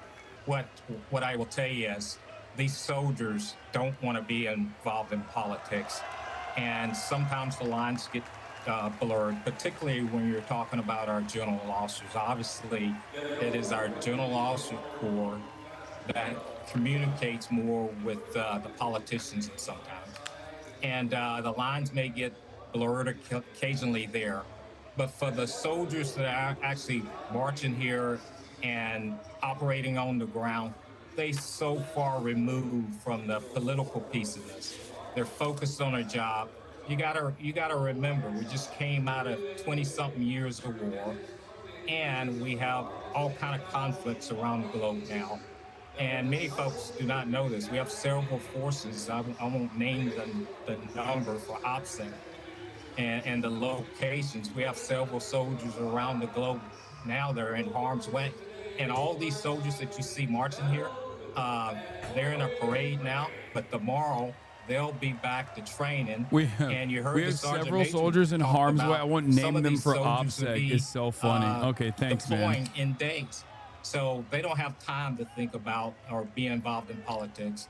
They're thinking about training for their mission, getting ready to deploy, making sure that their families are safe before deployment, and deploying just like our history of our Army and winning.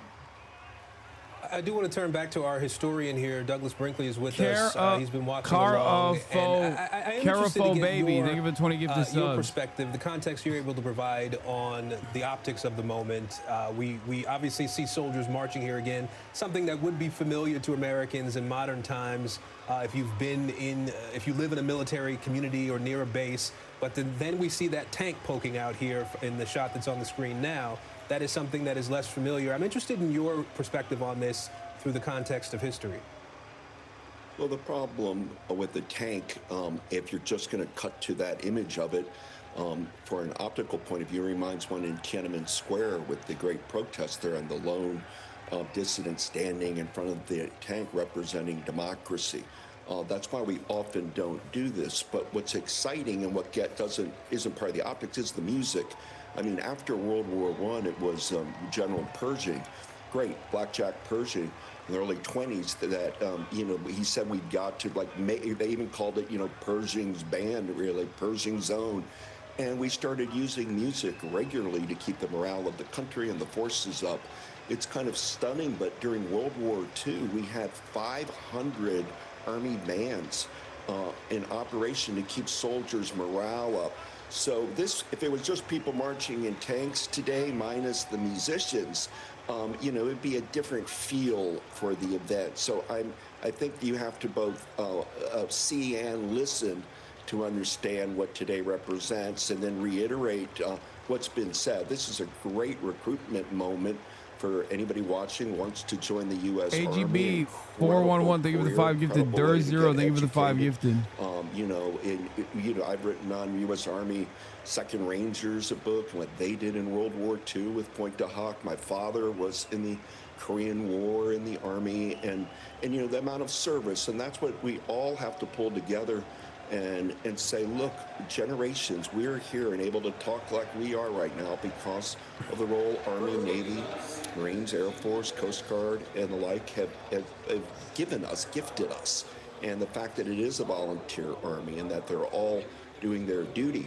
I would blow back a little on there's no politics going on in the Army. It's unbelievable how many U.S. senators or Vice President Vance or cabinet officers or Congress people started their careers in the Army or Navy, Air Force, meaning it's actually been a springboard for military, politics and military have been deeply intertwined. Look how many Army presidents we've had from, George Washington or William Henry Harrison, Andrew Jackson. Oh my God, it's a fucking yapathon, dude. Wait, Iran is firing more missiles? Oh no, this is from earlier. This is yesterday. Let's see. It's a yapathon because like all of the people that are talking are like military historians, and I feel like this is their one shot to be on camera and have people listen to them. You know what I mean? Because like normally, who fucking cares? You know what I mean? Take that to the History Channel. UFC is a sponsor? Ain't no way. UFC is a sponsor? We're done. We're done. It's over. It's over, man. Oh, it's so cooked.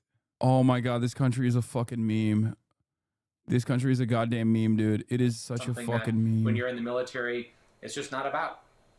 Congressman Jason Crow, thank you so much for your service on this big day for the Army. We appreciate you taking some time for us. Thank you. And we are watching again military hardware rolling down Constitution Avenue in Washington. It's really an extraordinary sight. This is not something that you see every day. Jesus Jimenez reports as tensions rise in downtown Los Angeles. Police have issued a dispersal order for a section of Alameda Street near federal buildings where protesters have gathered. Where a manhunt is still only a few hours ago before downtown Los Angeles falls again under an 8 p.m. curfew. Assassination and attempted assassination of 2 Minnesota lawmakers and their spouses. Trump is doing this perhaps on the worst time too. The police stand up between a few hundred protesters, and the Chicago police have ended with protesters dispersing without incident. Police Superintendent Larry Snelling said the group had been blocked from marching because the permit for the main protest on Saturday had expired. There was no violence. He said there were no arrests. It's late afternoon here in Portland, Oregon, and the protests have been at it for going on for 6 hours. The crowd is much smaller, but still energetic as demonstrators move through downtown.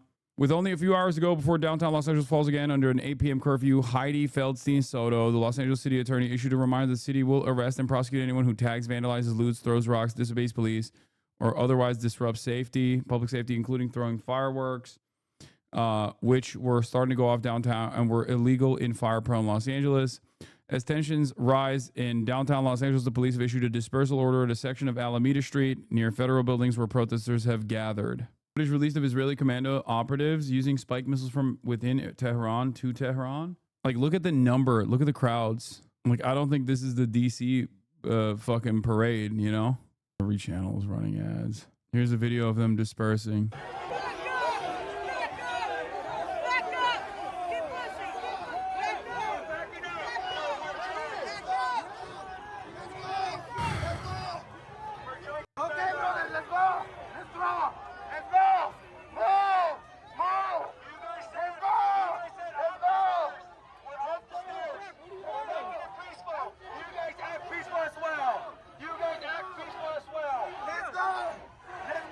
Once again, you can only shame someone with a conscience, and the U.S. has none.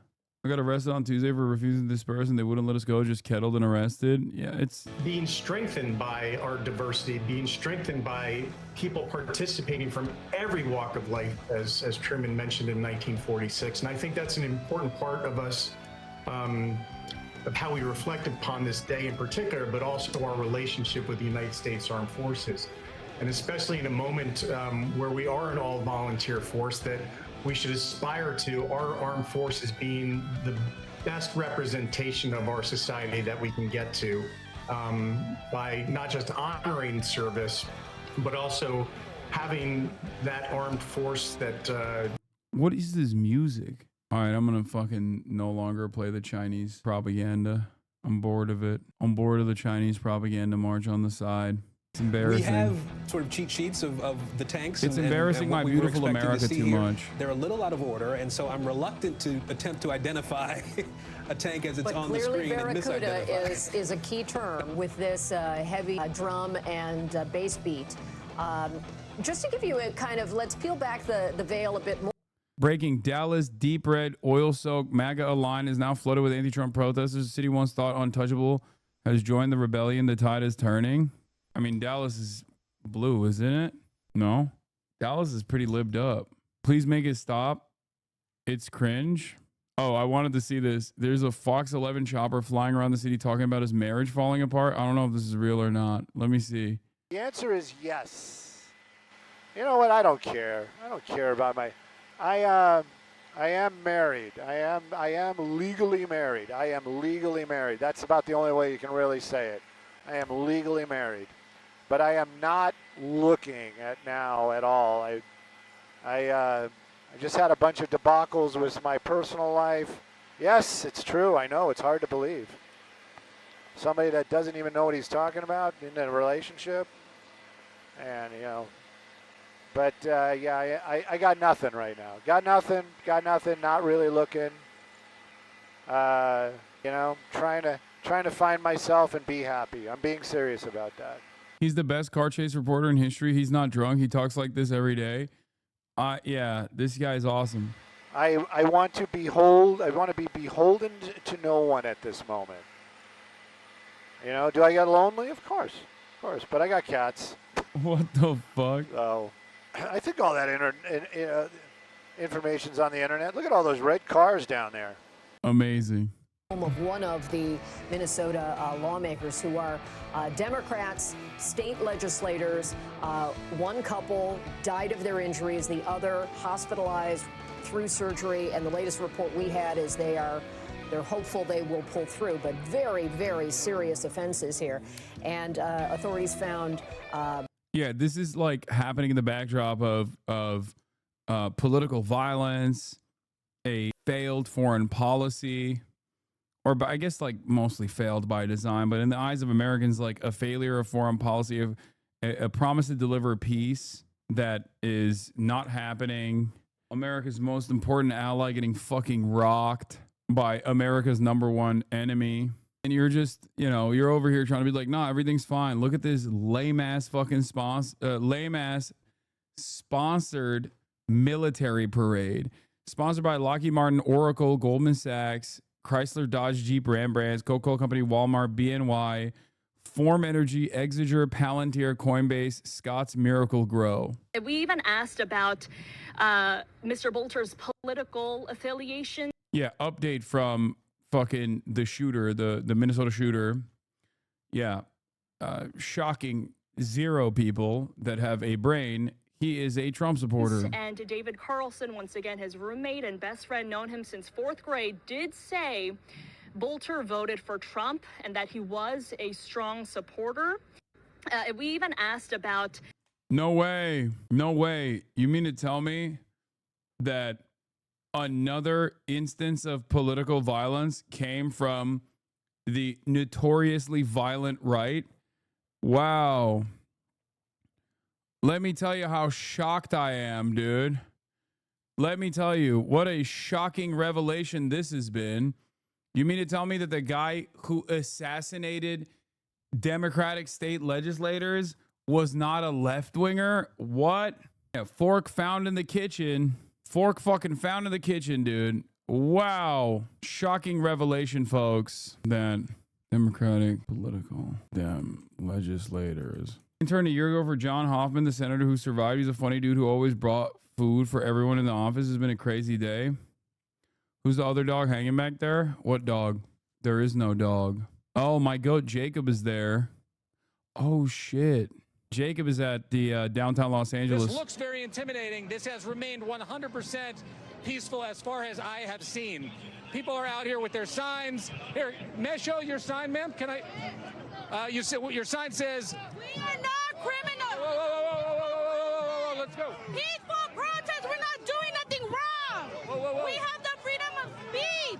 Go. You want to be careful, okay? You take care of yourself. I love Jacob. Jacob is a NBC, MSNBC reporter, and he has done fantastic work on immigration stuff. Like he's a great reporter. So you can see, whoa, they're messing with the horses, guys. Let's go. Let's back up here. Obviously, people are unhappy, Ari. People don't want to see horses trampling. Let's go, guys. Let's go. Hey, Ari, We're okay. We're going to keep going. Stay with us if you can. JB, one move a little faster back. They're pushing people with horses, which obviously gets people free. By the way, that's what happens when mainstream press is on the side of the protest as opposed to being behind the police line, and you get a wonderful little glimpse of the ways in which, like, who actually escalates and who actually engages in the first act of violence. You're on camera, but take your time and space. Let's go. Oh shit! They're running towards the Waymo graveyard. We're good, Ari. We're good. Keep going.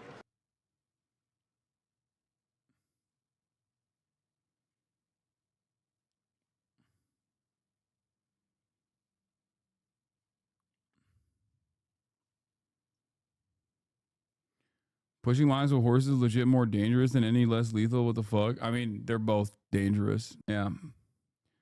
Yeah, I'm shocked. I can't believe they still haven't found the fucking dude, by the way.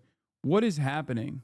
I'm watching a little bit more of the Trump parade before I move out to downtown Los Angeles. Dude, Fox News' background is so funny. Basic training and the challenges that are going to be put in front of you. It's a great way to serve your nation and develop as a human being. You learn discipline, you learn toughness, and you know, you get a lot of education too. The Army paid for my college at Claremont McKenna College. I never could have afforded to go if it wasn't for that ROTC scholarship. And sir, I was struck by, in reading about all of these regiments that we've been seeing go by, how many have names attached to them. We refer to them now because of storied battles of history in World War I and even earlier, and World War II, where it imprinted on the regiment, you know, that amount of bravery, the tide-turning battles that they fought in. So what is that kind of legacy like to watch unfold here in real time, sir? Well, it's wonderful, and it means a lot to the units. You know, I had Yeah, this is the most dystopian news screen I've seen. Soldiers marching in Washington in the top right, the mugshot of a political assassin in the bottom right who's at large, and the Marines and National Guard shooting at protesters center screen. That's where we're at right now. That is the state of America. And in the backdrop of this, you have unprecedented global panic over two regional powers warring with one another and bombing each other back and forth between Iran and Israel, sponsored by Coinbase. Brother, Iranian missiles are raining. What? This shit is empty. What a waste of money. Yeah, no, we've seen it already. Drone aerial shots of the fucking aerial shots of the parade make it even sadder. New York City looks like AI. I think I'm going to hesitate. To everyone participating in the No Kings protest in Seattle today, need something? Please don't hesitate to ask one of our officers. Yeah, that's a trap. Breaking, buried 30 paragraphs down in this New York Post article about Vance Belter is the fact that the Minnesota murderer who killed two Dems and planned to kill more, including Governor Tim Walz, is a registered Republican. Why bury that info? Is that shit supposed to mean something? Keep trying, asshole. What do you mean, is that shit supposed to mean something? It means everything. The fucking article presents him like a Democrat, a leftist. Can you please stop spamming this? I'm never going to look at this. Okay? I'm never going to look at this. I promise you, Captain S. Price, I am never going to click on this link. Thank you for your support. A subscription does give you the opportunity to send me links to watch, but I promise you I'm not going to look at this link. There's a person from YouTube channel called Abraham Overcome Babylon that show Donald J. Trump from his own written book describing his true religion, and also tells the story behind the scenes from other book, The Creation of 1948 Israel, link below. I'm never like, dude, you have not stopped spamming this video. You should check out the new Iran and Syria 2 doc. Very interesting stuff. He has not stopped spamming. 5501 is such fed shit, bro. Seattle had 15K plus people march while the city 30 minutes away had less lethals deployed, and ICE agents drive out an immigration court with 6 vans full of people, and yet multiple people show up to court and not come out yet. Holy doggo. Thank you for the 10 gifted subs. Son duo we met a little earlier, Michael, who served 24 years in the Air Force, his son Elliot, who is 10. We were talking to them earlier. Michael, you guys are from Ohio. You came here for this, but you were talking to me earlier about how, you know, Memorial Day, a lot of people are out having parties. There are different days that already exist, but sometimes you talked about how this was important to you to show with your son because of your background. Can you tell us a little bit about that? Okay, I stopped. Barton Katie 21, thank you for the 5 gifted. I'm going to move this off. It's just great to be here with the freedom and everything, with him and everything. And it's great to be here with the freedom we have. And just share with everybody in the world that we're here for them. One of the things I noticed earlier when we were talking about was it was emotional for you, because you've talked about in some ways China sent officials to visit Iran. To share with your son, but also that you couldn't forget how many what people is lost this? their lives that you knew over the years. Why does seeing all this make you feel so? What does this mean? Well, just again, just being here in this crowd with all people similar thinking and a lot of veterans. Bro, this guy, I'm sorry. This is the average Republican. Like, no disrespect, but the average Republican is exactly like this. Like, he can't even string a sentence together. Open up and talk. And Oh my God, we're so fucking cooked. just great. They're curious about. Give the microphone to the child, please. He's gonna say Zoomer Fortnite related shit, and that's gonna make more sense than the dad. Interested in what we've done. And you feel like you've been able to find people who've had similar experiences to share some of those memories with each other and just feel seen. It sounds like you're saying. Yes, for sure. Yes. Elliot, let me ask you before you go what this has She been like had for to you. summarize. There's a lot of dads out in this crowd, a lot of kids like you, who their dad or their grandfather or their mom or their grandmother served. What has it been like for you getting to see all this, and also maybe meeting other kids who also come from families like yours? They've been good, and I like to spend time with my daddy. What has been your favorite moment about today and spending time with your dad? Just being here. Yeah. More fun being with your dad and seeing this than any of the fireworks or stuff you were looking forward to the most earlier? Yeah. Thank you both. It's been a pleasure. Thank you. Thank you very much. Thank you, guys. And we'll send it back to you. But that's one thing that is interesting. You know, when I talked to Elliot earlier, I was like, what are you most excited about? And he's like, probably the fireworks. I don't know. I like seeing tanks. It'll be cool to see some of this stuff. And now, after spending the day here, just him and his dad, he's talking about how it was so special for him because of the time he's gotten to spend with his father, who spent so much. She asked the kid because the dad was literally unable to string together sentences, chat. That's why she asked the kid. That's why she was like, all right, kid, give me something. Give me something better than your dad. Your dad's having a hard time stringing words together. He's like, oh, I like enemy. I like army. Cleric, low-key, this parade is kind of bunk compared to USSR and DPRK ones. I know. That's why I was showing side by side the Chinese parade and the DPRK parade. I think one of the biggest problems is that, like, they're not doing it out in like a massive area where you can have like a couple tanks side by side and it's just like one after the next. It's also cooking the roads in the process. And not only that, but also our military doesn't march. Like, they don't march in unison. Like, they don't do any like serious marches. Iran threatens to intensify attacks if Israeli hostilities persist. The IRGC added that Iran strikes on Israel targeted fuel production facilities for fighter jets and energy supply centers. CNN has not been able to independently verify its claim. How are you failing to independently verify the claim? You have people in Jerusalem. You have people in Tel Aviv. You can just literally go to the area of impact and look at it with your fucking eyes. What do you mean you have no way of independently verifying that claim? This makes no sense whatsoever. It's a psyop to confuse the enemy. Lamau, instead of marching, they land on the Red Square in Moscow like they did so many years ago. Once Israel started striking the oil, I think that's why China now suddenly checking shit out.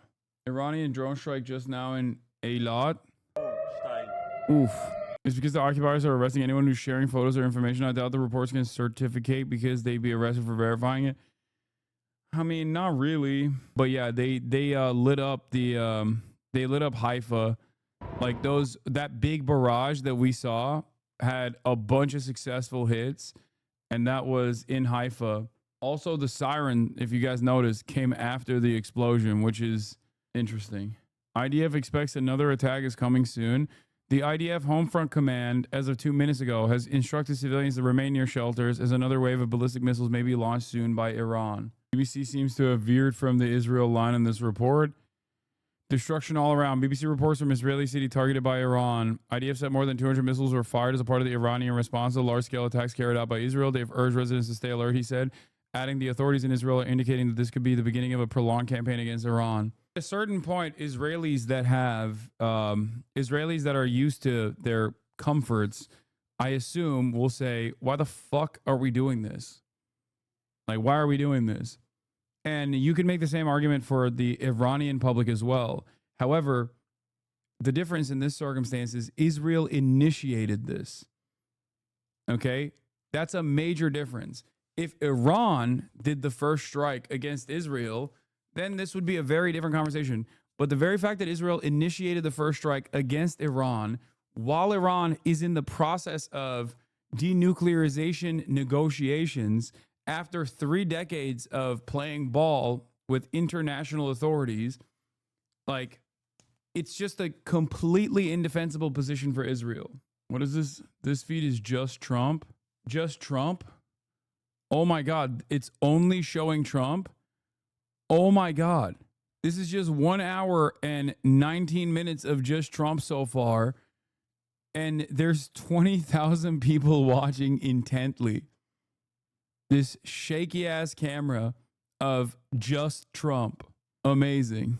God, fucking MAGAs are so stupid. They're gooning the Trump.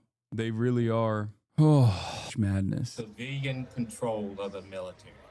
Take note of where the civilians are sitting. New missiles incoming and where now. the Oh, generals, shit. the top generals are sitting. You got the civilians sitting in the front row, and you have a... Oh, shit. A lot of successful interceptions. Wait, this is a fucking... No, that's not a real live stream. I saw a cut there. That's bullshit. That's a recording. Tense moments in Los Angeles amid largely peaceful protest. I know that there are new missiles supposedly incoming right now. Do we have, where's the Al Jazeera feed? Oh, Al Jazeera is talking about some other shit now. Stop saying Arma every time. I'm not going to watch the Zoran AOC rally, chat. Get fucked, buddy. Arma 3 all over again. That's another clip for the books. AP feed has live over Tel Aviv. Can someone send me the link? Remember, if you're subscribed, you can send me the link. Come on. Come on. Stop. Stop playing with me. Stop fucking playing with me. I mean, it doesn't seem like anything's happening. Seems quiet. Chat, I'm not going to watch the AOC Zoran rally right now. This is the same feed. There's, oh my God, everyone is saying these. With my wife and my kids, but I couldn't because of what? I'm not going to watch the AOC rally. PD is escalating once again. Gassed, by the way, and it looks like I'm about to find out. Look at the amount of troops that they pulled in behind him, like the units. Jesse, thank you. Mallory, thank you. Oh, here we go. Here we go. Gas is going out. How come? Wait, you said how come Iron Dome allows some missiles to get through? It's not 100%. It works. It has like a fairly high success rate, but for like bathtub missiles launched from Gaza, it's entirely a different ball game when you got a whole ass country with missile systems that are lobbing hundreds of missiles at a time. That's crazy. They're fucking tear gassing each other, by the way. Did you see that? They like right here, the cops end up hitting one another. Look, ballistic missiles go very high, almost into space, and then come back down at a very high rate of speed. Whole different game compared to Gaza rockets. Missiles are now in the air. HFC releases warning in central Israel due to ballistic missiles launched from Iran. I was supposed to go today, and I'm still planning on going. I'm waiting for this last salvo of missiles. I was watching the Trump thing, and then I'll probably head out there after. You're saying, Cap, I want to go. The Debras are gonna be radicalized today. I doubt the Debras are still there. CNN is covering the missiles. I don't see that. You told Austin this wouldn't have tear gas. Well, he's not with me, is he? Let's see if I can get him to come. There won't be tear gas. It'll be fine. I'm gonna see.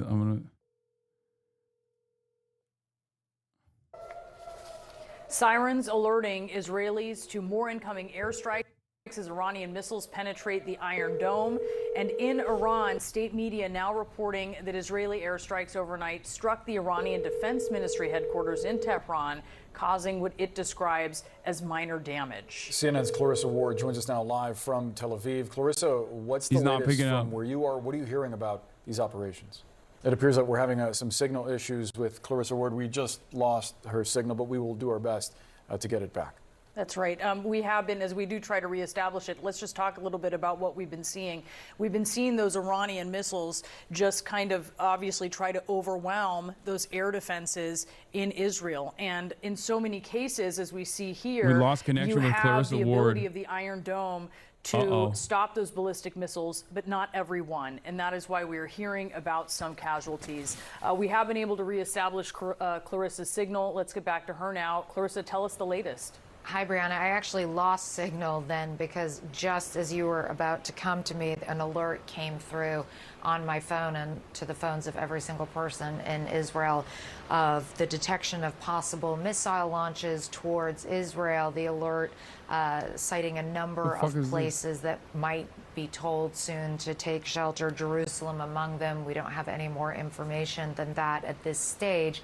But this is the first time, I would say, in 3 or 4 hours that we have received this kind of a warning. Early on in the evening, when we heard a similar warning, there were a number of Iranian missiles falling down around Haifa in the north of the country, and particularly on an Arab town called Tamra. Now, we know from Israel's emergency services that in I guess there it is. At least 2 According to Alex Ward, national security reporter at Wall Street Journal, there were reports after days of entertaining the back and forth, new Iran Supreme Leader Ali Khamenei is not off limits from targeting as Israel proceeds with its intensive air campaign in Iran, an Israeli official said Saturday. The official said Israel wasn't ruling out any potential targets to destroy the nuclear program, including Khamenei. The official's comments offered further indication that Israel's attacks against Iran are aimed not only at its nuclear program, but also hobbling the regime politically and militarily. And we're there. This is where we're at. And you could just see the damage that is inflicted when one of these ballistic missiles does make impact, when the Iron Dome is not able to intercept it. There were multiple houses completely destroyed. The cars on half of the block were like crumpled Coke cans. And for many Israelis, this is something they haven't seen before. This is not the Katyusha rockets or mortars in terms of the types of munitions that they're familiar with seeing. So there were a lot of people who were kind of gathering in the area, standing back at the police cordon, trying to sort of crane their necks to get a better glimpse of the destruction that had been caused by this one impact. So people now in various parts of this country will be keeping their phones very close as they wait to get more guidance from the Home Front Command on whether it will be necessary for them to take shelter in the coming minutes and hours. All right, Clarissa, thank you so much. So glad we were able to reestablish that connection. Obviously, things can get dicey here as they are getting alerts and there are sirens going off. Also happening right now, a military parade that is taking place here in the nation's capital, commemorating the U.S. Army's 250th birthday. Moments from now, we expect to hear from President Trump as he takes part in a re-enlistment ceremony. Let's talk about this now with Republican Congressman Warren Davidson of Ohio. He is... Bro, get back to showing me fucking Jerusalem and Tel Aviv, okay? Sirens on the Jerusalem feed. Sirens on Tel Aviv. We're watching the Jerusalem skyline. I'm not seeing it. Iranian attacks on Israel in April and October of last year. They destroyed the radar for it, and that renders the system ineffective. The homegrown Iranian air defense systems, Bavar and other variants, which are mostly reverse engineered copies of Western and Russian systems, have proven to be ineffective and easily countered. I think that this is due to several factors. The first is, dude, that's coming right at the fucking area where the camera is. Electronic warfare.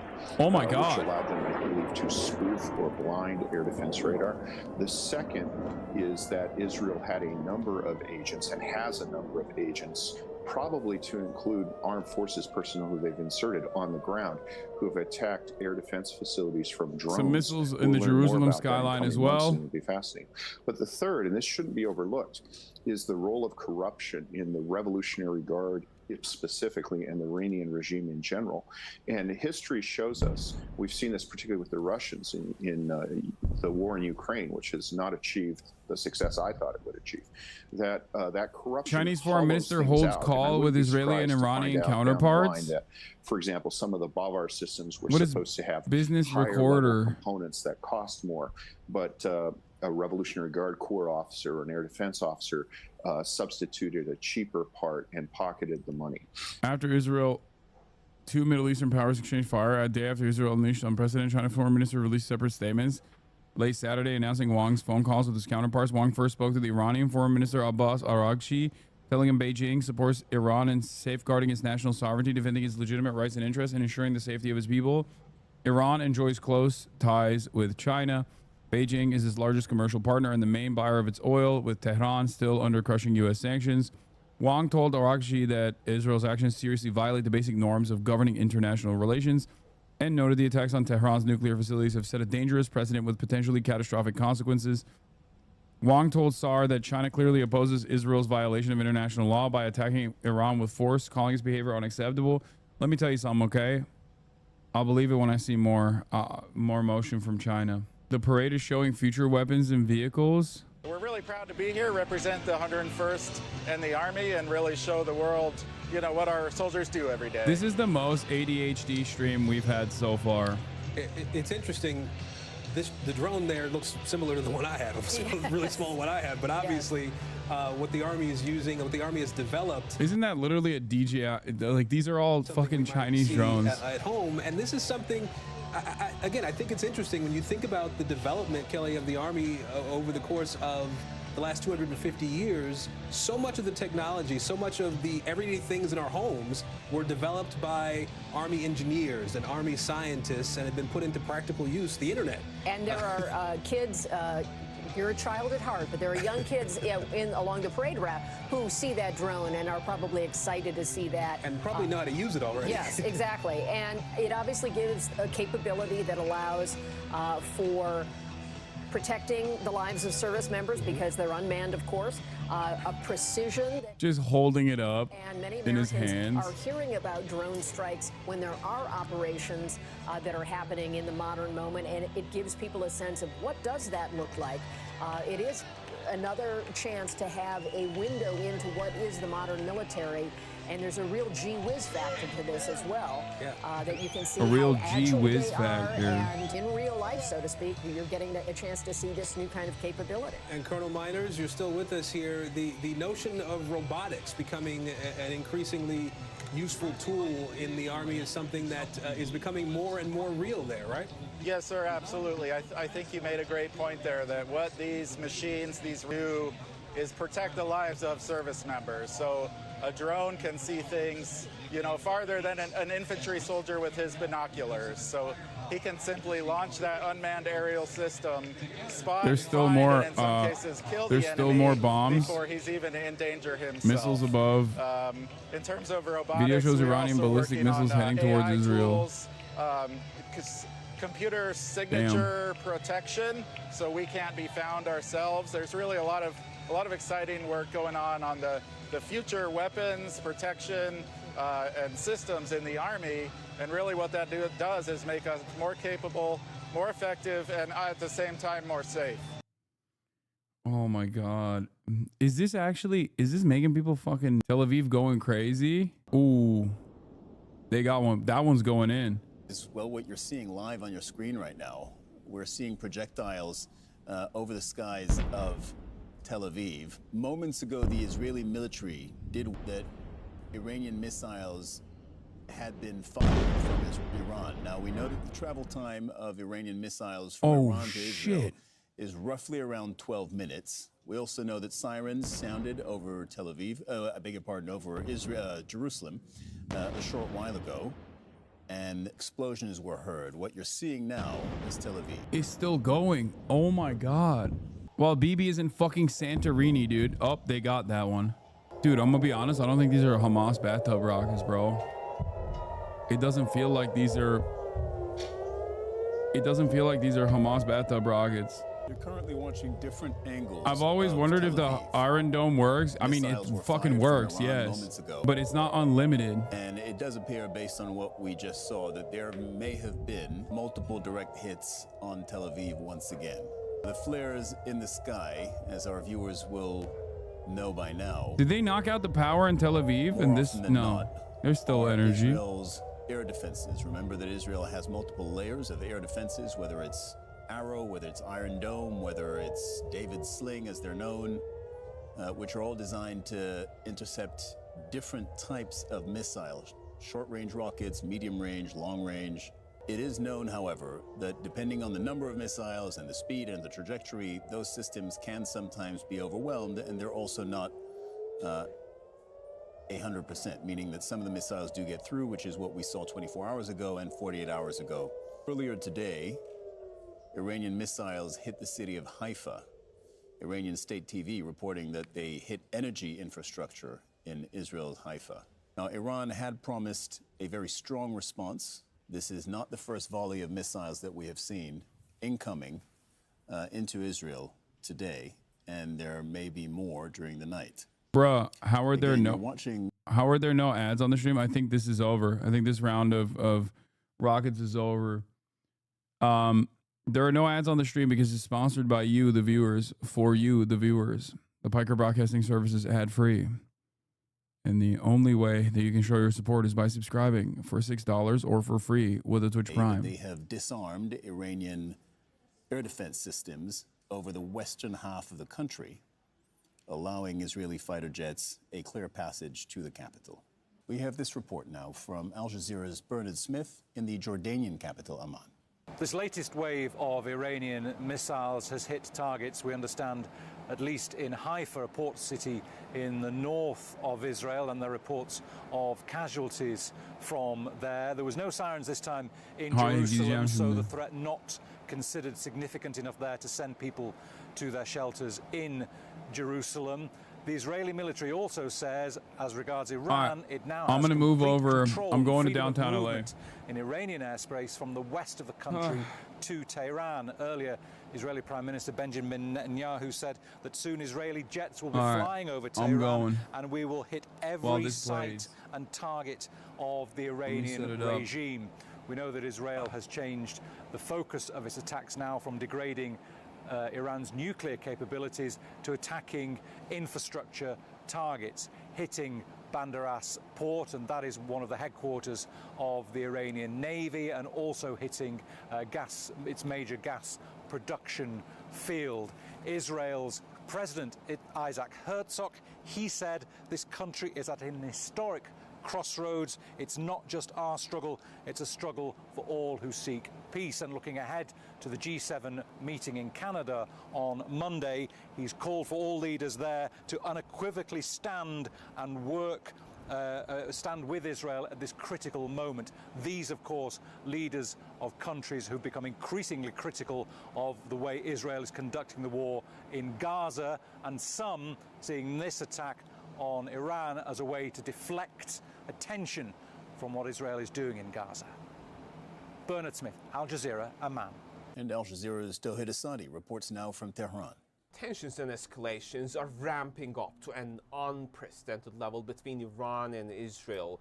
Iran is now striking back after Israelis started military operation strikes across the country, targeting different let's say, nuclear, military, and civilian places inside Iran. And here in the capital, from time to time, we hear sounds of explosion. But tonight, the Iranian forces, and in particular IRGC, announced that they have started a new round of attacks to the Israeli territories using drones and ballistic missiles. And also we heard from an Iranian high-ranking security official saying that Iran has prepared itself for a prolonged confrontation, and that it's going to increase its attacks to the Israeli territories. The situation looks highly complicated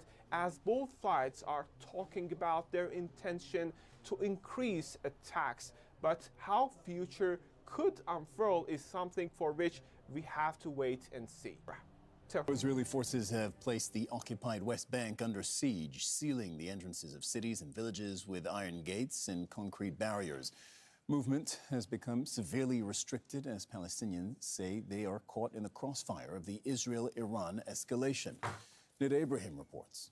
As life comes to a standstill in Israel, Palestinians in the occupied West Bank are under a lockdown. On the Not to military, protect the them, they Army say. in particular, of course, and how and where they have gotten here over the years and the different experiences that they have all had, and seeing it through the parade. Kelly, Aaron. All right, Ellison, thank you. We should note that we've moved into the future portion of the parade here, and you just saw, we believe, The some, West Point cadets. United States Military Academy at West Yes, Point.